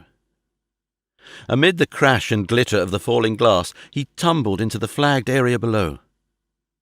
Through the sound of the shivering glass I could hear the ting of the gold as some of the sovereigns fell on the flagging.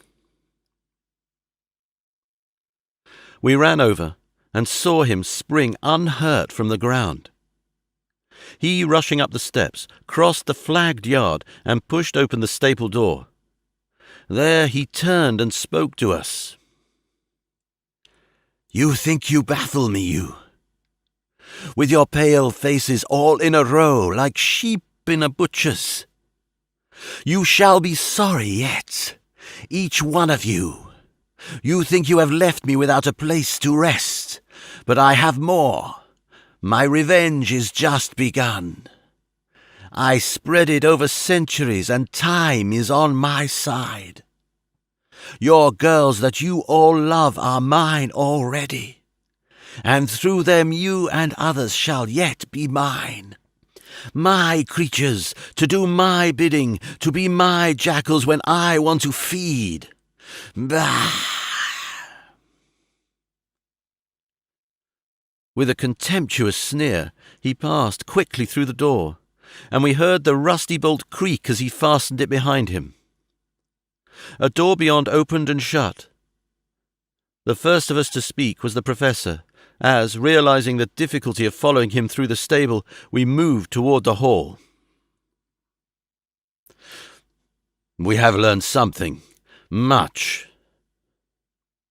Notwithstanding his brave words, he fears us, he fear time, he fear want. For if not, why he hurry so? His very tone betray him, or my ears deceive. Why take that money? You follow quick. You are hunters of wild beasts, and understand it so.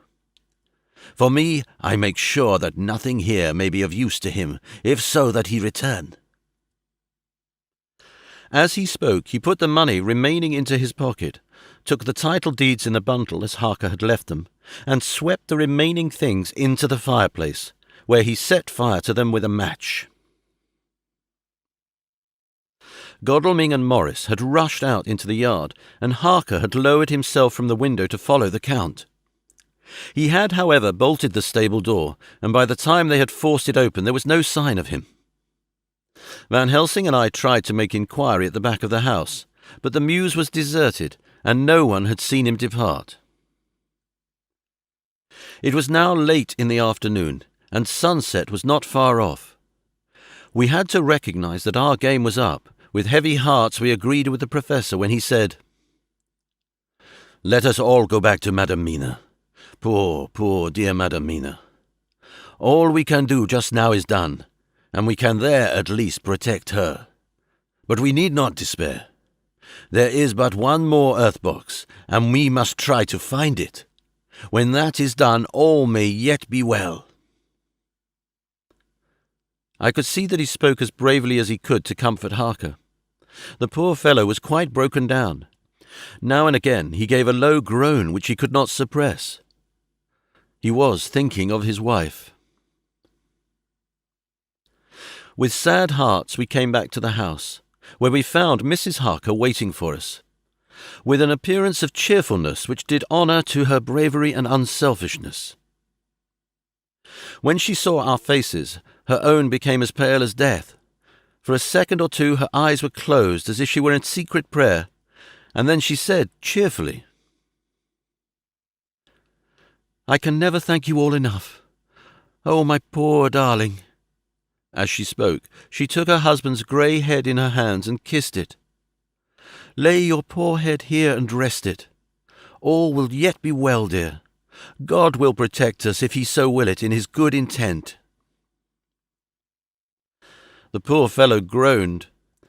There was no place for words in his sublime misery. We had a sort of perfunctory supper together, and I think it cheered us all up somewhat. It was perhaps the mere animal heat of food to hungry people, for none of us had eaten anything since breakfast, or the sense of companionship may have helped us. But anyhow, we were all less miserable, and saw the morrow as not altogether without hope. True to our promise, we told Mrs. Harker everything which had passed, and although she grew snowy white at times when danger had seemed to threaten her husband, and red at others when his devotion to her was manifested, she listened bravely and with calmness. When we came to the part where Harker had rushed at the Count so recklessly, she clung to her husband's arm, and held it tight as though her clinging could protect him from any harm that might come. She said nothing, however, till the narration was all done, and matters had been brought right up to the present time. Then, without letting go her husband's hand, she stood up amongst us and spoke. Oh, that I could give any idea of the scene, of that sweet, sweet, good woman in all the radiant beauty of her youth and animation, with the red scar on her forehead, of which she was conscious, and which we saw with grinding of our teeth, remembering whence and how it came. Her loving kindness against our grim hate, her tender faith against all our fears and doubting, and we, knowing that so far as symbols went, she with all her goodness and purity and faith was outcast from God. "Jonathan," she said, and the words sounded like music on her lips, it was so full of love and tenderness. "Jonathan, dear, and you all my true friends, I want you to bear something in mind through all this dreadful time. I know that you must fight, that you must destroy even as you destroyed the false Lucy so that the true Lucy might live hereafter. but it is not a work of hate. That poor soul who has wrought all this misery is the saddest case of all. Just think what will be his joy when he too is destroyed in his worser part, that his better part may have spiritual immortality. You must be pitiful to him too, though it may not hold your hands from his destruction." As she spoke, I could see her husband's face darken and draw together, as though the passion in him were shrivelling his being to its core. Instinctively, the clasp on his wife's hand grew closer till his knuckles looked white. She did not flinch from the pain which I knew she must have suffered, but looked at him with eyes that were more appealing than ever. As she stopped speaking, he leapt to his feet, almost tearing his hand from hers as he spoke. "May God give him into my hand just for long enough to destroy that earthly life of him which we are aiming at. If beyond it I could send his soul for ever and ever to burning hell, I would do it." Oh, hush, in the name of the good God, don't say such things, Jonathan, my husband, or you will crush me with fear and horror. Just think, my dear, I have been thinking all this long, long day of it, that perhaps some day I too may need such pity, and that some other like you, and with equal cause for anger, may deny it to me. Oh, my husband, indeed I would have spared you such a thought had there been another way. But I pray that God may not have treasured your wild words, except as the heartbroken wail of a very loving and sorely stricken man. Oh God, let these poor white hairs go in evidence of what he has suffered, who all his life has done no wrong, and on whom so many sorrows have come." We men were all in tears now. There was no resisting them, and we wept openly. She wept too, to see that her sweeter counsels had prevailed. Her husband flung himself on his knees beside her, and putting his arms round her, hid his face in the folds of her dress. Van Helsing beckoned to us, and we stole out of the room, leaving the two loving hearts alone with their God. Before they retired, the Professor fixed up the room against any coming of the vampire, and assured Mrs. Harker that she might rest in peace. She tried to school herself to the belief, and manifestly, for her husband's sake, tried to seem content. It was a brave struggle, and was, I think, and believe, not without its reward. Van Helsing had placed at hand a bell, which either of them was to sound in case of any emergency. When they had retired, Quincy, Godalming, and I arranged that we should sit up, dividing the night between us, and watch over the safety of the poor stricken lady. The first watch falls to Quincy, so the rest of us shall be off to bed as soon as we can. Godalming has already turned in, for his is the second watch.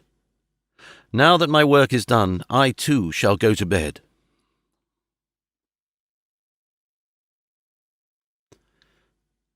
Jonathan Harker's Journal. 3-4 October, close to midnight. I thought yesterday would never end.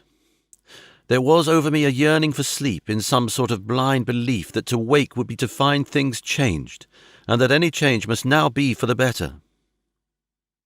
Before we parted, we discussed what our next step was to be, but we could arrive at no result. All we knew was that one earth box remained, and that the Count alone knew where it was. If he chooses to lie hidden, he may baffle us for years, and in the meantime? The thought is too horrible. I dare not think of it even now. This I know, that if ever there was a woman who was all perfection, that one is my poor wronged darling. I love her 1,000 times more for her sweet pity of last night, a pity that made my own hate of the monster seem despicable. Surely God will not permit the world to be the poorer by the loss of such a creature? This is hope to me. We are all drifting reefwards now, and faith is our only anchor. Thank God, Mina is sleeping, and sleeping without dreams. I fear what her dreams might be like, with such terrible memories to ground them in. She has not been so calm within my seeing since the sunset. Then, for a while, there came over her face a repose which was like spring after the blasts of March.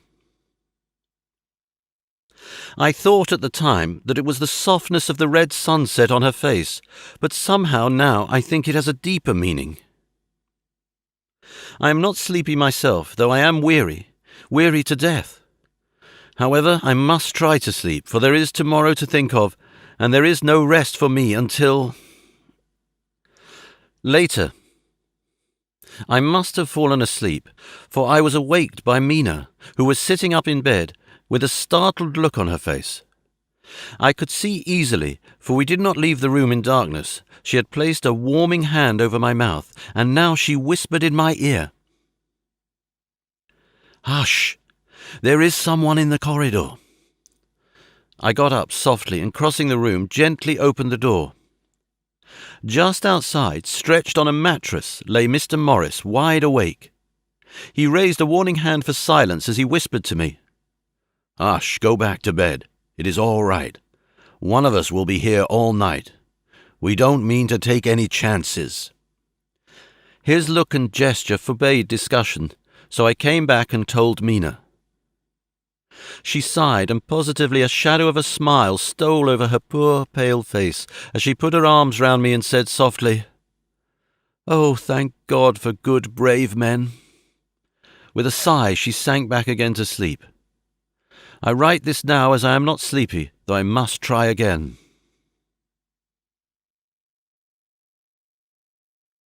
4 October, morning. Once again during the night I was wakened by Mina. This time we had all had a good sleep, for the grey of the coming dawn was making the windows into sharp oblongs, and the gas flame was like a speck rather than a disk of light. She said to me hurriedly, "Go, call the professor. I want to see him at once." "Why?" I asked. "I have an idea. I suppose it must have come in the night and matured without my knowing it. He must hypnotize me before the dawn, and then I shall be able to speak. Go, quick, dearest. The time is getting close." I went to the door. Dr. Seward was resting on the mattress, and seeing me, he sprang to his feet. "Is anything wrong?" he asked in alarm. "No," I replied, "but Mina wants to see Dr. Van Helsing at once." "I will go," he said, and hurried into the professor's room. In 2 or 3 minutes later, Van Helsing was in the room in his dressing gown, and Mr. Morris and Lord Godalming were with Dr. Seward at the door asking questions. When the professor saw Mina, a smile, a positive smile, ousted the anxiety of his face. He rubbed his hands as he said, "Oh, my dear Madam Mina, this is indeed a change. See, friend Jonathan, we have got our dear Madam Mina as of old back to us today." Then, turning to her, he said cheerfully, "And what am I to do for you? For at this hour you do not want me for nothings." "I want you to hypnotize me," she said. "Do it before the dawn, for I feel then I can speak, and speak freely. Be quick, for the time is short." Without a word, he motioned her to sit up in bed. Looking fixedly at her, he commenced to make passes in front of her, from over the top of her head downward, with each hand in turn. Mina gazed at him fixedly for a few minutes, during which my own heart beat like a trip-hammer, for I felt that some crisis was at hand. Gradually her eyes closed, and she sat stock still. Only by the gentle heaving of her bosom could one know that she was alive. The professor made a few more passes, and then stopped, and I could see that his forehead was covered with great beads of perspiration. Mina opened her eyes, but she did not seem the same woman. There was a faraway look in her eyes, and her voice had a sad dreaminess which was new to me. Raising his hand to impose silence, the professor motioned to me to bring the others in. They came on tiptoe, closing the door behind them, and stood at the front of the bed looking on. Mina appeared not to see them. The stillness was broken by Van Helsing's voice speaking in a low level tone which would not break the current of her thoughts. "Where are you?" The answer came in a neutral way. I do not know. Sleep has no place it can call its own. For several minutes there was silence. Mina sat rigid, and the professor stood staring at her fixedly. The rest of us hardly dared to breathe. The room was growing lighter. Without taking his eyes from Mina's face, Dr. Van Helsing motioned to me to pull up the blind. I did so, and the day seemed just upon us. A red streak shot up, and a rosy light seemed to diffuse itself through the room. On the instant the professor spoke again. "Where are you now?" The answer came dreamily, but with intention. It were as though she were interpreting something.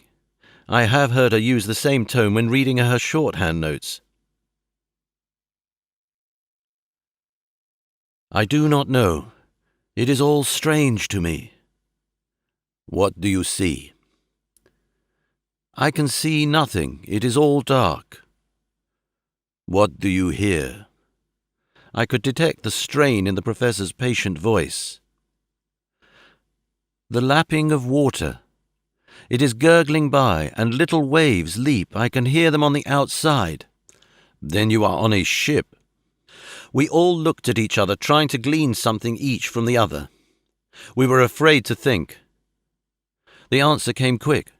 "Oh, yes." "What else do you hear?" "The sound of men stamping overhead as they run about. There is the creaking of a chain, and the loud tinkle as the check of the capstan falls into the ratchet." "What are you doing?" "I am still. Oh, so still. It is like death."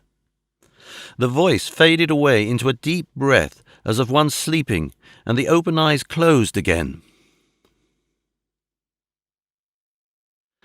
By this time the sun had risen, and we were all in the full light of day. Dr. Van Helsing placed his hands on Mina's shoulders, and laid her head down softly on her pillow. She lay like a sleeping child for a few moments, and then, with a long sigh, awoke and stared in wonder to see us all around her. "Have I been talking in my sleep?" was all she said. She seemed, however, to know the situation without telling, though she was eager to know what she had told. The professor repeated the conversation, and she said, "Then there is not a moment to lose. It may not be yet too late." Mr. Morris and Lord Godalming started for the door, but the professor's calm voice called them back. "Stay, my friends. That ship, wherever it was weighing anchor whilst she spoke. There are many ships weighing anchor at the moment in your so great port of London. Which of them is it that you seek? God be thanked that we have once again a clue, though whither it may lead us we know not. We have been blind somewhat, blind after the manner of men, since when we can look back we see what we might have seen looking forward if we had been able to see what we might have seen. Alas, that sentence is a puddle, is it not? We can know now what was in the Count's mind when he seized that money, though Jonathan's so fierce knife put him in the danger that even he dread. He meant escape. Hear me, escape. He saw that with but one earth-box left, and a pack of men following like dogs after a fox, this London was no place for him. He have taken his last earth-box on board a ship, and he leave the land. He think to escape, but no, we follow him. Tally-ho, as friend Arthur would say when he put on his red frock. Our old fox is wily. Oh, so wily, and we must follow with a wile. I, too, am wily, and I think his mind in a little while. In meantime, we may rest and in peace, for there are waters between us which he do not want to pass, and which he could not, if he would, unless the ship were to touch the land, and then only at full or slack tide. See, and the sun is just rose, and all day to sunset is to us. Let us take bath, and dress, and have breakfast, which we all need, and which we can eat comfortably, since he be not in the same land with us." Mina looked at him appealingly as she asked, "But why need we seek him further when he has gone away from us?" He took her hand and patted it as he replied, "Ask me nothings yet. When we have breakfast, then I answer all questions." He would say no more, and we separated to dress. After breakfast, Mina repeated her question. He looked at her gravely for a minute, and then said sorrowfully, "Because, my dear, dear Madam Mina, now more than ever must we find him, even if we have to follow him to the jaws of hell." She grew paler as she asked faintly, "Why?" "Because," he answered solemnly, "he can live for centuries, and you are but mortal woman. Time is now to be dreaded, since once he put that mark upon your throat." I was just in time to catch her as she fell forward in a faint.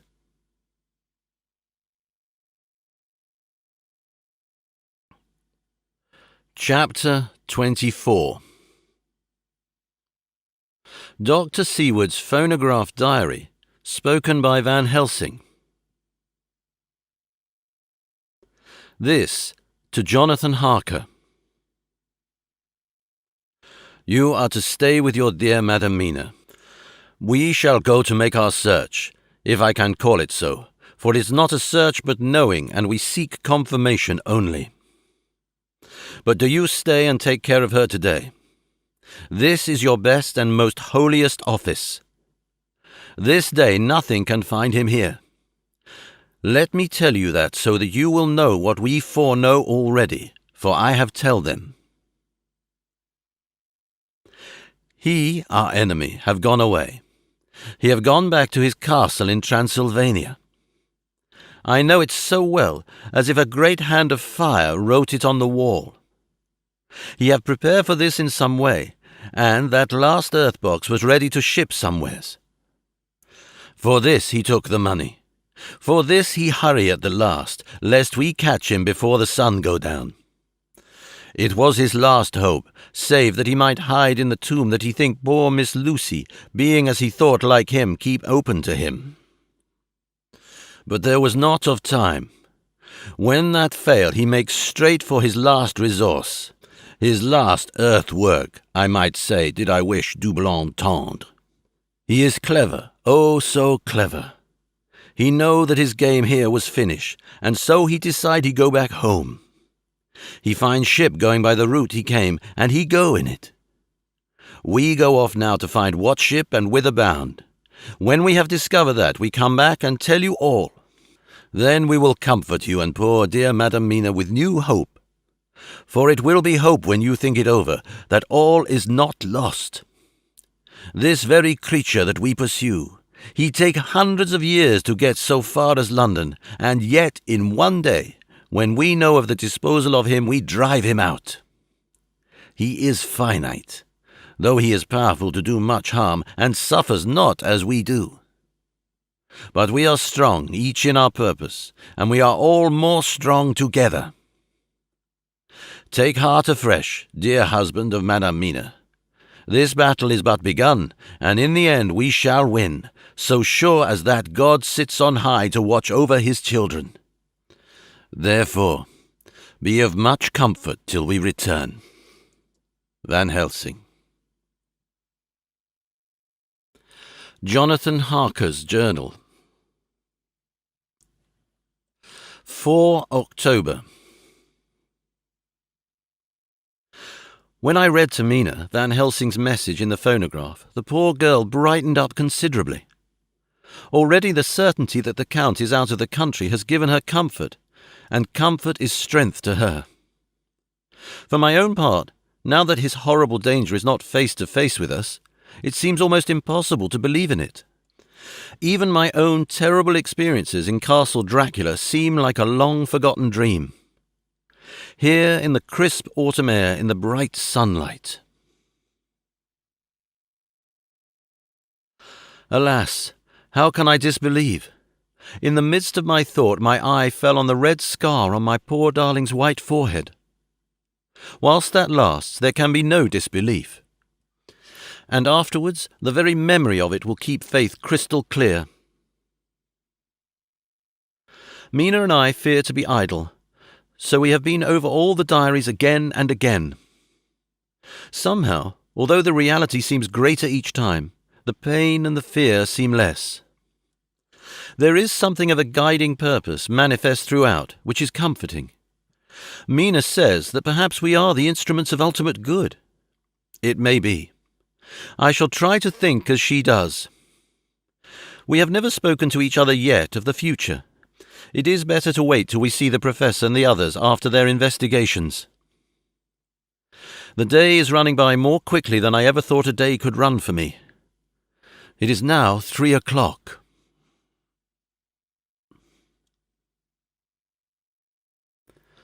Mina Harker's Journal. 5 October, 5 p.m. Our meeting for report.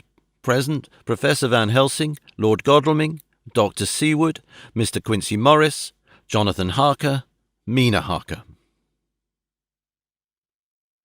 Dr. Van Helsing described what steps were taken during the day to discover on what boat and whither bound Count Dracula made his escape. As I knew he wanted to get back to Transylvania, I felt sure he must go by the Danube mouth, or by somewhere in the Black Sea, since by that way he come. It was a dreary blank that was before us. Ognum ignotum pro magnifico. And so with heavy hearts we start to find what ships leave for the Black Sea last night. He was in sailing ship since Madam Mina tell of sails being set. These not so important as to go in your list of the shipping in the Times, and so we go, by suggestion of Lord Godalming, to your Lloyd's, where are note of all ships that sailed, however small. There we find that only one Black Sea-bound ship go out with the tide. She is the Tsarina Katerina, and she sailed from Doolittle's Wharf of Varna, and thence on to other parts up the Danube. So, said I, this is the ship whereon is the Count. So off we go to Doolittle's Wharf, and there we find a man in an office of wood so small that the man looked bigger than the office. From him we inquire of the goings of the Tsarina Katerina. He swear much, and he red face and loud of voice, but he good fellow all the same. And when Quincy give him something from his pocket which crackle as he roll it up, and put in it so small a bag which he have hid deep in his clothing, he still better fellow and humble servant to us. He come with us and ask many men who are rough and hot. These be better fellows too when they have been no more thirsty. They say much of blood and bloom, and of others which I comprehend not, though I guess what they mean, but nevertheless they tell us all things which we want to know. They make known to us among them how last afternoon at about 5 o'clock comes a man so hurry. A tall man, thin and pale, with high nose and teeth so white and eyes that seem to be burning. That he be all in black, except that he have a hat of straw which suit not him or the time. That he scatter his money in making quick inquiry as to what ship sails for the Black Sea and for where. Some took him to the office and then to the ship, where he will not go aboard but halt at shore end of gangplank, and ask that the captain come to him. The captain come, when told that he will be paid well, and though he swear much at the first, he agree to term. Then the thin man go, and someone tell him where horse and cart can be hired. He go there, and soon he come again, himself driving cart on which a great box. This he himself lift down, though it takes several to put it on truck for the ship. He gave much talk to captain as to how and where his box is to be placed, but the captain like it not, and swear at him in many tongues, and tell him that if he like he can come and see where it shall be. But he say no, that he come not yet, for that he have much to do. Whereupon the captain tell him that he had better be quick, with blood, for that his ship will leave the place of blood before the turn of the tide with blood. Then the thin man smile and say that of course he must go when he think fit, but he will be surprised if he go quite so soon. The captain swear again, polyglot, and the thin man make him bow and thank him, and say that he will so far intrude on his kindness as to come aboard before the sailing. Final the captain more red than ever, and in more tongues tell him that he doesn't want no Frenchmen, with bloom upon them, and also with blood in his ship, with blood on her also. And so, after asking where there might be close at hand a ship where he might purchase ship's forms, he departed. No one knew where he went, or bloomin' well cared, as they said they had something else to think of. Well, with blood again, for it soon became apparent to all that the Tsarina Katerina would not sail as was expected.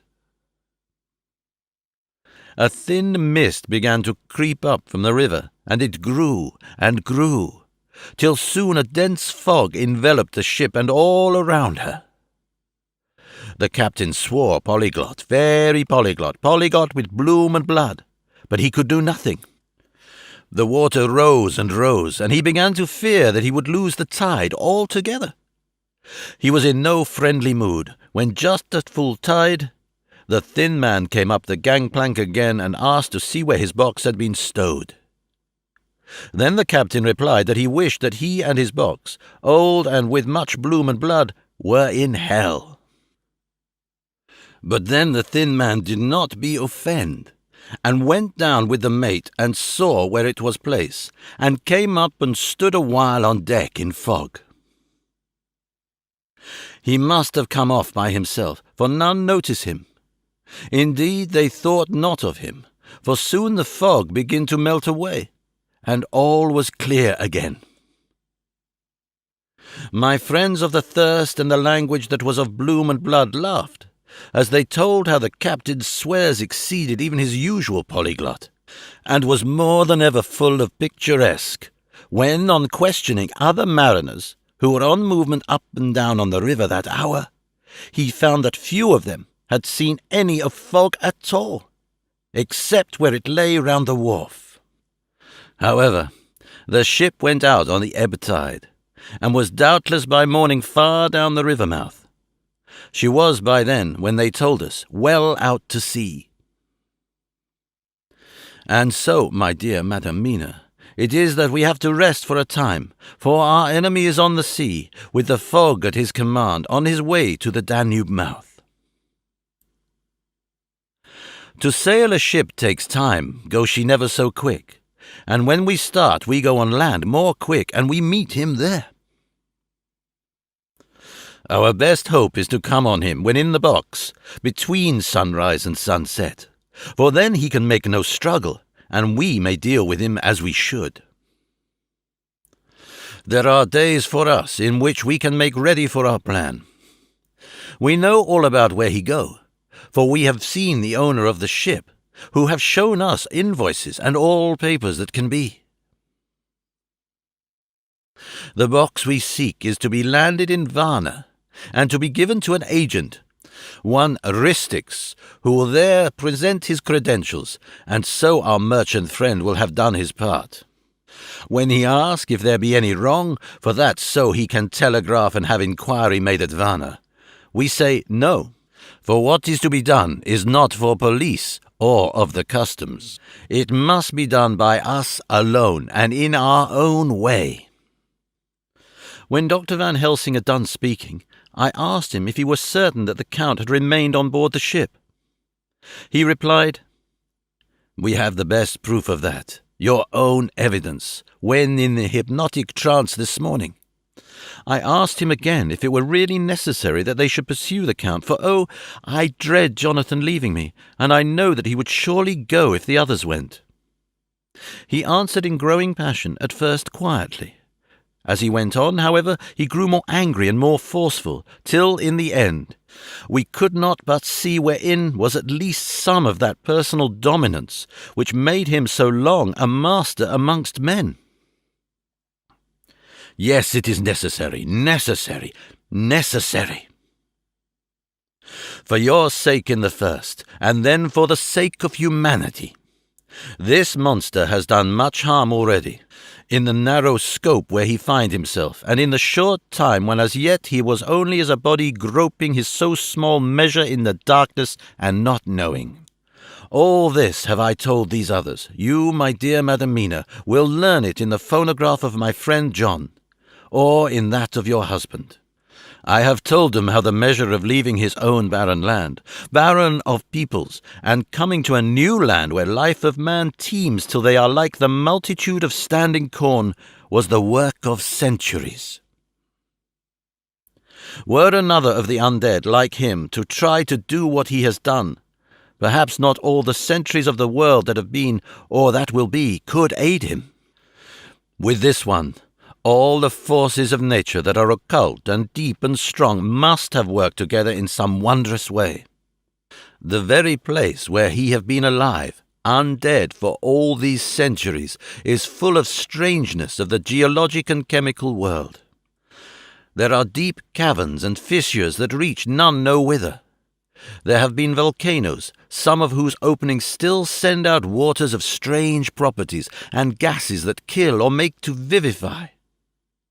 Doubtless, there is something magnetic or electric in some of these combinations of occult forces which work for physical life in a strange way, and in himself were from the first some great qualities.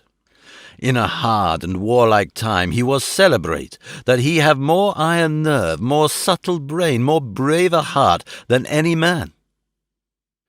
In him some vital principle have in strange way found their utmost, and as his body keeps strong and grow and thrive, so his brain grow too.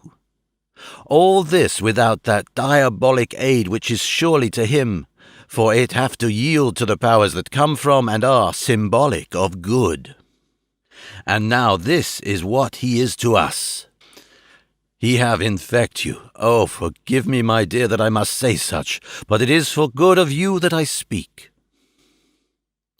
He infect you in such wise, that even if he do no more, you have only to live in your own old sweet way, and so in time death, which is of man's common lot, and with God's sanction, shall make you like to him. This must not be. We have sworn together that it must not. Thus are we ministers of God's own wish, that the world and men for whom his Son died will not be given over to monsters, whose very existence would defame him. He have allowed us to redeem one soul already, and we go out as the old knights of the cross to redeem more. Like them we shall travel towards the sunrise, and like them, if we fall in good cause. He paused, and I said, "But will not the Count take his rebuff wisely? Since he has been driven from England, will he not avoid it, as a tiger does the village from which he has been hunted?" "Aha," he said. "Your simile of the tiger good for me, and I shall adopt him. Your man-eater, as they of India call the tiger, who has once tasted blood of the human, care no more for the other prey, but prowl unceasing till he get him. This that we hunt from our village is a tiger too, a man-eater, and he never ceased to prowl. Nay, in himself he is not one to retire and stay afar. In his life, his living life, he go over the Turkey frontier and attack his enemy on his own ground. He be beaten back, but did he stay? No. He came again and again and again. Look at his persistence and endurance. With the child brain that was to him, he have long since conceived the idea of coming to a great city. What does he do? He find out the place of all the world most of promise for him. Then he deliberately set himself down to prepare for the task. He find in patience just how is his strength, and what are his powers. He study new tongues.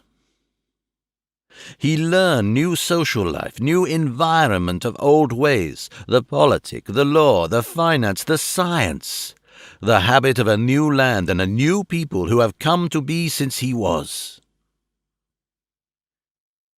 His glimpse that he have had whet his appetite only, and enkeen his desire. Nay, it help him to grow as to his brain, for it all proved to him how right he was at the first in his surmises. He have done this alone, all alone, from a ruined tomb in a forgotten land. What more may he not do when the greater world of thought is open to him? He that can smile at death as we know him, who can flourish in the midst of diseases that kill off whole peoples. Oh, if such a one was to come from God and not the devil, what a force for good might he not be in this old world of ours! But we are pledged to set the world free. Our toil must be in silence, and our efforts all in secret. For in this enlightened age, when men believe not even what they see, the doubting of wise men would be his greatest strength. It would be at once his sheath and his armor, and his weapons to destroy us, his enemies, who are willing to peril even our own souls for the safety of one we love, for the good of mankind, and for the honor and glory of God. After a general discussion, it was determined that for tonight nothing be definitely settled, that we should all sleep on the facts and try to think out the proper conclusions. Tomorrow, at breakfast, we are to meet again, and, after making our conclusions known to one another, we shall decide on some definite course of action. I feel wonderful peace and rest tonight. It is as if some haunting presence were removed from me. Perhaps my surmise was not finished, could not be, for I caught sight in the mirror of the red mark upon my forehead, and I knew that I was still unclean.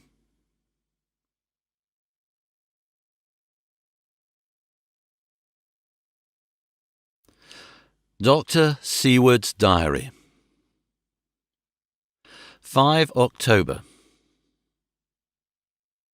We all rose early, and I think that sleep did much for each and all of us. When we met at early breakfast, there was more cheerfulness than any of us had ever expected to experience again.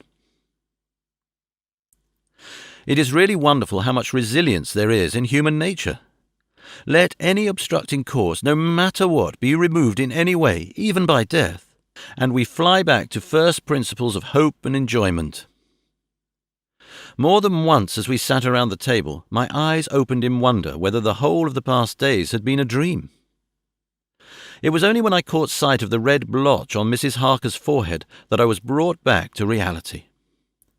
Even now, when I am gravely revolving the matter, it is almost impossible to realize that the cause of all our trouble is still existent. Even Mrs. Harker seems to lose sight of her trouble for whole spells. It is only now and again, when something recalls it to her mind, that she thinks of her terrible scar. We are to meet here in my study in half an hour and decide on our course of action. I see only one immediate difficulty. I know it by instinct rather than reason. We shall all have to speak freely, and yet I fear that in some mysterious way poor Mrs. Harker's tongue is tied.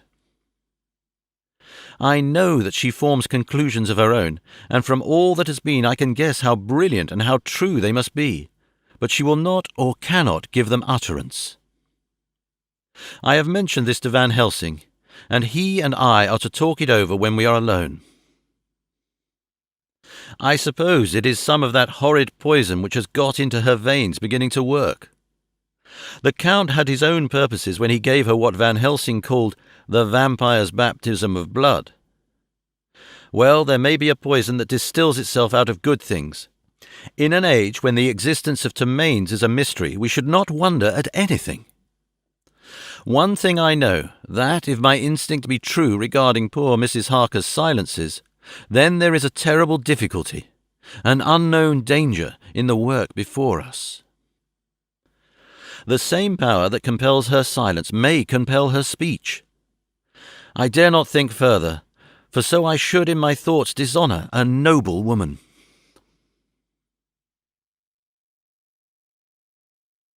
Van Helsing is coming to my study a little before the others. I shall try to open the subject with him. Later. When the professor came in, we talked over the state of things.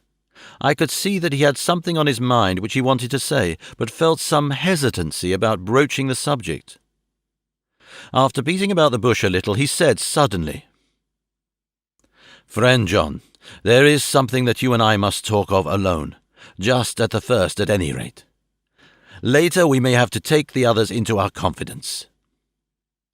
Then he stopped, so I waited. He went on. "Madame Mina, our poor, dear Madame Mina, is changing." A cold shiver ran through me to find my worst fears thus endorsed. Van Helsing continued. "With the sad experience of Miss Lucy, we must this time be warned before things go too far. Our task is now in reality more difficult than ever, and this new trouble makes every hour of the direst importance. I can see the characteristics of the vampire coming in her face. It is now but very, very slight, but it is to be seen if we have eyes to notice without to prejudge. Her teeth are some sharper, and at times her eyes are more hard. But these are not all. There is to her the silence now often, as so it was with Miss Lucy. She did not speak, even when she wrote that which she wished to be known later. Now my fear is this. If it be that she can, by our hypnotic trance, tell what the Count see and hear, is it not more true that he who have hypnotized her first, and who have drink of her very blood and make her drink of his, should, if he will, compel her mind to disclose to him that which she know?" I nodded acquiescence. He went on. "Then, what we must do is to prevent this. We must keep her ignorant of our intent, and so she cannot tell what she knows not. This is a painful task. Oh, so painful that it heartbreak me to think of, but it must be. When today we meet, I must tell her that for a reason which we will not to speak, she must not more be of our counsel, but be simply guarded by us." He wiped his forehead, which had broken out in profuse perspiration at the thought of the pain which he might have to inflict upon the poor soul already so tortured. I knew that it would be some sort of comfort to him if I told him that I had also come to the same conclusion. For at any rate it would take away the pain of doubt. I told him, and the effect was as I expected. It is now close to the time of our general gathering. Van Helsing has gone away to prepare for the meeting and his painful part of it. I really believe his purpose is to be able to pray alone. Later. At the very outset of our meeting, a great personal relief was experienced by both Van Helsing and myself. Mrs. Harker had sent a message by her husband to say that she would not join us at present, as she thought it better that we should be free to discuss our movements without her presence to embarrass us. The professor and I looked at each other for an instant, and somehow we both seemed relieved. For my own part, I thought that if Mrs. Harker realized the danger herself, it was much pain as well as much danger averted. Under the circumstances we agreed, by a questioning look and answer, with finger on lip, to preserve silence in our suspicions until we should have been able to confer alone again. We went at once into our plan of campaign. Van Helsing roughly put the facts before us first. The Tsarina Katerina left the Thames yesterday morning. It will take her at the quickest speed she has ever made at least 3 weeks to reach Varna. But we can travel overland to the same place in 3 days. Now, if we allow for 2 days less for the ship's voyage, owing to such weather influences as we know that the Count can bring to bear, and if we allow a whole day and night for any delays which may occur to us, then we have a margin of nearly 2 weeks. Thus, in order to be quite safe, we must leave here on 17th at least. Then we shall at any rate be in Varna a day before the ship arrives, and able to make such preparations as may be necessary. Of course we shall all go armed against evil things, spiritual as well as physical." Here Quincey Morris added, "I understand that the Count comes from a wolf country, and it may be that he shall get there before us. I propose that we add Winchesters to our armament. I have a kind of belief in a Winchester when there is any trouble of that sort around. Do you remember, Art, when we had the pack after us at Tobolsk? What wouldn't we have given them for a repeater apiece?" "Good," said Van Helsing. "Winchesters it shall be. Quincey's head is level at all times, but most so when there is to hunt. Metaphor be more dishonour to science than wolves be of danger to man. In the meantime, we can do nothing here, and as I think that Varna is not familiar to any of us, why not go there more soon? It is as long to wait here as there. Tonight and tomorrow we can get ready, and then, if all be well, we four can set out on our journey." "We four?" said Harker interrogatively, looking from one to another of us. "Of course," answered the Professor quickly. "You must remain to take care of your so sweet wife." Harker was silent for a while, and then said in a hollow voice, "Let us talk of that part of it in the morning. I want to consult with Mina." I thought that now was the time for Van Helsing to warn him not to disclose our plans to her. But he took no notice. I looked at him significantly and coughed. For answer, he put his finger on his lips and turned away.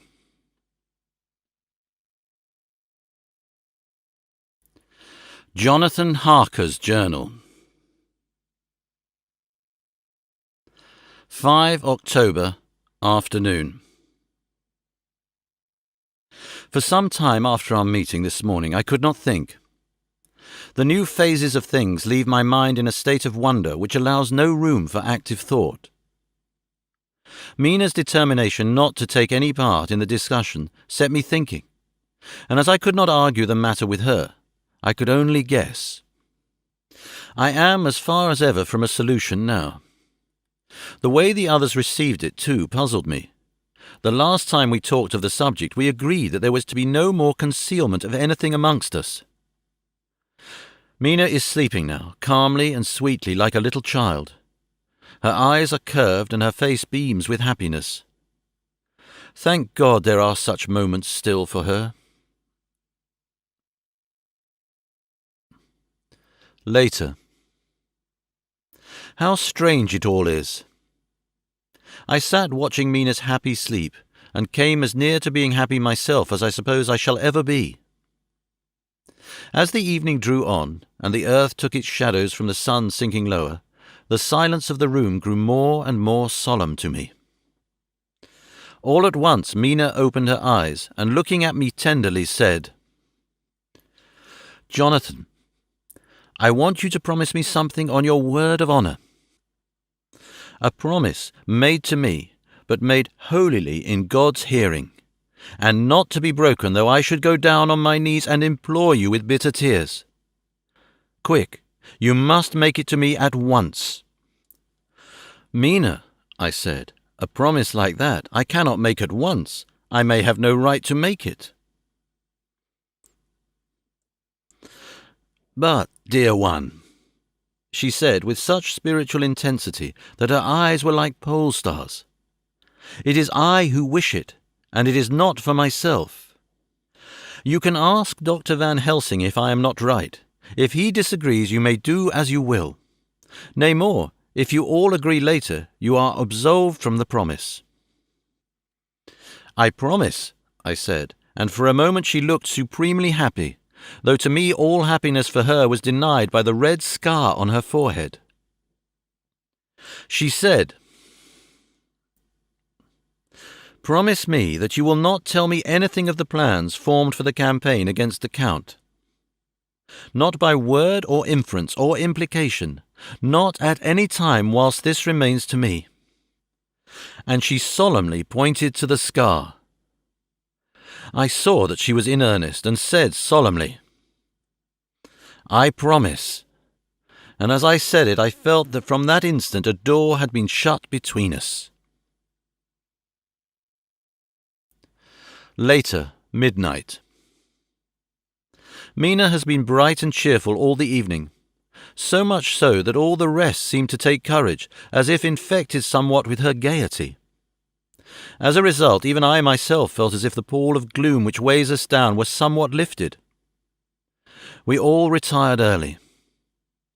Mina is now sleeping like a little child. It is a wonderful thing that her faculty of sleep remains to her in the midst of her terrible trouble. Thank God for it, for then at least she can forget her care. Perhaps her example may affect me as to her gaiety tonight. I shall try it. Oh, for a dreamless sleep! 6 October, morning. Another surprise. Mina woke me early, about the same time as yesterday, and asked me to bring Dr. Van Helsing. I thought it was another occasion for hypnotism, and without question went for the professor. He had evidently expected some such call, for I found him dressed in his room. His door was ajar, so that he could hear the opening of the door of our room. He came at once. As he passed into the room, he asked Mina if the others might come too. "No," she said quite simply. "It will not be necessary. You can tell them just as well. I must go with you on your journey." Dr. Van Helsing was as startled as I was. After a moment's pause, he asked, "But why?" "You must take me with you. I am safer with you, and you shall be safer too." "But why, dear Madam Mina? You know that your safety is our solemnest duty. We go into danger to which you are, or may be, more liable than any of us from circumstances, things that have been." He paused, embarrassed. As she replied, she raised her finger and pointed to her forehead. "I know. That is why I must go. I can tell you now, whilst the sun is coming up. I may not be able again. I know that when the Count wills me, I must go. I know that if he tells me to come in secret, I must come by wile, by any device to hoodwink, even Jonathan."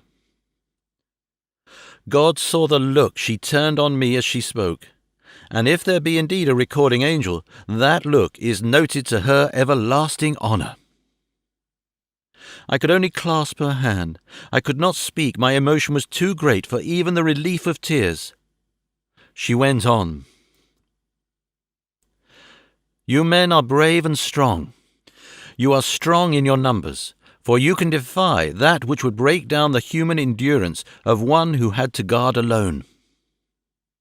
Besides, I may be of service, since you can hypnotize me and so learn that which even I myself do not know." Dr. Van Helsing said very gravely, "Madam Mina, you are, as always, most wise. You shall with us come, and together we shall do that which we go forth to achieve." When he had spoken, Mina's long spell of silence made me look at her.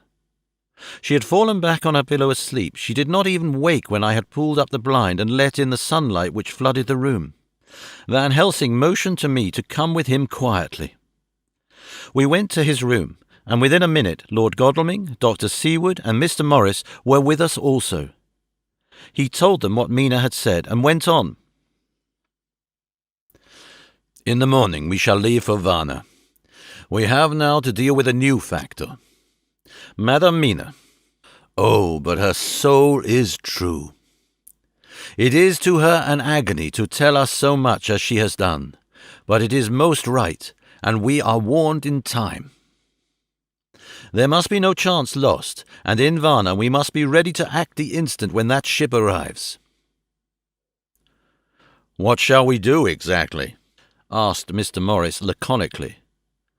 The Professor paused before replying. "We shall at the first board that ship. Then, when we have identified the box, we shall place a branch of the wild rose on it. This we shall fasten, for when it is there none can emerge. So at least says the superstition. And to superstition must we trust at the first. It was man's faith in the early, and it have its root in faith still. Then, when we get the opportunity that we seek, when none are near to see, we shall open the box, and all will be well." "I shall not wait for any opportunity," said Mr. Morris. "When I see the box, I shall open it and destroy the monster, though there were 1,000 men looking on, and if I am to be wiped out for it the next moment." I grasped his hand instinctively and found it as firm as a piece of steel. I think he understood my look. I hope he did. "Good boy," said Dr. Van Helsing. "Brave boy.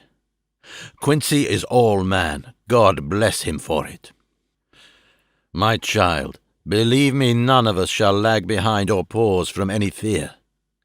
I do but say what we may do, what we must do. But indeed we cannot say what we shall do. There are so many things which may happen, and their ways and their ends are so various that until the moment we may not say. We shall all be armed in all ways, and when the time for the end has come, our effort shall not be lack. Now let us today put all our affairs in order. Let all things which touch on others dear to us, and who depend on us, be complete, for none of us can tell what or when or how the end may be. As for me, my own affairs are regulate, and as I have nothing else to do, I shall go make arrangements for the travel. I shall have all tickets and so forth for our journey." There was nothing further to be said, and we parted. I shall now settle up all my affairs of earth, and be ready for whatever may come.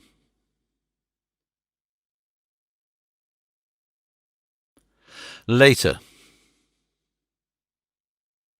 It is all done. My will is made, and all complete. Mina, if she survive, is my sole heir.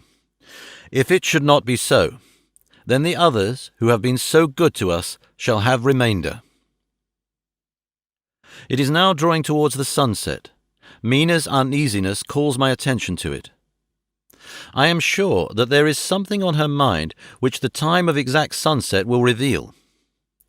These occasions are becoming harrowing times for us all, for each sunrise and sunset opens up some new danger, some new pain, which, however, may in God's will be means to a good end. I write all these things in the diary, since my darling must not hear them now. But if it may be that she can see them again, they shall be ready. She is calling to me.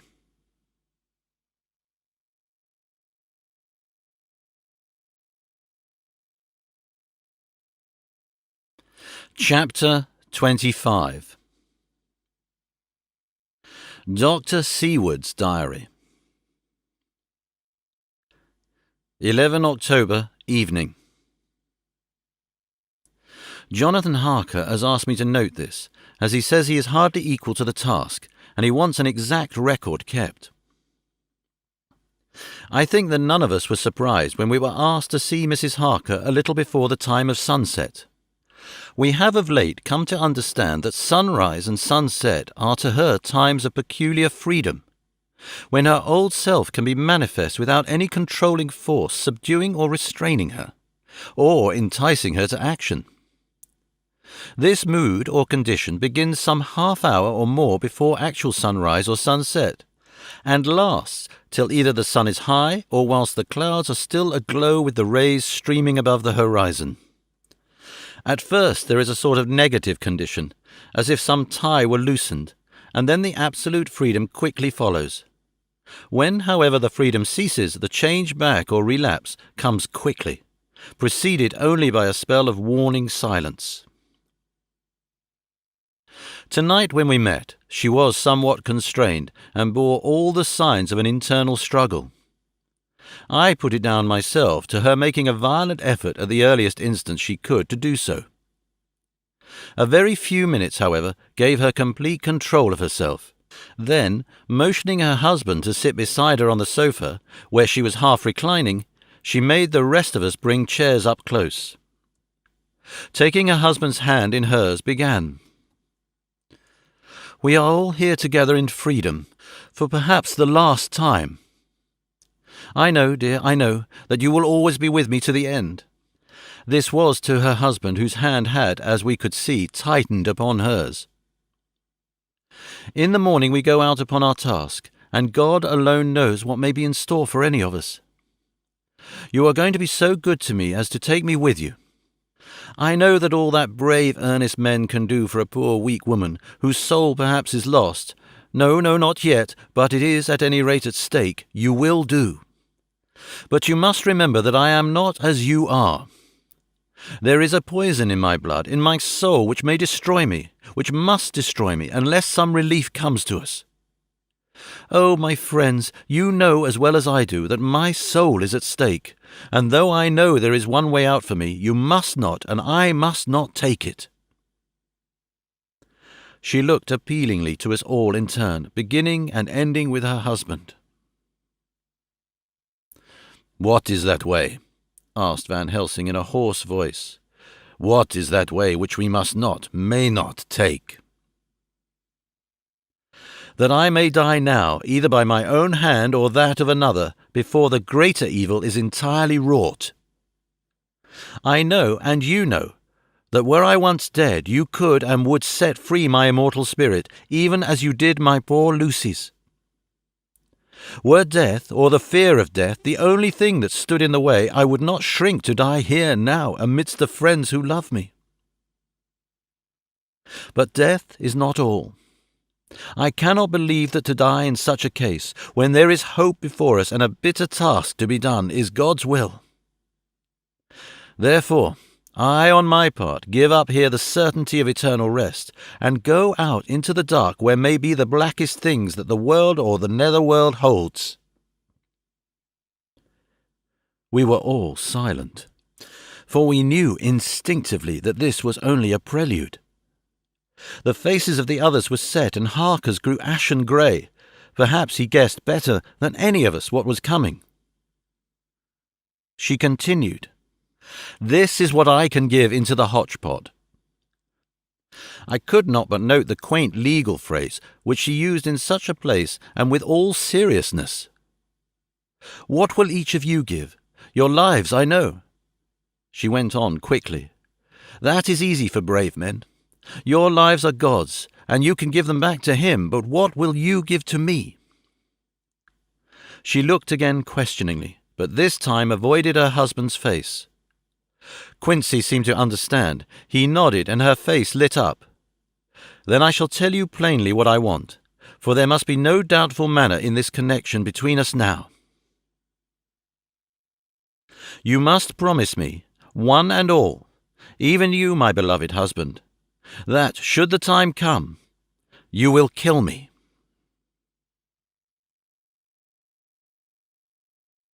"What is that time?" The voice was Quincy's, but it was low and strained. "When you shall be convinced that I am so changed that it is better that I die that I may live. When I am thus dead in the flesh, then you will, without a moment's delay, drive a stake through me and cut off my head, or do whatever else may be wanting to give me rest." Quincy was the first to rise after the pause. He knelt down before her, and taking her hand in his, said solemnly, "I am only a rough fellow, who hasn't, perhaps, lived as a man should to win such a distinction. But I swear to you by all that I hold sacred and dear that, should the time ever come, I shall not flinch from the duty that you have set us. And I promise you, too, that I shall make all certain, for I am only doubtful I shall take it that the time has come." "My true friend," was all she could say amid her fast-falling tears, as, bending over, she kissed his hand. "I swear the same, my dear Madam Mina," said Van Helsing. "And I," said Lord Godalming, each of them in turn kneeling to her to take the oath. "I followed myself." Then her husband turned to her wan-eyed, with a greenish pallor which subdued the snowy whiteness of his hair, and asked, "And must I too make such a promise, O my wife?" "You too, my dearest," she said, with infinite yearning of pity in her voice and eyes. "You must not shrink. You are nearest and dearest, and all the world to me. Our souls are knit into one for all life and all time. Think, dear, that there have been times when brave men have killed their wives and their womankind to keep them from falling into the hands of the enemy. Their hands did not falter any the more because those that they love implored them to slay them. It is men's duty towards those whom they love in such times of sore trial.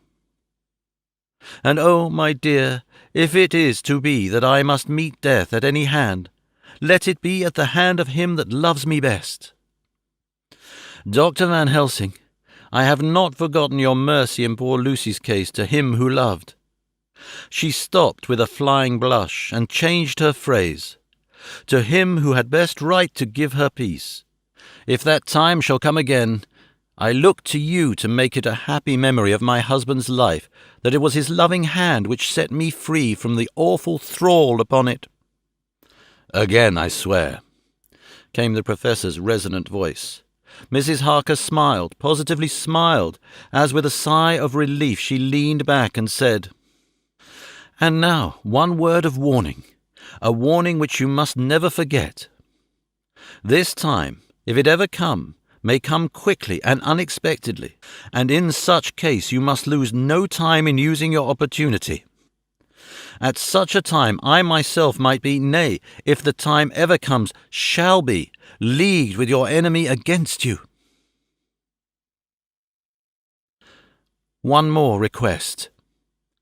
She became very solemn as she said this. "It is not vital and necessary like the other, but I want you to do one thing for me, if you will." We all acquiesced, but no one spoke. There was no need to speak. "I want you to read the burial service." She was interrupted by a deep groan from her husband. Taking his hand in hers, she held it over her heart and continued, "You must read it over me some day. Whatever may be the issue of all this fearful state of things, it will be a sweet thought to all or some of us.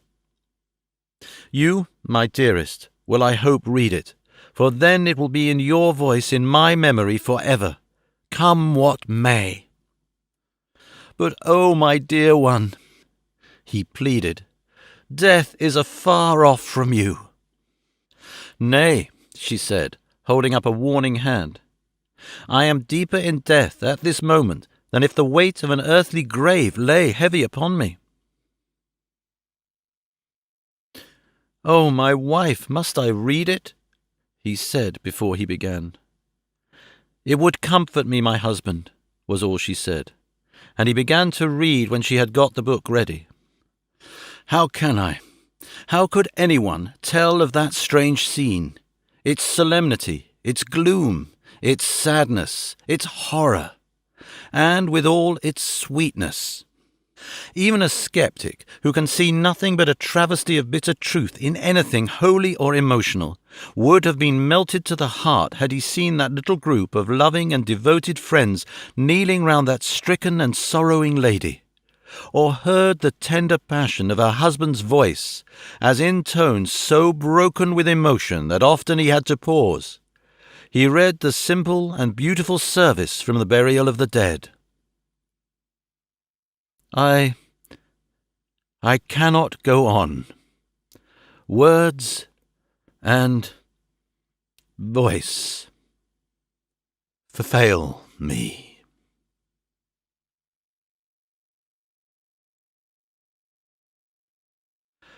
She was right in her instinct.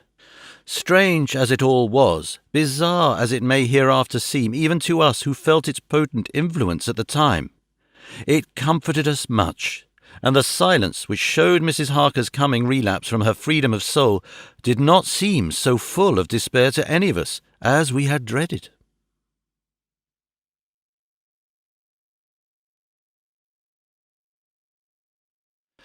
Jonathan Harker's Journal. 15 October, Varna. We left Charing Cross on the morning of the 12th, got to Paris the same night, and took the places secured for us in the Orient Express. We travelled night and day, arriving here at about 5 o'clock. Lord Godalming went to the consulate to see if any telegram had arrived for him, whilst the rest of us came on to this hotel, the Odysseus. The journey may have had incidents. I was, however, too eager to get on to care for them. Until the Tsarina Katerina comes into port, there will be no interest for me in anything in the wide world. Thank God, Mina is well and looks to be getting stronger. Her colour is coming back. She sleeps a great deal. Throughout the journey she slept nearly all the time. Before sunrise and sunset, however, she is very wakeful and alert, and it has become a habit for Van Helsing to hypnotize her at such times. At first some effort was needed, and he had to make many passes, but now she seems to yield at once, as if by habit, and scarcely any action is needed. He seems to have power at these particular moments to simply will, and her thoughts obey him. He always asks her what she can see and hear. She answers to the first, "Nothing, all is dark," and to the second, "I can hear the waves lapping against the ship, and the water rushing by. Canvas and cordage strain, and masts and yards creak. The wind is high, I can hear it in the shrouds, and the bow throws back the foam." It is evident that the Tsarina Katerina is still at sea, hastening on her way to Varna. Lord Godalming has just returned. He had 4 telegrams, one each day since we started, and all to the same effect, that the Tsarina Katerina had not reported to Lloyd's from anywhere. He had arranged before leaving London that his agent should send him every day a telegram saying if the ship had been reported. He was to have a message even if she was not reported, so that he might be sure that there was a watch being kept at the other end of the wire. We had dinner and went to bed early. Tomorrow we are to see the Vice-Consul and to arrange, if we can, about getting on board the ship as soon as she arrives. Van Helsing says that our chance will be to get on the boat between sunrise and sunset. The Count, even if he takes the form of a bat, cannot cross the running water of his own volition, and so cannot leave the ship. As he dare not change to man's form without suspicion, which he evidently wishes to avoid, he must remain in the box. If, then, we can come on board after sunrise, he is at our mercy, for we can open the box and make sure of him, as we did of poor Lucy, before he wakes. What mercy he shall get from us will not count for much. We think that we shall not have much trouble with officials or the seamen. Thank God, this is the country where bribery can do anything, and we are all supplied with money. We have only to make sure that the ship cannot come into port between sunset and sunrise without our being warned, and we shall be safe. Judge Moneybag will settle this case, I think. 16 October. Mina's report still the same. Lapping waves and rushing water, darkness and favouring winds. We are evidently in good time, and when we hear of the Tsarina Katerina, we shall be ready. As she passes the Dardanelles, we are sure to have some report.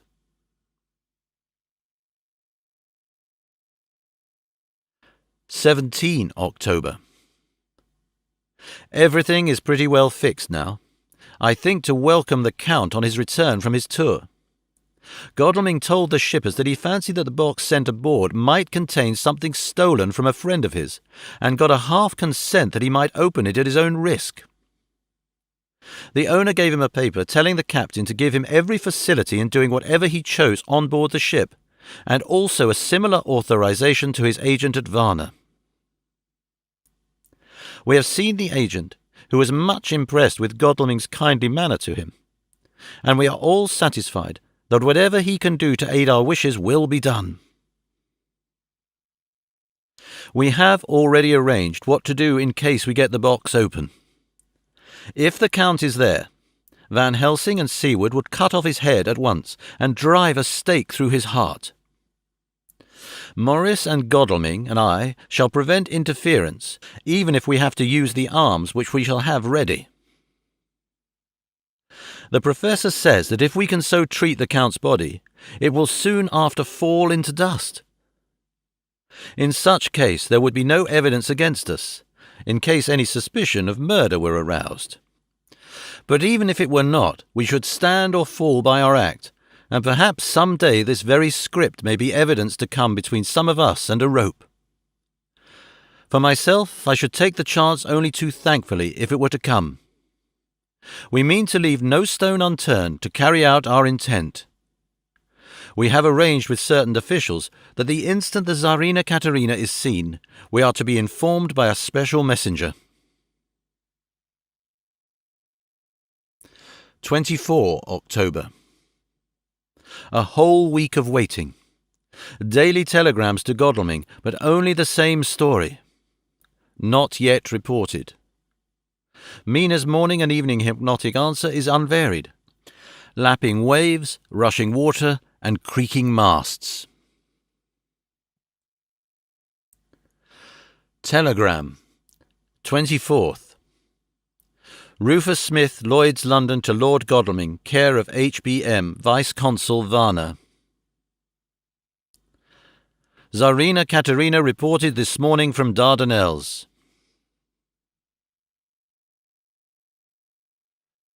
Dr. Seward's Diary. 25 October. How I miss my phonograph. To write diary with a pen is irksome to me, but Van Helsing says I must. We were all wild with excitement yesterday when Godalming got his telegram from Lloyd's. I know now what men feel in battle when the call to action is heard.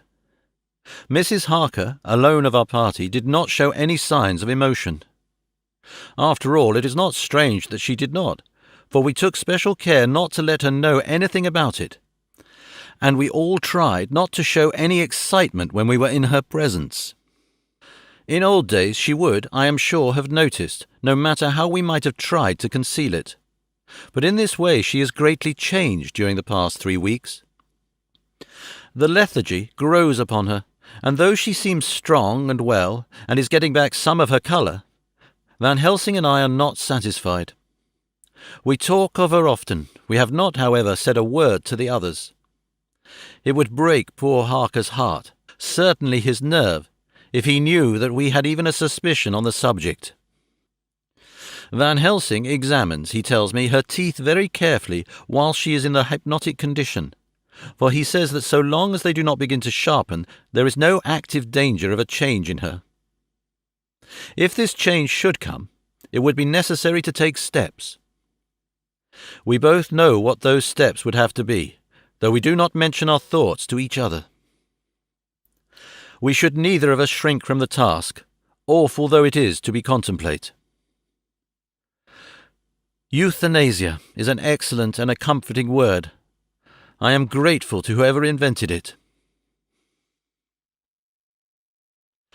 It is only about 24 hours' sail from the Dardanelles to here, at the rate that the Tsarina Katerina has come from London. She should therefore arrive some time in the morning, but as she cannot possibly get in before then, we are all about to retire early. We shall get up at 1 o'clock, so as to be ready. 25 October, noon. No news yet of the ship's arrival. Mrs. Harker's hypnotic report this morning was the same as usual, so it is possible that we may get news at any moment.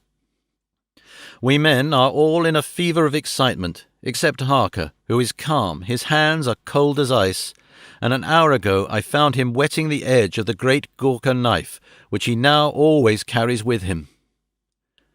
It will be a bad lookout for the Count if the edge of that kukri ever touches his throat, driven by that stern, ice-cold hand. Van Helsing and I were a little alarmed about Mrs. Harker today. About noon she got into a sort of lethargy, which we did not like. Although we kept silence to the others, we were neither of us happy about it. She had been restless all morning, so that we were at first glad to know that she was sleeping. When, however, her husband mentioned casually that she was sleeping so soundly that he could not wake her, we went to her room to see for ourselves. She was breathing naturally and looked so well and peaceful that we agreed that the sleep was better for her than anything else. Poor girl! She has so much to forget that it is no wonder that sleep, if it brings oblivion to her, does her good. Later. Our opinion was justified, for when, after a refreshing sleep of some hours, she woke up, she seemed brighter and better than she had been for days. At sunset she made the usual hypnotic report. Wherever he may be in the Black Sea, the Count is hurrying to his destination. To his doom, I trust. 26 October. Another day and no tidings of the Tsarina Katerina. She ought to be here by now. That she is still journeying somewhere is apparent, for Mrs. Harker's hypnotic report at sunrise was still the same. It is possible that the vessel may be lying by, at times, for fog. Some of the steamers which came in last evening reported patches of fog both to north and south of the port. We must continue our watching, as the ship may now be signalled any moment. 27 October, noon. Most strange! No news yet of the ship we wait for. Mrs. Harker reported last night and this morning as usual, lapping waves and rushing water, though she added that the waves were very faint. The telegrams from London have been the same. No further report. Van Helsing is terribly anxious, and told me just now that he fears the Count is escaping us. He added significantly, I did not like that lethargy of Madame Mina's. Souls and memories can do strange things during trance. I was about to ask him more, but Harker just then came in, and he held up a warning hand. We must try tonight, at sunset, to make her speak more fully when in her hypnotic state. 28 October. Telegram. Rufus Smith, London, to Lord Godalming, care HBM Vice-Consul, Varna. Tsarina Katerina reported entering Galatz at 1 o'clock today. Dr. Seward's Diary. 28 October. When the telegram came announcing the arrival in Galatz, I do not think it was such a shock to any of us as might have been expected. True, we did not know whence or how or when the bolt would come, but I think we all expected that something strange would happen. The delay of arrival at Varna made us individually satisfied that things would not be just as we had expected. We only waited to learn where the change would occur. Nonetheless, however, was it a surprise? I suppose that nature works on such a hopeful basis that we believe against ourselves that things will be as they ought to be, not as we should know that they will be. Transcendentalism is a beacon to the angels, even if it be a will-o'-the-wisp to man. It was an odd experience, and we all took it differently. Van Helsing raised his hand over his head for a moment, as though in remonstrance with the Almighty. But he said not one word, and in a few seconds stood up with his face sternly set. Lord Godalming grew very pale and sat breathing heavily. I was myself half stunned and looked in wonder at one after another. Quincey Morris tightened his belt with that quick movement which I knew so well in our old wandering days. It meant action. Mrs. Harker grew ghastly white, so that the scar on her forehead seemed to burn, but she folded her hands meekly and looked up in prayer. Harker smiled, actually smiled, the dark, bitter smile of one who is without hope, but at the same time his action belied his words, for his hands instinctively sought the hilt of the great cookery knife and rested there. "When does the next train start for Galatz?" said Van Helsing to us generally. "At 6:30 tomorrow morning." We all started, for the answer came from Mrs. Harker. "How on earth do you know?" said Art. "You forget, or perhaps you do not know, though Jonathan does, and so does Dr. Van Helsing, that I am the train fiend. At home in Exeter I always used to make up the timetables, so as to be helpful to my husband. I found it so useful sometimes that I always make a study of the timetables now. I knew that if anything were to take us to Castle Dracula we should go by Galatz, or at any rate through Bucharest, so I learned the times very carefully. Unhappily there are not many to learn, as the only train tomorrow leaves as I say." "Wonderful woman," murmured the Professor. "Can't we get a special?" asked Lord Godalming. Van Helsing shook his head. "I fear not. This land is very different from yours or mine. Even if we did have a special, it would probably not arrive as soon as our regular train. Moreover, we have something to prepare. We must think. Now, let us organize. You, friend Arthur, go to the train and get the tickets and arrange that all be ready for us to go in the morning. Do you, friend Jonathan, go to the agent of the ship and get from him letters to the agent in Galat, with authority to make search the ship, just as it was here. Morris, Quincey, you see the vice-consul, and get his aid with his fellow in Galatz, and all he can do to make our way smooth, so that no times be lost when over the Danube. John will stay with Madam Mina and me, and we shall consult. For so, if time being long, you may be delayed, and it will not matter when the sun set, since I am here with Madam to make report. And I," said Mrs. Harker brightly, and more like her old self than she had been for many a long day, "shall try to be of use in all ways, and shall think and write for you as I used to do. Something is shifting from me in some strange way, and I feel freer than I have been of late." The three younger men looked happier at the moment as they seemed to realize the significance of her words. But Van Helsing and I, turning to each other, met each a grave and troubled glance. We said nothing at the time, however. When the three men had gone out to their tasks, Van Helsing asked Mrs. Harker to look up the copy of the diaries and find him the part of Harker's journal at the castle. She went away to get it. When the door was shut upon her, he said to me, "We mean the same. Speak out." "There is some change.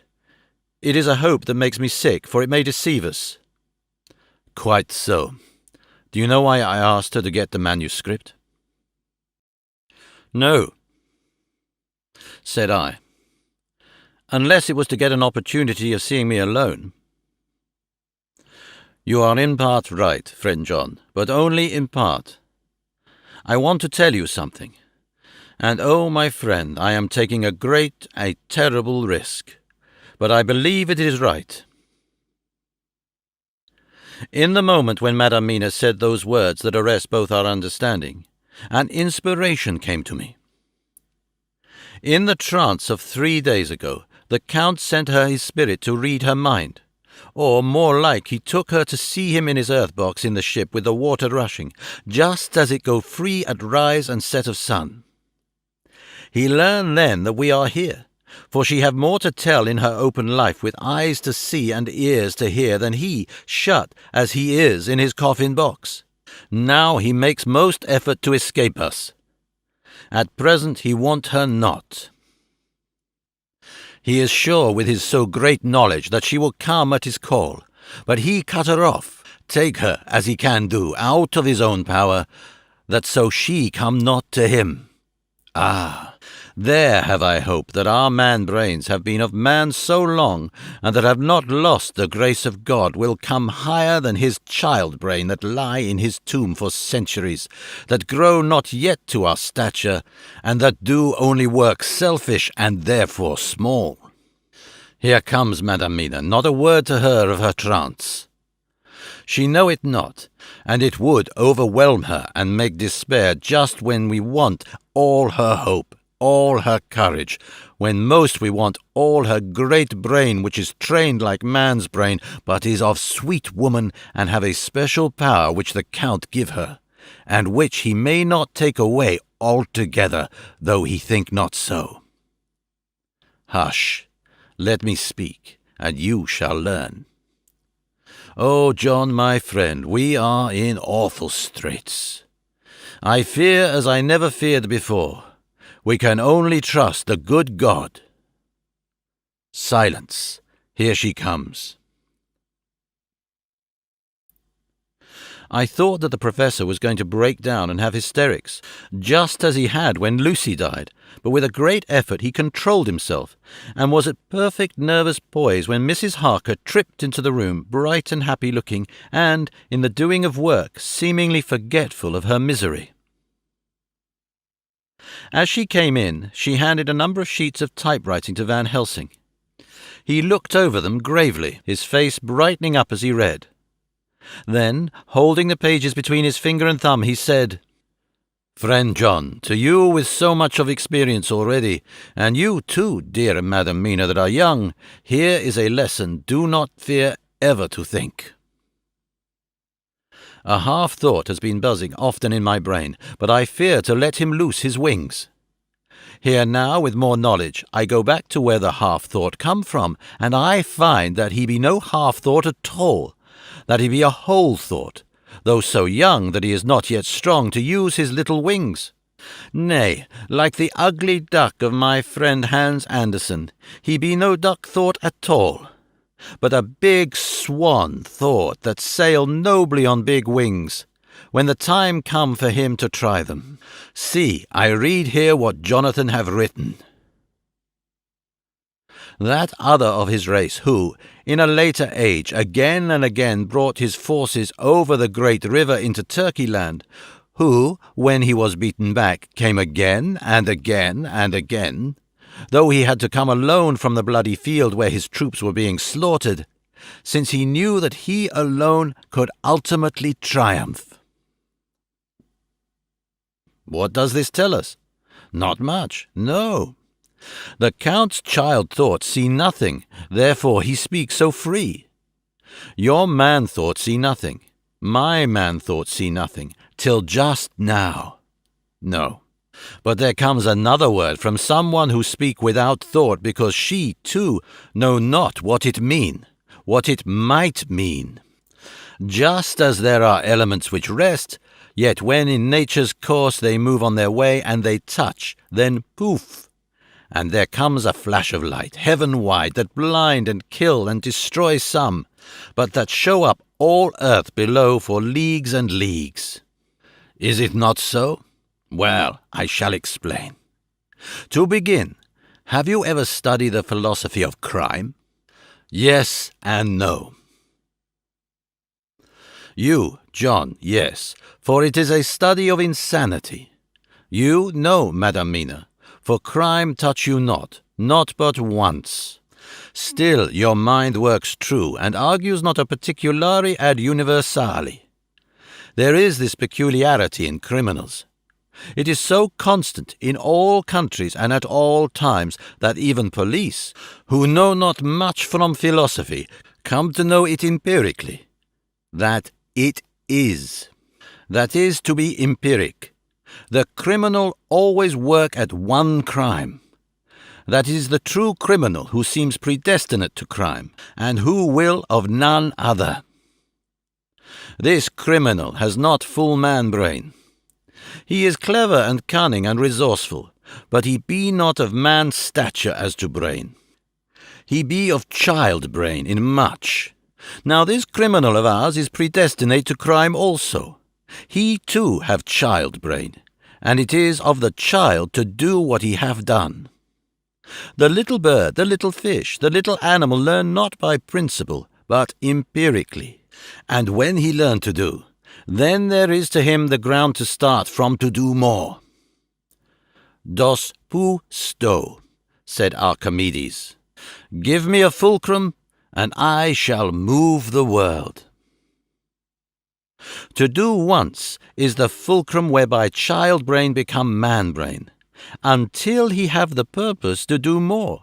He continue to do the same again every time, just as he have done before. Oh, my dear, I see that your eyes are opened, and that to you the lightning flash show all the leagues. For Mrs. Harker began to clap her hands, and her eyes sparkled. He went on. Now you shall speak. Tell us, two dry men of science, what you see with those so bright eyes. He took her hand and held her whilst she spoke. His finger and thumb closed on her pulse, and as I thought, instinctively and unconsciously as she spoke. The Count is a criminal, and of criminal type. Nordau and Lambroso would so classify him, and qua criminal he is of imperfectly formed mind. Thus, in a difficulty he has to seek resource in habit.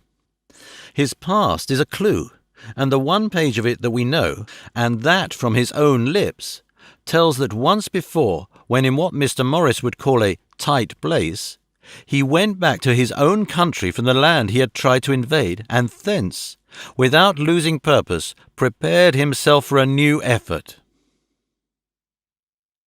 He came again better equipped for his work, and won. So he came to London to invade a new land. He was beaten, and when all hope of success was lost, and his existence in danger, he fled back over the sea to his home, just as formerly he had fled back over the Danube from Turkeyland. Good, good. Oh, you so clever lady, said Van Helsing enthusiastically as he stooped and kissed her hand. A moment later he said to me, as calmly as though we had been having a sick-room consultation, 72 only, and in all this excitement I have hope. Turning to her again, he said with keen expectation, But go on, there is more to tell if you will. Be not afraid, John and I know. I do in any case, and shall tell you if you are right. Speak without fear. I will try to, but you will forgive me if I seem egotistical. Nay, fear not, you must be egotist, for it is of you that we think. Then, as he is a criminal, he is selfish, and as his intellect is small and his action is based on selfishness, he confines himself to one purpose. That purpose is remorseless. As he fled back over the Danube, leaving his force to be cut to pieces, so now he is intent on being safe, careless of all. So his own selfishness frees my soul somewhat from the terrible power which he acquired over me on that dreadful night. I felt it, oh, I felt it. Thank God for his great mercy. My soul is freer than it has been since that awful hour, and all that haunts me is a fear lest in some trance or dream he may have used my knowledge for his ends. The professor stood up. He has so used your mind, and by it he has left us here in Varna, whilst the ship that carried him rushed through enveloping fog up to Galatz, where, doubtless, he had made preparation for escaping from us. But his child mind only saw so far, and it may be that, as ever is in God's providence, the very thing that the evildoer most reckoned on for his selfish good turns out to be his chiefest harm. The hunter is taken in his own snare, as the great psalmist says. For now that he think he is free from every trace of us all, and that he has escaped us with so many hours to him, then his selfish child brain will whisper him to sleep. He think, too, that as he cut himself off from knowing your mind, there can be no knowledge of him to you. There is where he fail. That terrible baptism of blood which he gave you makes you free to go to him in spirit, as you have as yet done in your times of freedom, when the sun rise and set. At such times you go by my volition, and not by his, and this power to good of you and others, as you have won from your suffering at his hands. This is now all the more precious that he know it not, and to guard himself have even cut himself off from his knowledge of our where. We, however, are not selfish, and we believe that God is with us through all this blackness, and these many dark hours. We shall follow him, and we shall not flinch, even if we peril ourselves that we become like him. Friend John, this has been a great hour, and it have done much to advance us on our way. You must be scribe and write him all down, so that when the others return from their work, you can give it to them. Then they shall know as we do. And so I have written it whilst we wait their return, and Mrs. Harker has written with her typewriter all since she brought the MS to us.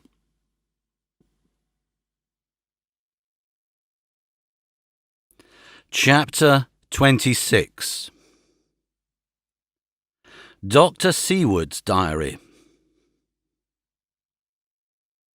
29 October. This is written in the train from Varna to Galatz.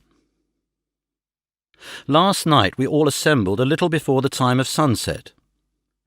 Each of us had done his work as well as he could, so far as thought and endeavour and opportunity go. We are prepared for the whole of our journey, and for our work when we get to Galatz. When the usual time came round, Mrs. Harker prepared herself for her hypnotic effort, and after a longer and more serious effort on the part of Van Helsing than has been usually necessary, she sank into the trance. Usually she speaks on a hint, but this time the professor had to ask her questions, and to ask them pretty resolutely, before we could learn anything. At last her answer came. I can see nothing. We are still. There are no waves lapping, but only a steady swirl of water softly running against the hawser. I can hear men's voices calling, near and far, and the roll and creak of oars in the rowlocks. A gun is fired somewhere. The echo of it seems far away. There is tramping of feet overhead, and ropes and chains are dragged along. What is this? There is a gleam of light. I can feel the air blowing upon me. Here she stopped. She had risen, as if impulsively, from where she lay on the sofa and raised both her hands, palm upwards, as if lifting a weight. Van Helsing and I looked at each other with understanding. Quincy raised his eyebrows slightly and looked at her intently, whilst Harker's hand instinctively closed round the hilt of his kukri. There was a long pause. We all knew that the time when she could speak was passing, but we felt that it was useless to say anything. Suddenly she sat up, and as she opened her eyes said sweetly, "Would none of you like a cup of tea? You must all be so tired." We could only make her happy, and so acquiesced. She bustled off to get tea. When she had gone, Van Helsing said, "You see, my friends, he is close to land. He has left his earth chest, but he has yet to get on shore. In the night he may lie hidden somewhere, but if he be not carried on shore, or if the ship do not touch it, he cannot achieve the land. In such case he can, if it be in the night, change his form, and can jump or fly on shore, as he did in Whitby. But if the day come before he get on shore, then, unless he be carried, he cannot escape. And if he be carried, then the customs men may discover what the box contain. Thus, in fine, if he escape not on shore tonight, or before dawn, there will be the whole day lost to him. We may then arrive in time, for if he escape not at night, we shall come on him in daytime, boxed up and at our mercy. For he dare not be his true self, awake and visible, lest he be discovered. There was no more to be said, so we waited in patience until the dawn, at which time we might learn more from Mrs. Harker. Early this morning we listened with breathless anxiety for her response in her trance. The hypnotic stage was even longer in coming than before, and when it came, the time remaining until full sunrise was so short that we began to despair. Van Helsing seemed to throw his whole soul into the effort. At last, in obedience to his will, she made reply. All is dark. I hear lapping water, level with me, and some creaking as of wood on wood. She paused, and the red sun shot up. We must wait till tonight. And so it is that we are travelling towards Galatz in an agony of expectation.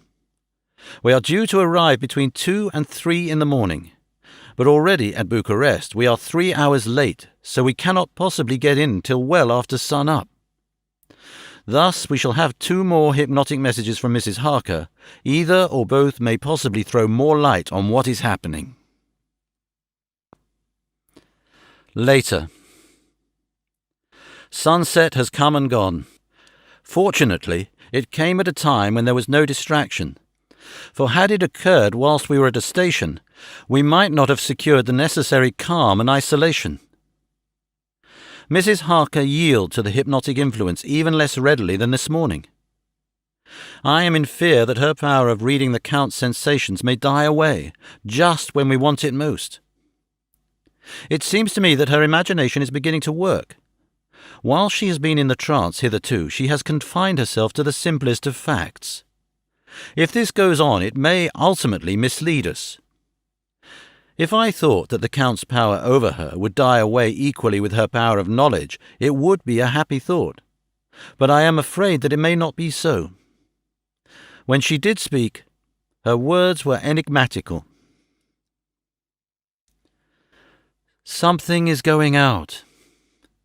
I can feel it pass me like a cold wind.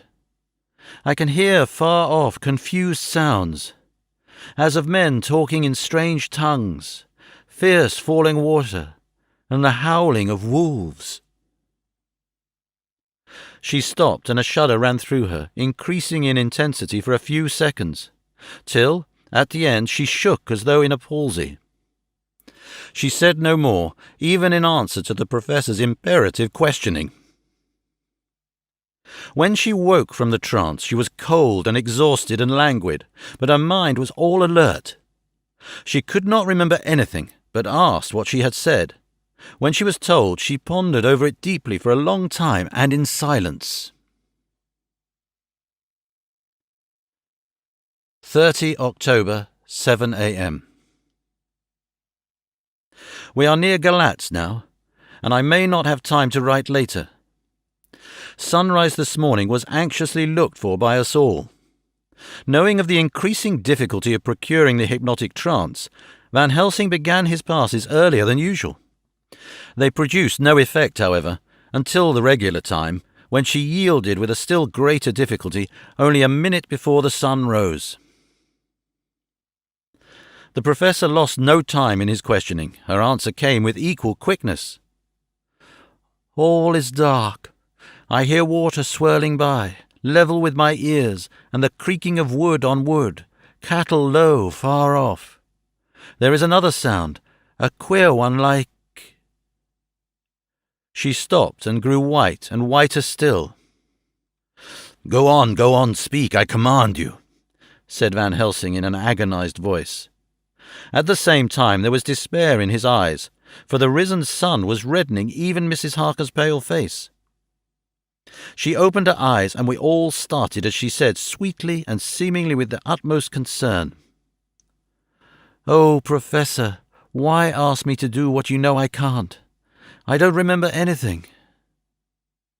Then, seeing the look of amazement on our faces, she said, turning from one to the other with a troubled look, "What have I said? What have I done? I know nothing, only that I was lying here half asleep, and heard you say, 'Go on, speak, I command you.' It seems so funny to hear you order me about, as if I were a bad child." "Oh, Madam Mina," he said sadly, "it is proof, if proof be needed, of how I love and honour you, when a word for your good, spoken more earnest than ever, can seem so strange, because it is to order her whom I am proud to obey. The whistles are sounding. We are nearing Galatz. We are on fire with anxiety and eagerness." Mina Harker's Journal.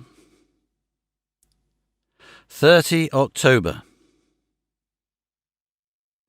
Mr. Morris took me to the hotel where our rooms had been ordered by telegraph, he being the one who could best be spared, since he does not speak any foreign language. The forces were distributed much as they had been at Varna, except that Lord Godalming went to the Vice-Consul, as his rank might serve as an immediate guarantee of some sort to the official, we being in extreme hurry. Jonathan and the two doctors went to the shipping agent to learn particulars of the arrival of the Tsarina Katerina. Later. Lord Godalming has returned. The consul is away and the vice-consul sick, so the routine work has been attended to by a clerk. He was very obliging and offered to do anything in his power. Jonathan Harker's Journal. 30 October. At 9 o'clock, Dr. Van Helsing, Dr. Seward, and I called on Messrs. Mackenzie and Steinkopf, the agents of the London firm of Hapgood. They had received a wire from London in answer to Lord Godalming's telegraphed request, asking us to show them any civility in their power. They were more than kind and courteous, and took us at once on board the Tsarina Katerina, which lay at anchor out in the river harbour. There we saw the captain, Donaldson by name, who told us of his voyage. He said that in all his life he had never had so favourable a run. "Man," he said, "but it made us afeard, for we expected that we should have to pay for it with some rare piece of ill luck, so as to keep up the average. It's no canny to run frae London to Black Sea with a wind, I hint ye, as though the Dare himself be blowing on your sail from his ain purpose. Another time we could no speer a thing. Gin we were nigh a ship or a port or a headland, a fog fell on us and tralled wi' us, till when after it had lifted and we looked out, and the devil a thing we could see. We ran by Gibraltar without being able to signal, and until we came to the Dardanelles and had to wait to get our permit to pass. We never were within hail of aught. At first I was inclined to slack off sail and beat about till the fog was lifted, but whiles I thought that if the Dale was minded to get us into the Black Sea quick, he was like to do it whether he would or no. If we had a quick voyage, it would be no to our miscredit with the owners, or no hurt to our traffic, and the old man who had served his ain purpose would be decently grateful to us for no hindering him." This mixture of simplicity and cunning, of superstition and commercial reasoning, aroused Van Helsing, who said, "My friend, that devil is more clever than he is thought by some, and he know when he meet his match." The skipper was not displeased with the compliment and went on. "When we got past the Bosphorus, the men began to grumble, some of them. The Romanians came and asked me to heave overboard a big box which had been put on board by a queer-looking old man just before we had started frae London. I had seen them speer at the fellow, and put out their 12 fingers when they saw him, to guard against the evil eye. Man, but the superstition of the foreigners is perfectly ridiculous. I sent them about their business pretty quick, but as just after the fog closed in on us I felt a wee bit as they did and something, though I wouldn't say it was agin the box. Well, on we went, and as the fog didn't let up for 5 days, I just let the wind carry us. For if the devil wanted us to get somewheres, well, he would fetch it up by a reet. And if he didn't, well, we'd keep a sharp lookout anyhow. Sure enough, we had a fair way in deep water all the time, and 2 days ago, when the morning sun came through the fog, We found ourselves just in the river opposite Galatz. The Romanians were wild and wanted me right or wrong to take out the box and fling it in the river. I had to argue with them about it with a handspike, and when the last of them rose off the deck with his head in his hand, I had convinced them that, evil eye or no evil eye, the property and the trust of my owners were better in my hands than in the river Danube. They had, mind ye, taken the box on the deck ready to fling in, and as it was marked Galatz via Varna, I thought I'd let it lie till we discharged in the port and get rid of it altogether. We didn't do much clearing that day, and had to remain the nicht at anchor. But in the morning, morning early, an hour before sunup, a man came aboard with an order, written to him from England, to receive a box marked for one Count Dracula. Sure enough, the matter was one ready to his hand.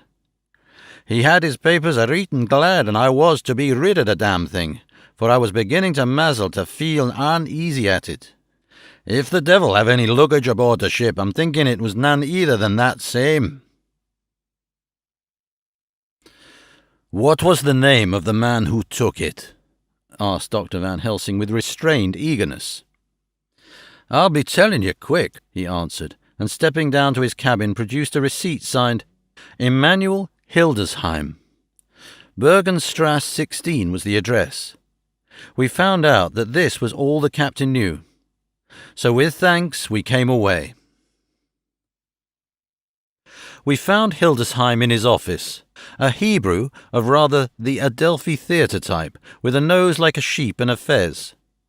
His arguments were pointed with specie, we do the punctuation, and with a little bargaining he told us what he knew.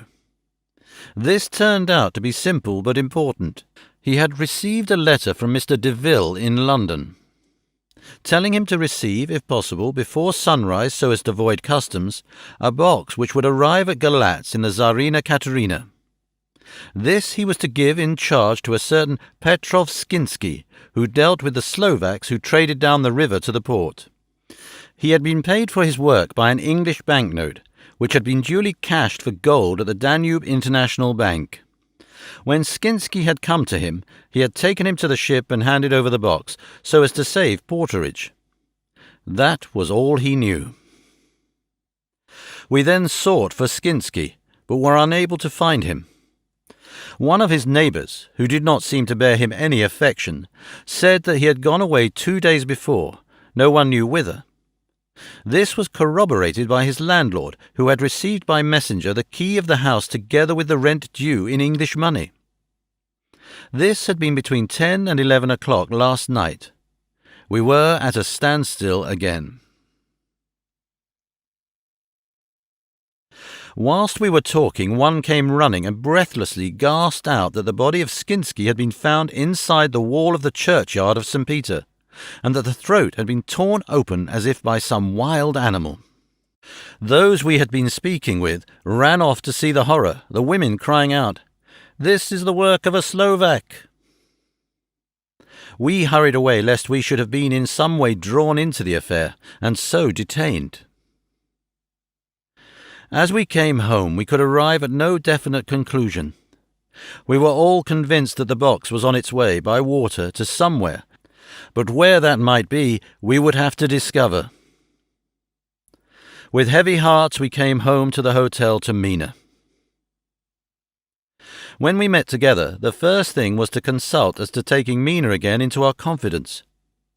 Things are getting desperate, and it is at least a chance, though a hazardous one. As a preliminary step, I was released from my promise to her.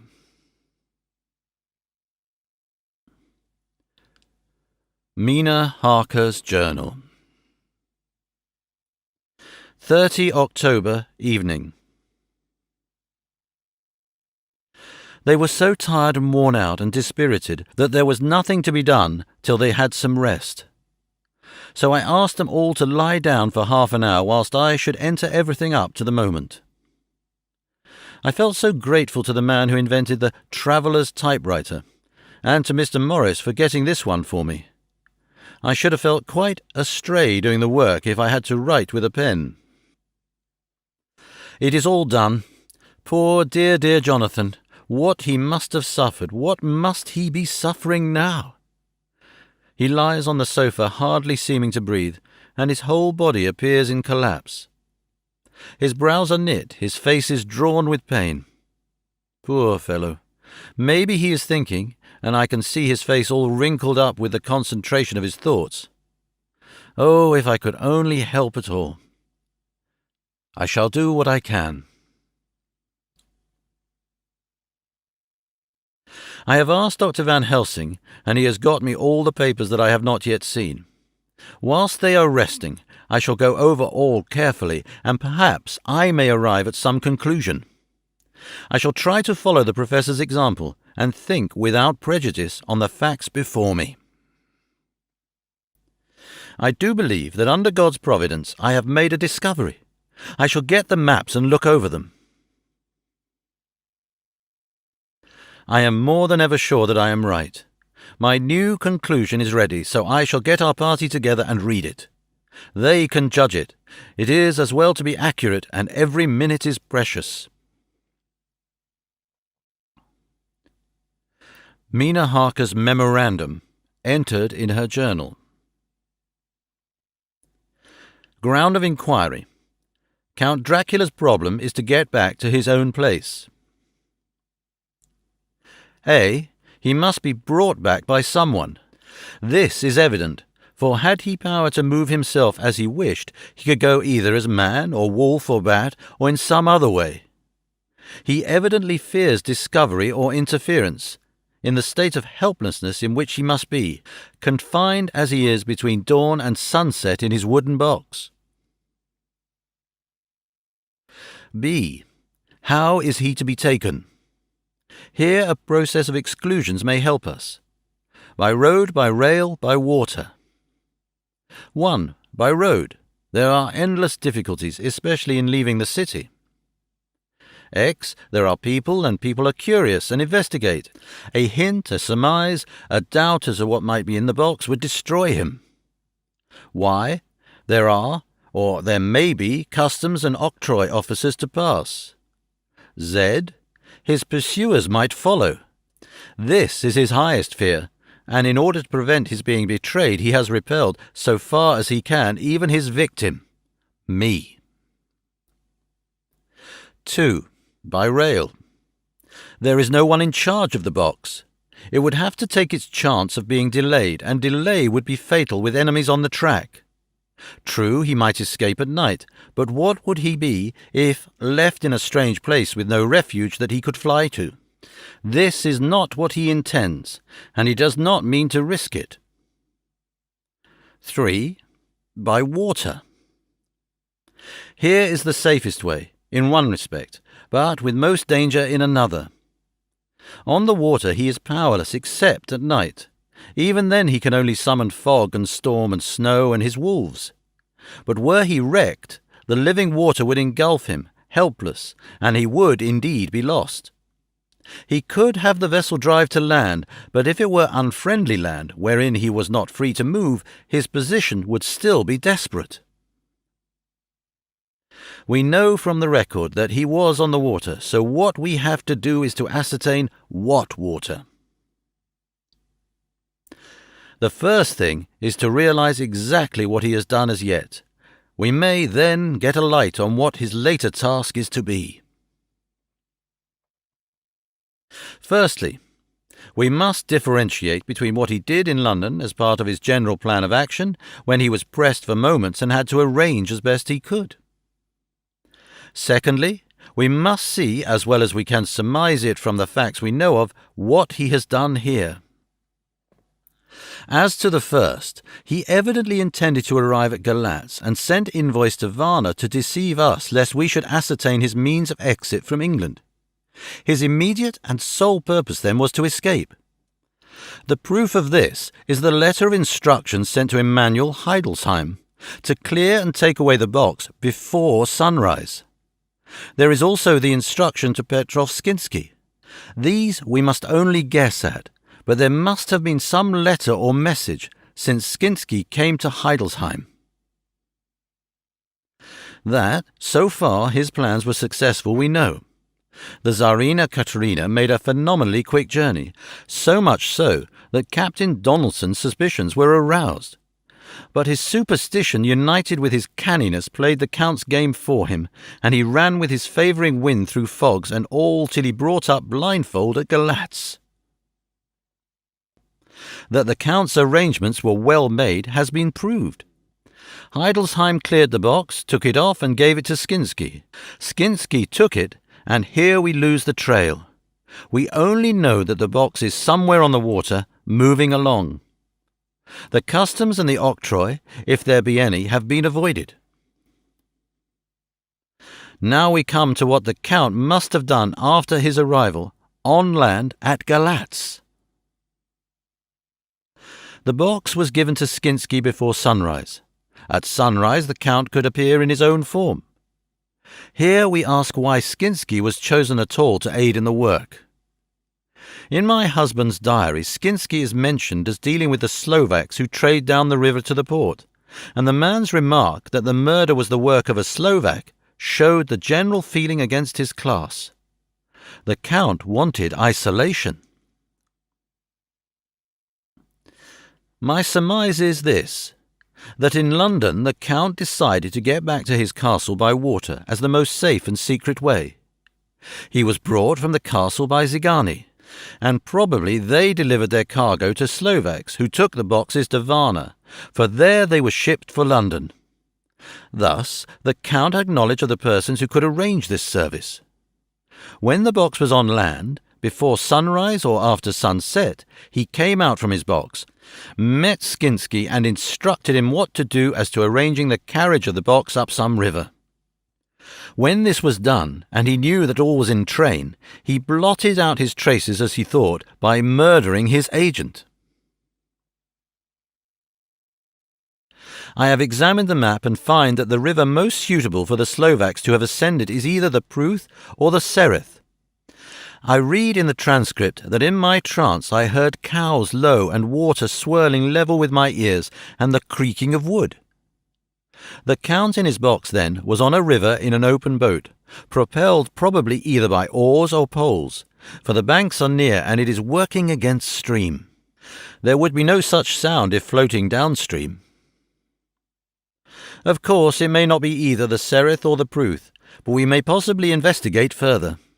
Now, of these two, the Pruth is the more easily navigated, but the Sereth is, at Fundu, joined by the Bistritza, which runs up round the Borgo Pass. The loop it makes is manifestly as close to Dracula's castle as can be got by water.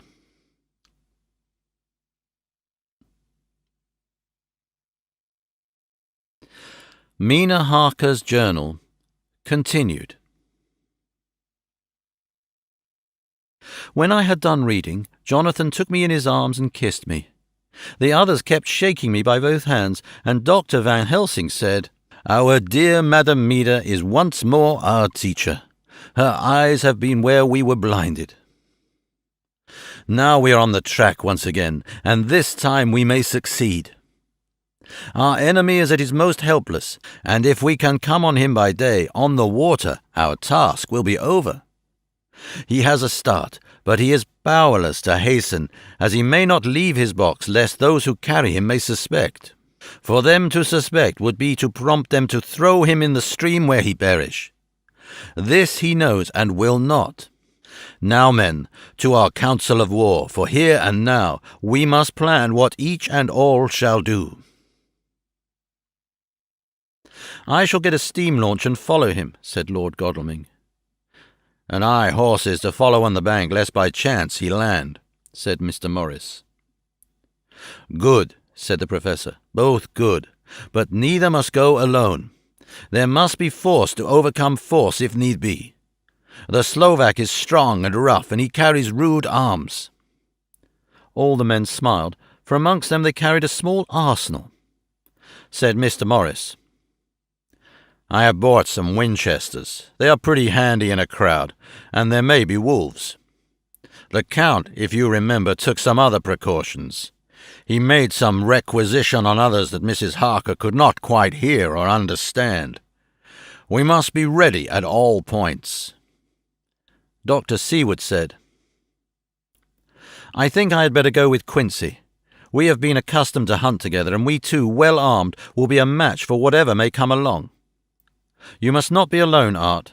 It may be necessary to fight the Slovaks, and a chance thrust, for I don't suppose these fellows carry guns, would undo all our plans. There must be no chances this time. We shall not rest until the Count's head and body have been separated, and we are sure that he cannot reincarnate." He looked at Jonathan as he spoke, and Jonathan looked at me. I could see that the poor dear was torn about in his mind. Of course he wanted to be with me, but then the boat service would, most likely, be the one which would destroy the vampire. Why did I hesitate to write the word? He was silent a while, and during his silence Dr. Van Helsing spoke. "Friend Jonathan, this is to you for twice reasons. First, because you are young and brave and can fight, and all energies may be needed to the last, and again that it is your right to destroy him that which has wrought such woe to you and yours. Be not afraid for Madam Mina, she will be my care, if I may. I am old. My legs are not so quick to run as once, and I am not used to ride so long or to pursue as need be, or to fight with lethal weapons. But I can be of other service. I can fight in other way, and I can die, if need be, as well as younger men. Now let me say that what I would is this. You, my Lord Godalming, and friend Jonathan, go in your so swift little steamboat up the river, whilst John and Quincy guard the bank where perchance he might be landed. I will take Madam Mina right into the heart of the enemy's country. Whilst the old fox is tied in his box, floating on the running stream whence he cannot escape to land, where he dares not raise the lid of his coffin-box, lest his Slovak carriers should in fear leave him to perish, we shall go in the track where Jonathan went, from Bistritz over the Borgo, and find our way to the castle of Dracula. Here Madam Mina's hypnotic power will surely help, and we shall find our way, all dark and unknown otherwise, after the first sunrise when we are near that fateful place. There is much to be done, and other places to be made sanctify, so that the nest of vipers be obliterated."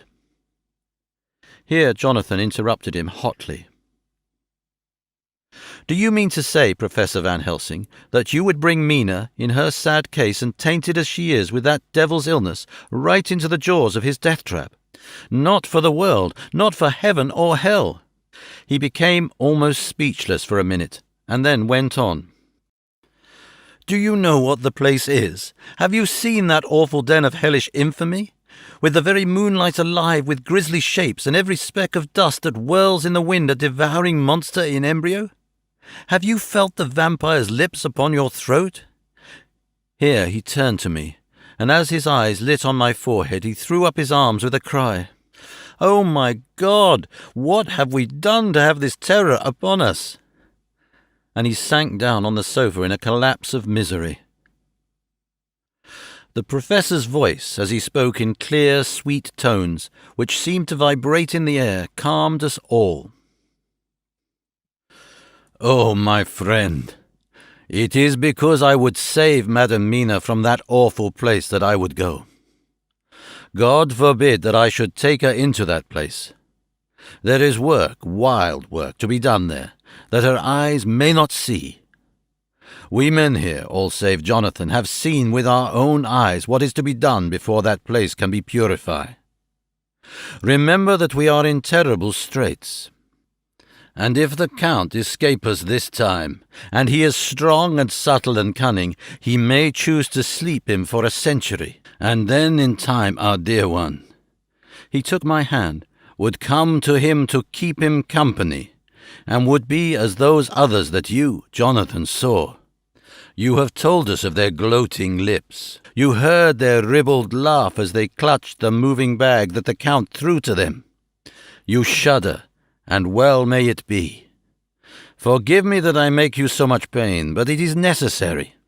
My friend, is it not a dire need for the which I am giving possibly my life? If it were that anyone went into that place to stay, it is I who would have to go to keep them company." "Do as you will," said Jonathan, with a sob that shook him all over. "We are in the hands of God."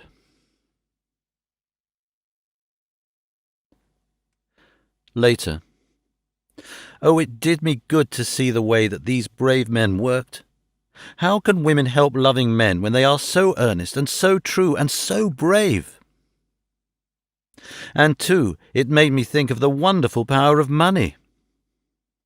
What can it not do when it is properly applied, and what might it do when basely used?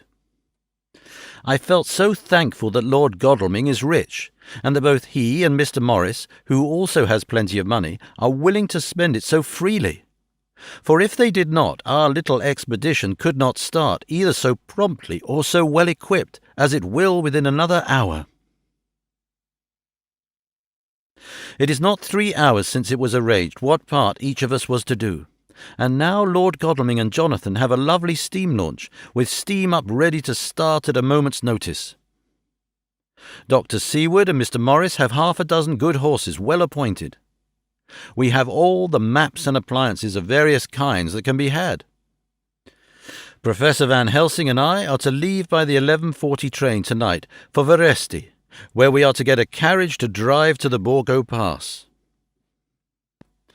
We are bringing a good deal of ready money, as we are to buy a carriage and horses. We shall drive ourselves, for we have no one whom we can trust in the matter. The Professor knows something of a great many languages, so we shall get on all right. We have all got arms, even for me a large-bore revolver. Jonathan would not be happy unless I was armed like the rest. Alas, I cannot carry one arm that the rest do. The scar on my forehead forbids that. Dr. Van Helsing comforts me by telling me that I am fully armed as there may be wolves. The weather is getting colder every hour, and there are snow flurries which come and go as warnings. Later. It took all my courage to say goodbye to my darling. We may never meet again.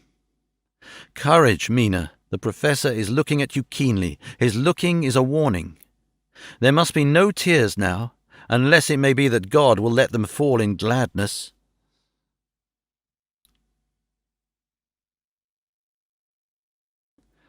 Jonathan Harker's Journal. October 30, night. I am writing this in the light from the furnace door of the steam launch. Lord Godalming is firing up.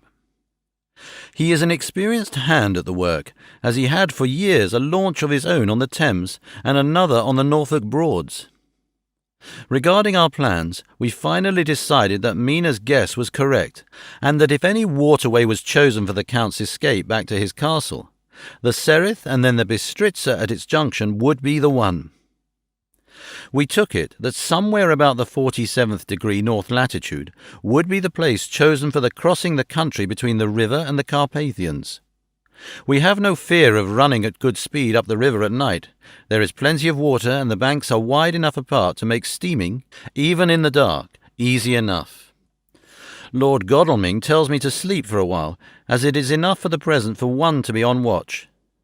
But I cannot sleep. How can I, with the terrible danger hanging over my darling, and her going out into that awful place? My only comfort is that we are in the hands of God. Only for that faith would it be easier to die than to live, and so be quit of all the trouble. Mr. Morris and Dr. Seward were off on their long ride before we started. They are to keep up the right bank, far enough off to get on higher lands where they can see a good stretch of river and avoid the following of its curves. They have, for the first stages, 2 men to ride and lead their spare horses, 4 in all, so as not to excite curiosity. When they dismiss the men, which shall be shortly, they shall themselves look after the horses. It may be necessary for us to join forces. If so, they can mount our whole party. One of the saddles has a movable horn and can be easily adapted for Mina, if required. It is a wild adventure we are on.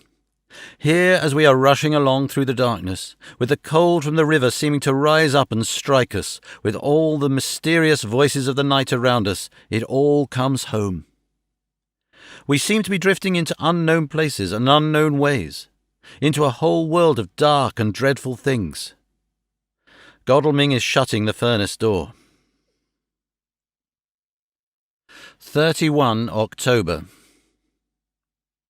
Still hurrying along. The day has come and Godalming is sleeping. I am on watch.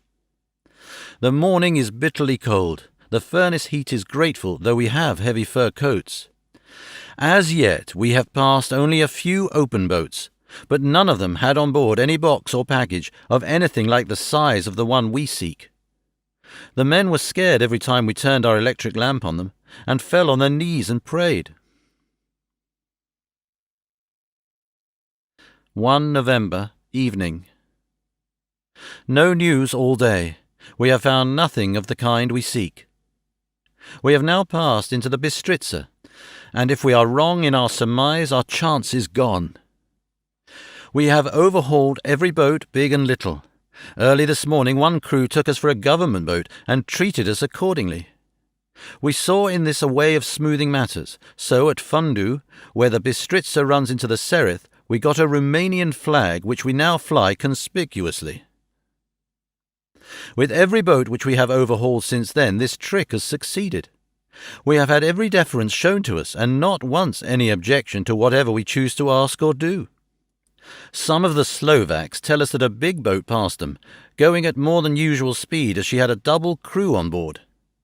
This was before they came to Fundu, so they could not tell us whether the boat turned into the Bistritza or continued on up the Sereth. At Fundu we could not hear of any such boat, so she must have passed there in the night. I am feeling very sleepy. The cold is perhaps beginning to tell upon me, and nature must have rest some time. Godalming insists that he shall keep the first watch. God bless him for all his goodness to poor dear Mina and me. 2 November, morning. It is broad daylight. That good fellow would not wake me. He says it would have been a sin to, for I slept peacefully and was forgetting my trouble.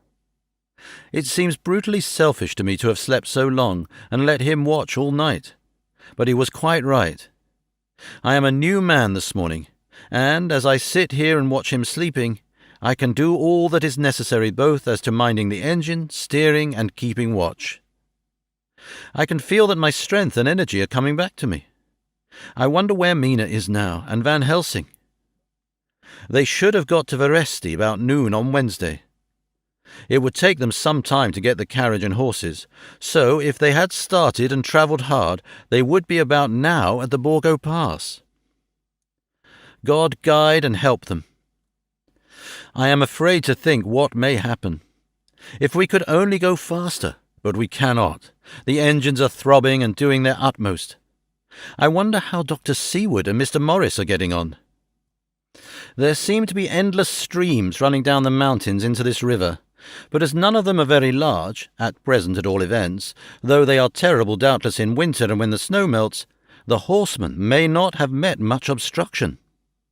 I hope that before we get to Strasbourg we may see them, for if by that time we have not overtaken the Count, it may be necessary to take counsel together what to do next.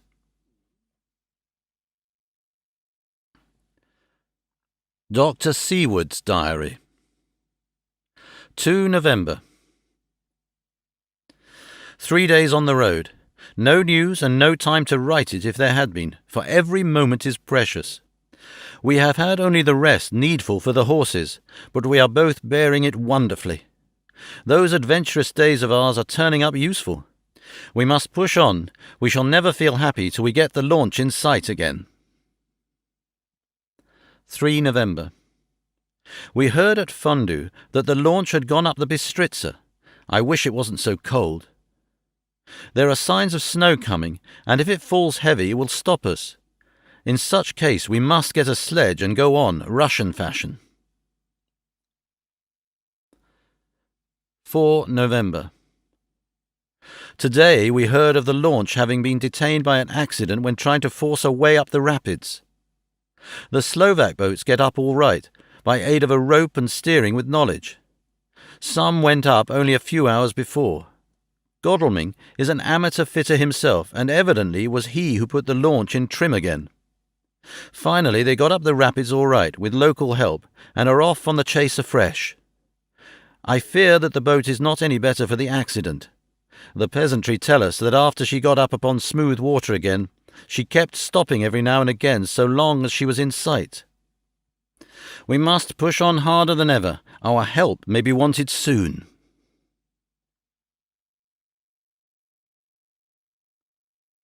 Mina Harker's Journal.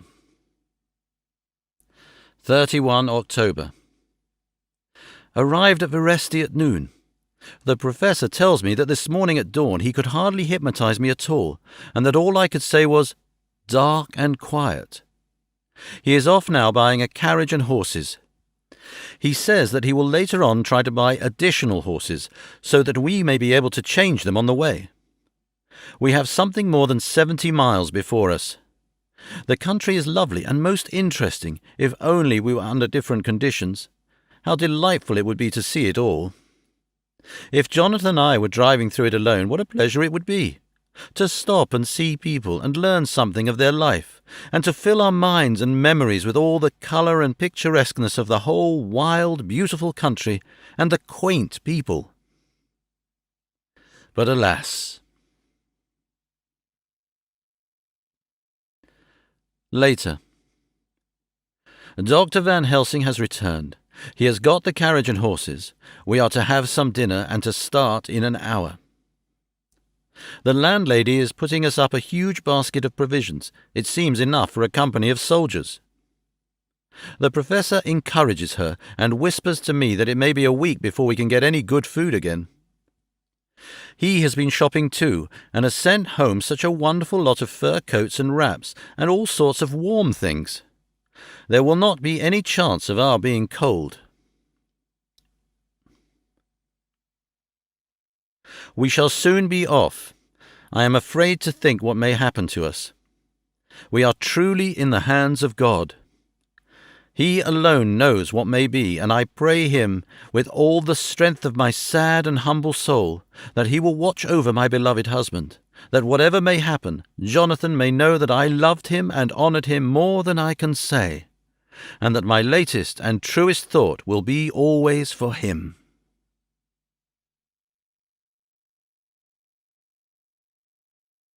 Chapter 27. Mina Harker's Journal. 1 November. All day long we have travelled, and at a good speed. The horses seem to know that they are being kindly treated, for they go willingly their full stage at best speed. We have now had so many changes and find the same thing so constantly that we are encouraged to think that the journey will be an easy one. Dr. Van Helsing is laconic. He tells the farmers that he is hurrying to Bistritz and pays them well to make the exchange of horses. We get hot soup or coffee or tea and off we go. It is a lovely country, full of beauties of all imaginable kinds, and the people are brave and strong and simple and seem full of nice qualities. They are very, very superstitious.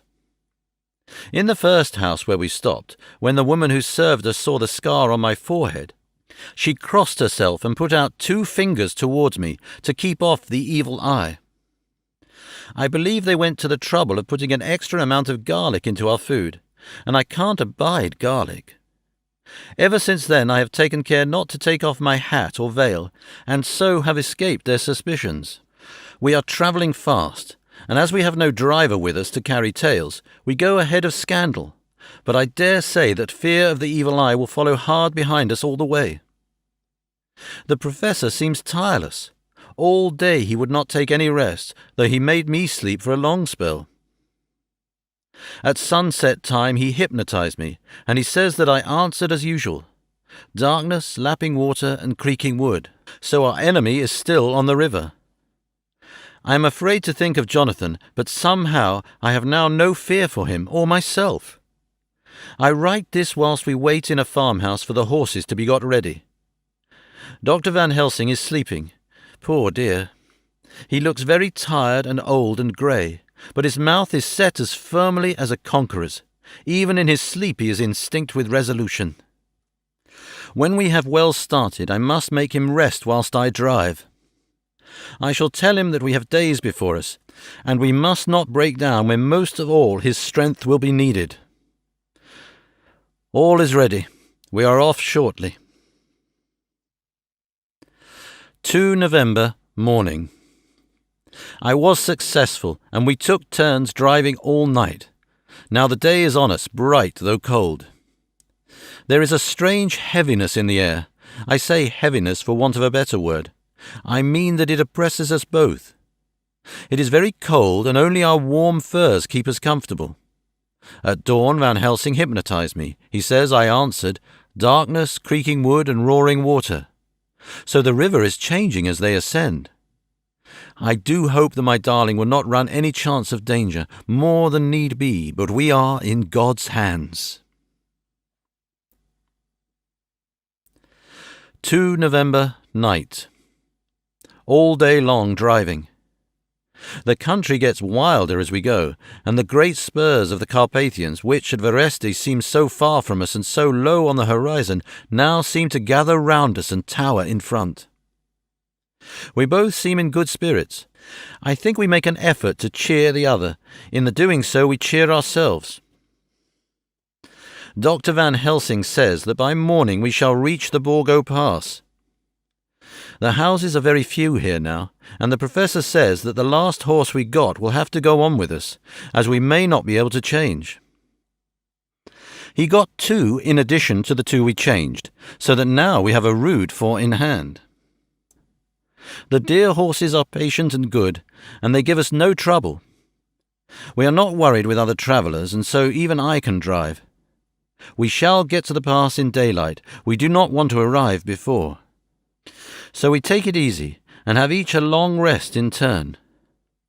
Oh, what will tomorrow bring us? We go to seek the place where my poor darling suffered so much.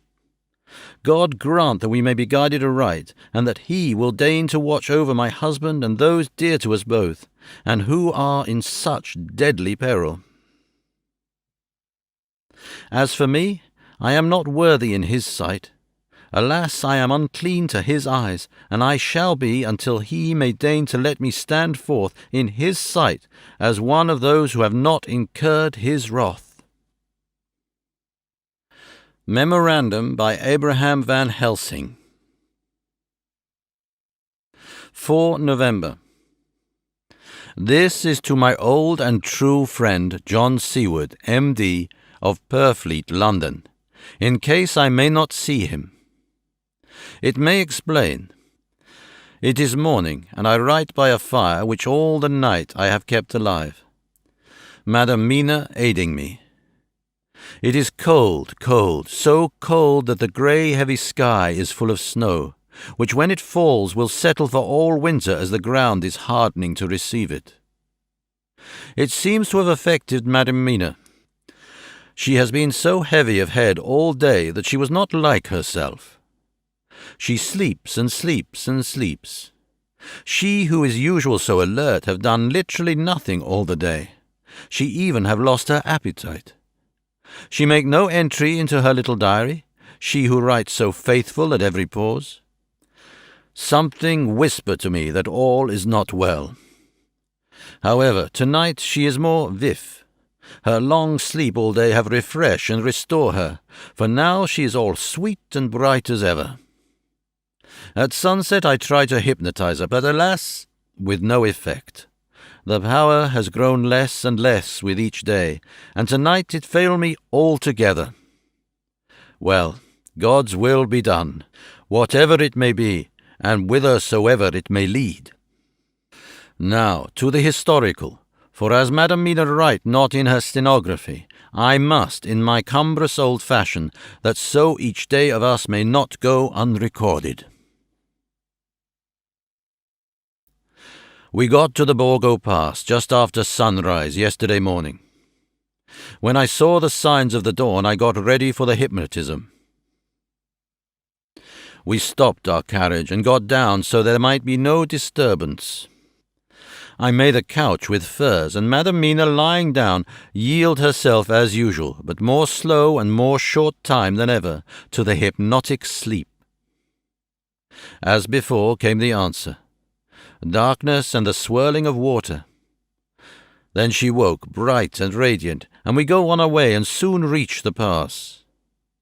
At this time and place she became all on fire with zeal, some new guiding power be in her manifested, for she point to a road and say, "This is the way." "How you know of it?" I ask. "Of course I know it," she answer, and with a pause add, "Have not my Jonathan travelled it and wrote of his travel?" At first I think somewhat strange, but soon I see there be only one such by-road. It is used but little, and very different from the coach road from the Bukovina to the Bistritz, which is more wide and hard, and more of use. So we come down this road, when we meet other ways. Not always were we sure they were roads at all, for they be neglect and light snow have fallen. The horses know, and they only. I give rein to them, and they go on so patient. By and by we find all the things which Jonathan have note in that wonderful diary of him. Then we go on for long, long hours and hours. At first I tell Madam Mina to sleep. She try and she succeed. She sleep all the time, till at the last I feel myself to suspicious grow, and attempt to wake her. But she sleep on, and I may not wake her though I try. I do not wish to try too hard, lest I harm her, for I know that she have suffered much, and sleep at times be all in all to her. I think I drowse myself, for all of a sudden I feel guilt as though I have done something. I find myself bolt up, with the reins in my hand, and the good horses go along, jog, jog, just as ever. I look down and find Madam Mina still asleep. It is now not far off sunset time, and over the snow the light of the sun flow in big yellow flood, so that we throw great long shadow on where the mountain rise so steep. For we are going up, and all is so wild and rocky, as though it were the end of the world. Then I arouse Madam Mina. This time she wake with not much trouble, and then I try to put her to hypnotic sleep. But she sleep not, being as though I were not. Still I try and try, till all at once I find her and myself in dark. So I look around, and find that the sun have gone down. Madam Mina laugh, and I turn and look at her. She is now quite awake, and looks so well as never saw her since that night at Carfax, when we first enter the Count's house. I am amazed, and not at ease then, but she is so bright and tender and thoughtful for me that I forget all fear. I light a fire, for we have brought supply of wood with us, and she prepare food while I undo the horses and set them, tethered in shelter, to feed. Then when I return to the fire, she have my supper ready. I go to help her, but she smile, and tell me that she have eat already, that she was so hungry that she would not wait. I like it not, and I have grave doubts, but I fear to affright her, and so I am silent of it. She help me, and I eat alone, and then we wrap in fur and lie beside the fire, and I tell her to sleep while I watch. But presently I forget all of watching, and when a sudden I remember that I watch, I find her lying quiet, but awake, and looking at me with so bright eyes. Once, twice more the same occur, and I get much sleep till before morning. When I wake I try to hypnotize her, but alas, though she shut her eyes obedient, she may not sleep. The sun rise up and up and up, and then sleep come to her too late, but so heavy that she will not wake. I have to lift her up and place her sleeping in the carriage when I have harnessed the horses and made all ready. Madam still sleep, and she look in her sleep more healthy and more redder than before. And I like it not. And I am afraid. I am afraid of all things, even to think, but I must go on my way. The stake we play for is life and death, or more than these, and we must not flinch. 5 November, morning. Let me be accurate in everything, for though you and I have seen some strange things together, you may at the first think that I, Van Helsing, am mad, that the many horrors and the so long strain on nerve has at the last turned my brain. All yesterday we travel, ever getting closer to the mountains, and moving into a more and more wild and desert land. There are great frowning precipices, and much falling water, and nature seemed to have held some time her carnival. Madam Mina still sleep, and though I did have hunger and appeased it, I could not waken her, even for food. I began to fear that the fatal spell of the place was upon her, tainted as she is with that vampire baptism. Well, said I to myself, if it be that she sleep all the day, it shall also be that I do not sleep at night. As we travel on the rough road, for a road of an ancient and imperfect kind there was, I held down my head and slept. Again I waked with a sense of guilt and of time past, and found Madam Mina still sleeping, and the sun low down. But all was indeed changed. The frowning mountain seemed further away, and we were near the top of a steep rising hill, on summit of which was such a castle as Jonathan telled of in his diary. At once I exulted and feared, for now, for good or ill, the end was near. I woke Madam Mina, and again tried to hypnotize her, but alas, unavailing till too late. Then, ere the great dark came upon us, for even after down sun the heavens reflected the gone sun on the snow, and all was for a time in a great twilight, I took out the horses and fed them in what shelter I could. Then I make a fire, and near it I make Madam Mina, now awake and more charming than ever, sit comfortable amid her rugs. I got ready food, but she would not eat, simply saying that she had not hunger. I did not press her, knowing her unavailingness, but I myself eat, for I must needs now be strong for all. Then, with the fear on me of what might be, I drew a ring so big for her comfort round where Madam Mina sat, and over the ring I passed some of the wafer, and I broke it fine so that all was well guarded. She sat still all the time, so still as one dead, and she grew whiter and even whiter till the snow was not more pale, and no word she said. But when I drew near she clung to me, and I could know that the poor soul shook from her head to her feet with a tremor that was a pain to feel. I said to her presently, when she had grown more quiet, "Will you not come over to the fire?" For I wished to make a test of what she could. She rose obedient, but when she had made a step she stopped, and stood as one stricken. "Why not go on?" I asked. She shook her head, and coming back, sat down in her place. Then, looking at me with open eyes as of one waked from sleep, she said simply, "I cannot," and remained silent. I rejoiced, for I knew that what she could not, none of those that we dreaded could. Though there might be danger to her body, yet her soul was safe.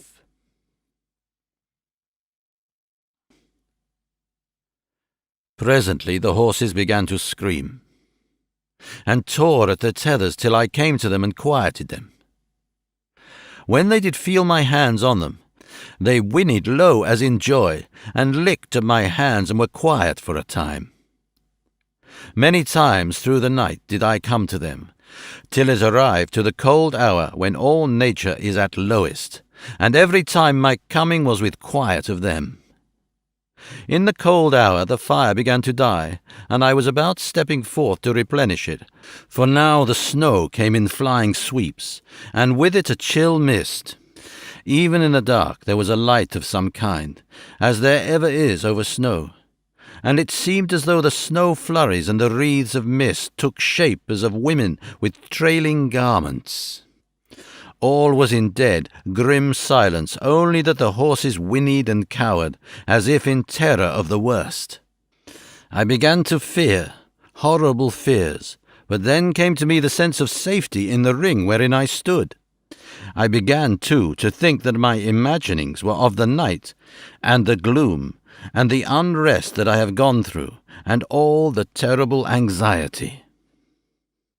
It was as though my memories of all Jonathan's horrid experience were befooling me, for the snowflakes and the mist began to wheel and circle round, till I could get as though a shadowy glimpse of those women that would have kissed him. And then the horses cowered lower, and moaned in terror as men do in pain. Even the madness of fright was not to them, so that they could break away. I feared for my dear Madam Mina when these weird figures drew near and circled around. I looked at her, but she sat calm and smiled at me.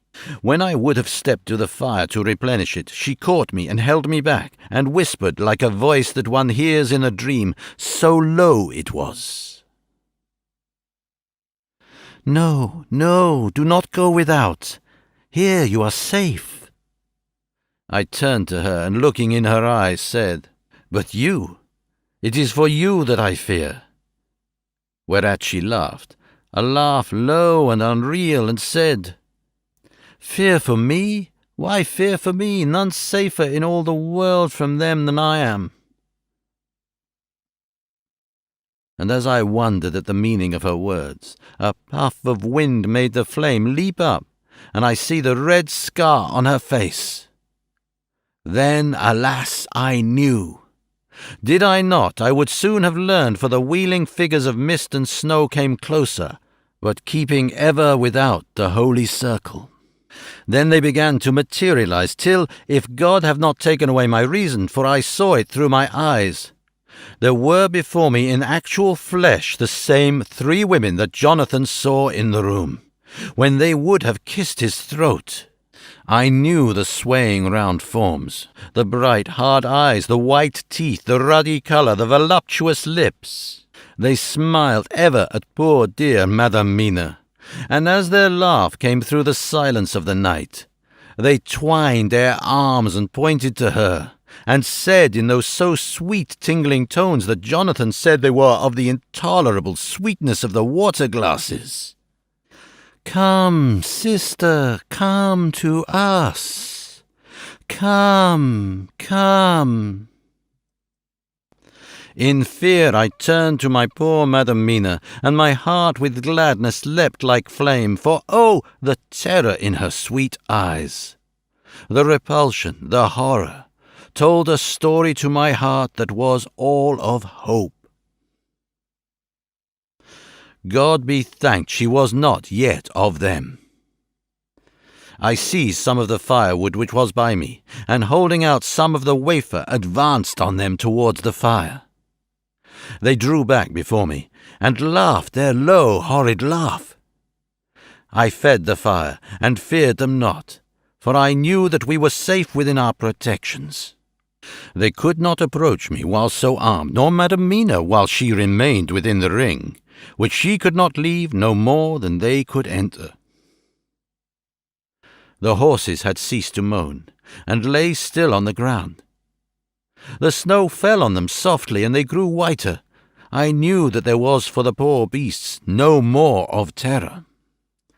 And so we remained till the red of the dawn to fall through the snow gloom. I was desolate and afraid, and full of woe and terror. But when that beautiful sun began to climb the horizon, life was to me again. At the first coming of the dawn, the horrid figures melted in the whirling mist and snow. The wreaths of transparent gloom moved away towards the castle, and were lost. Instinctively, with the dawn coming, I turned to Madam Mina, intending to hypnotize her, but she lay in a deep and sudden sleep from which I could not wake her.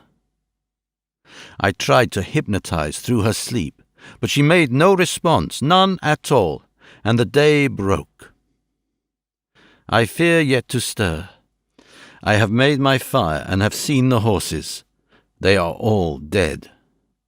Today I have much to do here, and I keep waiting till the sun is up high, for there may be places where I must go, where that sunlight, though snow and mist obscure it, will be to me a safety. I will strengthen me with breakfast, and then I will to my terrible work. Madam Mina still sleeps, and, God be thanked, she is calm in her sleep. Jonathan Harker's Journal. 4 November evening. The accident to the launch has been a terrible thing for us. Only for it we should have overtaken the boat long ago, and by now my dear Mina would have been free. I fear to think of her, off on the wolds near that horrid place. We have got horses, and we follow on the track. I note this whilst Godalming is getting ready. We have our arms. The Zigani must look out if they mean fight. Oh, if only Morris and Seward were with us. We must only hope. If I write no more, goodbye, Mina. God bless and keep you.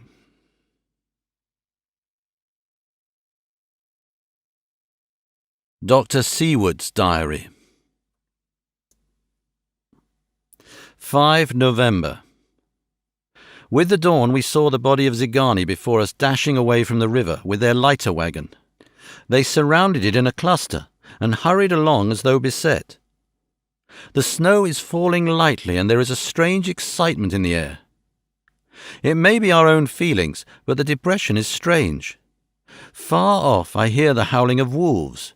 The snow brings them down from the mountains, and there are dangers to all of us, and from all sides. The horses are nearly ready, and we are soon off. We ride to death of someone. God alone knows who or where or what or when or how it may be.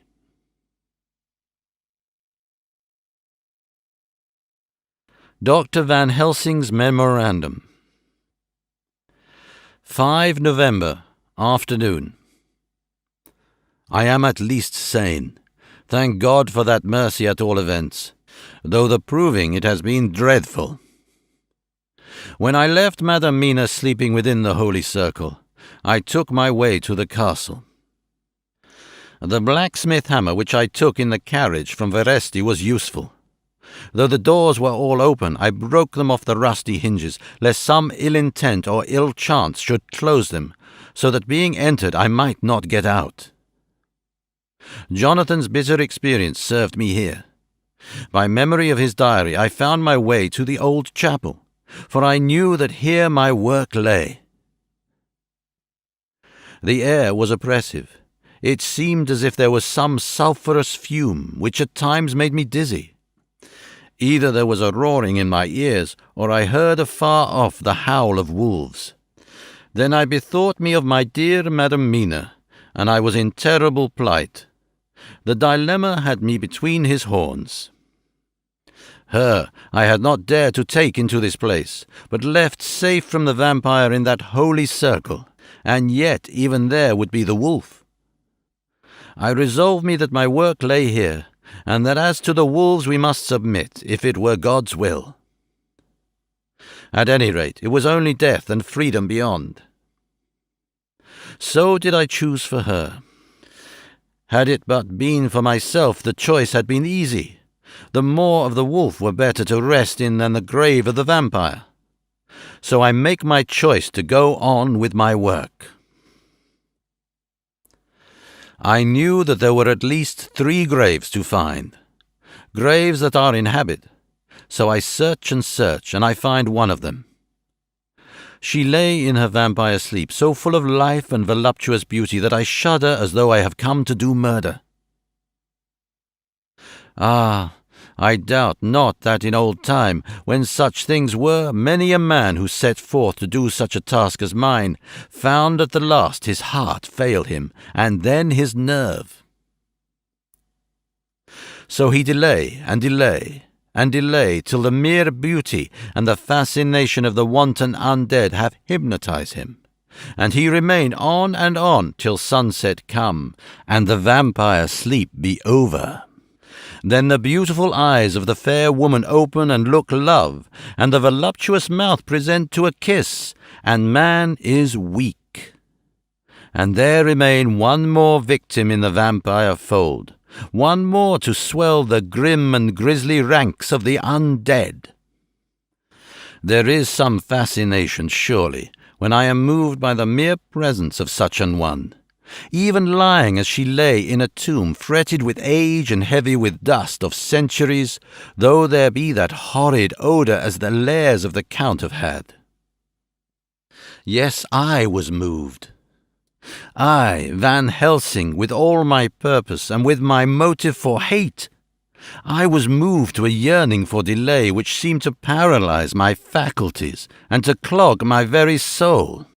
It may have been that the need of natural sleep and the strange oppression of the air were beginning to overcome me. Certain was it that I was lapsing into sleep, the open-eyed sleep of one who yields to a sweet fascination, when there came through the snow-stilled air a long, low wail, so full of woe and pity that it woke me like the sound of a clarion. For it was the voice of my dear Madam Mina I heard. Then I braced myself again to my horrid task, and found by wrenching away tomb-tops one other of the sisters, the other dark one. I dared not pause to look on her as I had on her sister, lest once more I should begin to be in thrall. But I go on searching until presently I find in a high great tomb, as if made to one much beloved, that other fair sister which, like Jonathan, I had seen to gather herself out of the atoms of the mist. She was so fair to look on, so radiantly beautiful, so exquisitely voluptuous, that the very instinct of man in me, which calls some of my sex to love and to protect one of hers, made my head whirl with new emotion.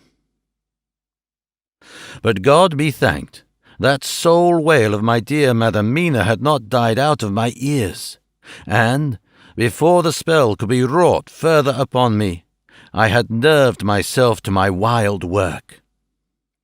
By this time I had searched all the tombs in the chapel, so far as I could tell, and as there had been only 3 of these undead phantoms around us in the night, I took it that there were no more of active undead existent. There was one great tomb more lordly than all the rest. Huge it was, and nobly proportioned. On it was but one word: Dracula. This, then, was the undead home of the king vampire, to whom so many more were due. Its emptiness spoke eloquent to make certain what I knew.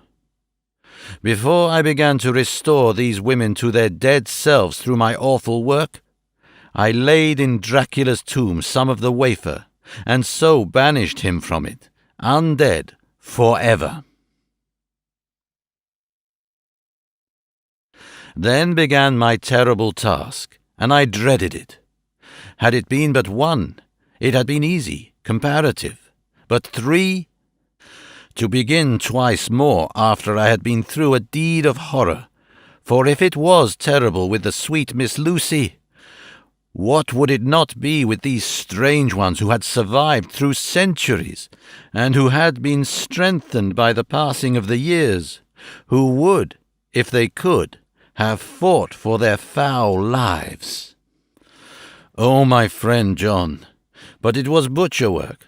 Had I not been nerved by thoughts of other dead, and of the living over whom hung such a pall of fear, I could not have gone on.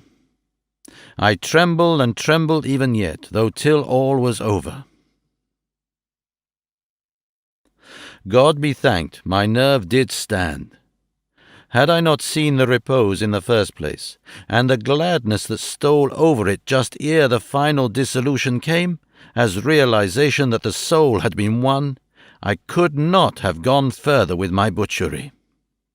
I could not have endured the horrid screeching as the stake drove home, the plunging of writhing form and lips of bloody foam. I should have fled in terror and left my work undone. But it is over, and the poor souls, I can pity them now, and weep, as I think of them placid each in her full sleep of death for a short moment ere fading. For friend John, hardly had my knife severed the head of each, before the whole body began to melt away and crumble into its native dust, as though the death that should have come centuries agone had at last assert himself and say at once and loud, "I am here." Before I left the castle, I so fixed its entrances that never more can the Count enter there undead. When I stepped into the circle where Madam Mina slept, she woke from her sleep, and seeing me, cried out in pain that I had endured too much. "Come," she said, "come away from this awful place. Let us go to meet my husband, who is, I know, coming towards us." She was looking thin and pale and weak, but her eyes were pure and glowed with fervour. I was glad to see her paleness and her illness, for my mind was full of the fresh horror of that ruddy vampire sleep. And so, with trust and hope, and yet full of fear, we go eastward to meet our friends, and him, whom Madam Mina tell me that she know are coming to meet us.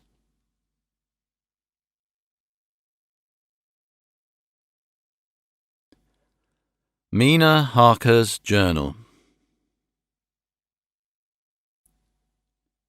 6 November. It was late in the afternoon when the Professor and I took our way towards the east, whence I knew Jonathan was coming. We did not go fast, though the way was steeply downhill, for we had to take heavy rugs and wraps with us. We dared not face the possibility of being left without warmth in the cold and the snow. We had to take some of our provisions too, for we were in a perfect desolation and, so far as we could see through the snowfall, there was not even the sign of habitation. When we had gone about a mile, I was tired with the heavy walking and sat down to rest. Then we looked back and saw where the clear line of Dracula's castle cut the sky, for we were so deep under the hill whereon it set that the angle of perspective of the Carpathian mountains was far below it. We saw it in all its grandeur, perched 1,000 feet on the summit of a sheer precipice, and with seemingly a great gap between it and the steep of the adjacent mountain on any side. There was something wild and uncanny about the place. We could hear the distant howling of wolves. They were far off, but the sound, even though coming muffled through the deadening snowfall, was full of terror. I knew from the way Dr. Van Helsing was searching about that he was trying to seek some strategic point where we would be less exposed in case of attack. The rough roadway still led downwards. We could trace it through the drifted snow. In a little while the Professor signalled to me, so I got up and joined him. He had found a wonderful spot, a sort of natural hollow in a rock, with an entrance like a doorway between two boulders. He took me by the hand and drew me in. "See," he said, "here you will be in shelter, and if the wolves do come, I can meet them one by one." He brought in our furs and made a snug nest for me, and got out some provisions and forced them upon me. But I could not eat. To even try to do so was repulsive to me, and much as I would have liked to please him, I could not bring myself to the attempt. He looked very sad, but did not reproach me. Taking his field glasses from the case, he stood on top of the rock and began to search the horizon. Suddenly he called out, "Look, Madam Mina, look, look!" I sprang up and stood beside him on the rock. He handed me his glasses and pointed. The snow was now falling more heavily and swirled about fiercely, for a high wind was beginning to blow. However, there were times when there were pauses between the snow flurries, and I could see a long way round. From the height where we were, it was possible to see a great distance, and far off, beyond the white waste of snow, I could see the river lying like a black ribbon in kinks and curls as it wound its way. Straight in front of us, and not far off, in fact so near that I wondered we had not noticed before, came a group of mounted men hurrying along. In the midst of them was a cart, a long lighter wagon which swept from side to side, like a dog's tail wagging with each stern inequality of the road. Outlined against the snow as they were, I could see from the men's clothes that they were peasants or gypsies of some kind. On the cart was a great square chest. My heart leapt as I saw it, for I felt that the end was coming. The evening was now drawing close, and well I knew that at sunset the thing, which was till then imprisoned there, would take new freedom and could in any of many forms elude all pursuit. In fear I turned to the professor. To my consternation, however, he was not there. An instant later I saw him below me. Round the rock he had drawn a circle, such as we had found shelter in last night. When he had completed it, he stood beside me again, saying, "At least you shall be safe here from him." He took the glasses from me, and at the next lull of the snow swept the whole space below us.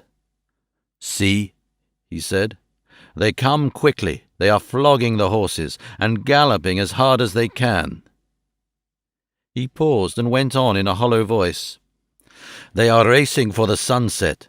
We may be too late. God's will be done." Down came another blinding rush of snow, and the whole landscape was blotted out. It soon passed, however, and once more his glasses were fixed on the plain. Then came a sudden cry. "Look, look, look! See, 2 horsemen follow fast, coming up from the south. It must be Quincy and John. Take the glass, look before the snow blots it all out." I took it and looked. The 2 men might be Dr. Seward and Mr. Morris. I knew at all events that neither of them was Jonathan. At the same time, I knew that Jonathan was not far off. Looking around, I saw on the north side of the coming party 2 other men, riding at breakneck speed. One of them I knew was Jonathan, and the other I took, of course, to be Lord Godalming. They too were pursuing the party with the cart. When I told the professor, he shouted in glee like a schoolboy, and, after looking intently till a snowfall made sight impossible, he laid his Winchester rifle ready for use against the boulder at the opening of our shelter. "They are all converging," he said. "When the time comes, we shall have gypsies on all sides." I got out my revolver ready to hand, for whilst we were speaking the howling of wolves came louder and closer. When the snowstorm abated a moment, we looked again. It was strange to see the snow falling in such heavy flakes close to us, and beyond the sun shining more and more brightly as it sank down towards the far mountain tops. Sweeping the glass all around us, I could see here and there dots moving singly and in 2s and 3s and larger numbers. The wolves were gathering for their prey.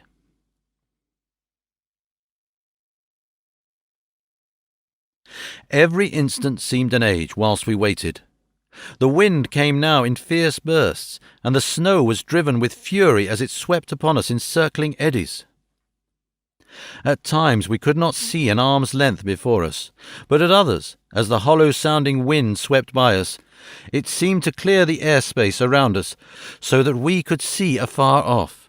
We had of late been so accustomed to watch for sunrise and sunset that we knew with fair accuracy when it would be, and we knew that before long the sun would set. It was hard to believe that by our watches it was less than an hour that we waited in that rocky shelter before the various bodies began to converge close upon us. The wind came now with fiercer and more bitter sweeps, and more steadily from the north. It seemingly had driven the snow clouds from us, for, with only occasional bursts, the snow fell. We could distinguish clearly the individuals of each party, the pursued and the pursuers. Strangely enough, those pursued did not seem to realize, or at least to care, that they were pursued. They seemed, however, to hasten with redoubled speed as the sun dropped lower and lower on the mountain tops. Closer and closer they drew. The professor and I crouched down behind our rock and held our weapons ready. I could see that he was determined that they should not pass. One and all were quite unaware of our presence. All at once 2 voices shouted out to "Halt!" One was my Jonathan's, raised in a high key of passion. The other Mr. Morris' strong, resolute tone of quiet command. The gypsies may not have known the language, but there was no mistaking the tone, in whatever tongue the words were spoken. Instinctively they reined in, and at the instant Lord Godalming and Jonathan dashed up at one side, and Dr. Seward and Mr. Morris on the other. The leader of the gypsies, a splendid-looking fellow who sat his horse like a centaur, waved them back, and in a fierce voice gave to his companions some word to proceed. They lashed the horses, which sprang forward, but the 4 men raised their Winchester rifles, and in an unmistakable way commanded them to stop. At the same moment Dr. Van Helsing and I rose behind the rock and pointed our weapons at them. Seeing that they were surrounded, the men tightened their reins and drew up. The leader turned to them and gave a word at which every man of the gypsy party drew what weapon he carried, knife or pistol, and held himself in readiness to attack. Issue was joined in an instant. The leader, with a quick movement of his rein, threw his horse out in front, and pointing first to the sun, now close down on the hilltops, and then to the castle, said something which I did not understand. For answer, all 4 men of our party threw themselves from their horses and dashed towards the cart. I should have felt terrible fear at seeing Jonathan in such danger, but that the ardour of battle must have been upon me as well as the rest of them. I felt no fear, but only a wild, surging desire to do something. Seeing the quick movement of our parties, the leader of the gypsies gave a command. His men instantly formed round the cart in a sort of undisciplined endeavour, each one shouldering and pushing the other in his eagerness to carry out the order. In the midst of this I could see that Jonathan on one side of the ring of men and Quincy on the other were forcing a way to the cart. It was evident that they were bent on finishing their task before the sun should set. Nothing seemed to stop or even to hinder them. Neither the levelled weapons nor the flashing knives of the gypsies in front, nor the howling of the wolves behind appeared to even attract their attention. Jonathan's impetuosity and the manifest singleness of his purpose seemed to overawe those in front of him. Instinctively they cowered aside and let him pass. In an instant he had jumped upon the cart and, with a strength which seemed incredible, raised the great box and flung it over the wheel to the ground. In the meantime, Mr. Morris had had to use force to pass through his side of the ring of Zagani. All the time I had been breathlessly watching Jonathan, I had, with the tail of my eye, seen him pressing desperately forward, and had seen the knives of the gypsies flash as he won a way through them, and they cut at him. He had parried with his great Bowie knife, and at first I thought that he too had come through in safety, but as he sprang beside Jonathan, who had by now jumped from the cart, I could see that with his left hand he was clutching at his side, and that the blood was spurting through his fingers. He did not delay notwithstanding this, for as Jonathan, with desperate energy, attacked one end of the chest, attempting to prise off the lid with his great cookery knife, he attacked the other frantically with his Bowie. Under the efforts of both men, the lid began to yield. The nails drew with a quick screeching sound, and the top of the box was thrown back. By this time the gypsies, seeing themselves covered by the Winchesters, and at the mercy of Lord Godalming and Dr. Seward, had given in and made no resistance. The sun was almost down on the mountain tops, and the shadows of the whole group fell long upon the snow. I saw the Count lying within the box upon the earth, some of which the rude falling from the cart had scattered over him. He was deathly pale, just like a waxen image, and the red eyes glared with horrible vindictive look which I knew too well. As I looked, the eyes saw the sinking sun, and the look of hate in them turned to triumph. But on an instant came the sweep and flash of Jonathan's great knife. I shrieked as I saw it shear through the throat, whilst at the same moment Mr. Morris's bowie knife plunged into the heart. It was like a miracle, but before our very eyes, and almost in the drawing of a breath, the whole body crumbled into dust and passed from our sight. I shall be glad as long as I live that even in that moment of final dissolution there was in the face a look of peace such as I never could have imagined might have rested there. The castle of Dracula now stood out against the red sky, and every stone of its broken battlements was articulated against the light of the setting sun. The gypsies, taking us in some way the cause of the extraordinary disappearance of the dead man, turned without a word and rode away as if for their lives. Those who were unmounted jumped upon the lighter wagon and shouted to the horsemen not to desert them. The wolves, which had withdrawn to a safe distance, followed in their wake, leaving us alone. Mr. Morris, who had sunk to the ground, leaned on his elbow, holding his hand pressed to his side. The blood still gushed through his fingers. I flew to him, for the holy circle did not now keep me back. So did the two doctors. Jonathan knelt behind him, and the wounded man laid his head on his shoulder. With a sigh he took, with a feeble effort, my hand in that of his own, which was unstained. He might have seen the anguish of my heart in my face, for he smiled at me and said, "I am only too happy to have been of any service. Oh, God!" He cried suddenly, struggling up to a sitting posture and pointing to me. "It was worth for this to die. Look! Look!" The sun was now right down upon the mountain-top, and the red gleams fell upon my face, so that it was bathed in rosy light. With one impulse the men sank on their knees, and a deep and earnest "Amen" broke from all as their eyes followed the pointing of his finger. The dying man spoke. "Now God be thanked that all has not been in vain. See, the snow is not more stainless than her forehead. The curse has passed away." And, to our bitter grief, with a smile and in silence, he died, a gallant gentleman.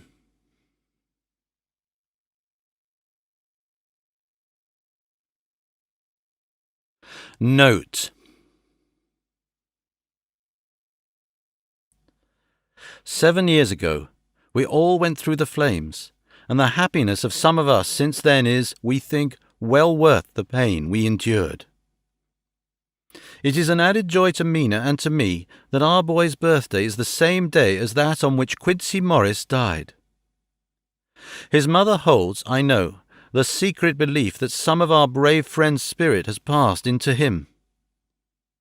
His bundle of names links all our little band of men together, but we call him Quincy.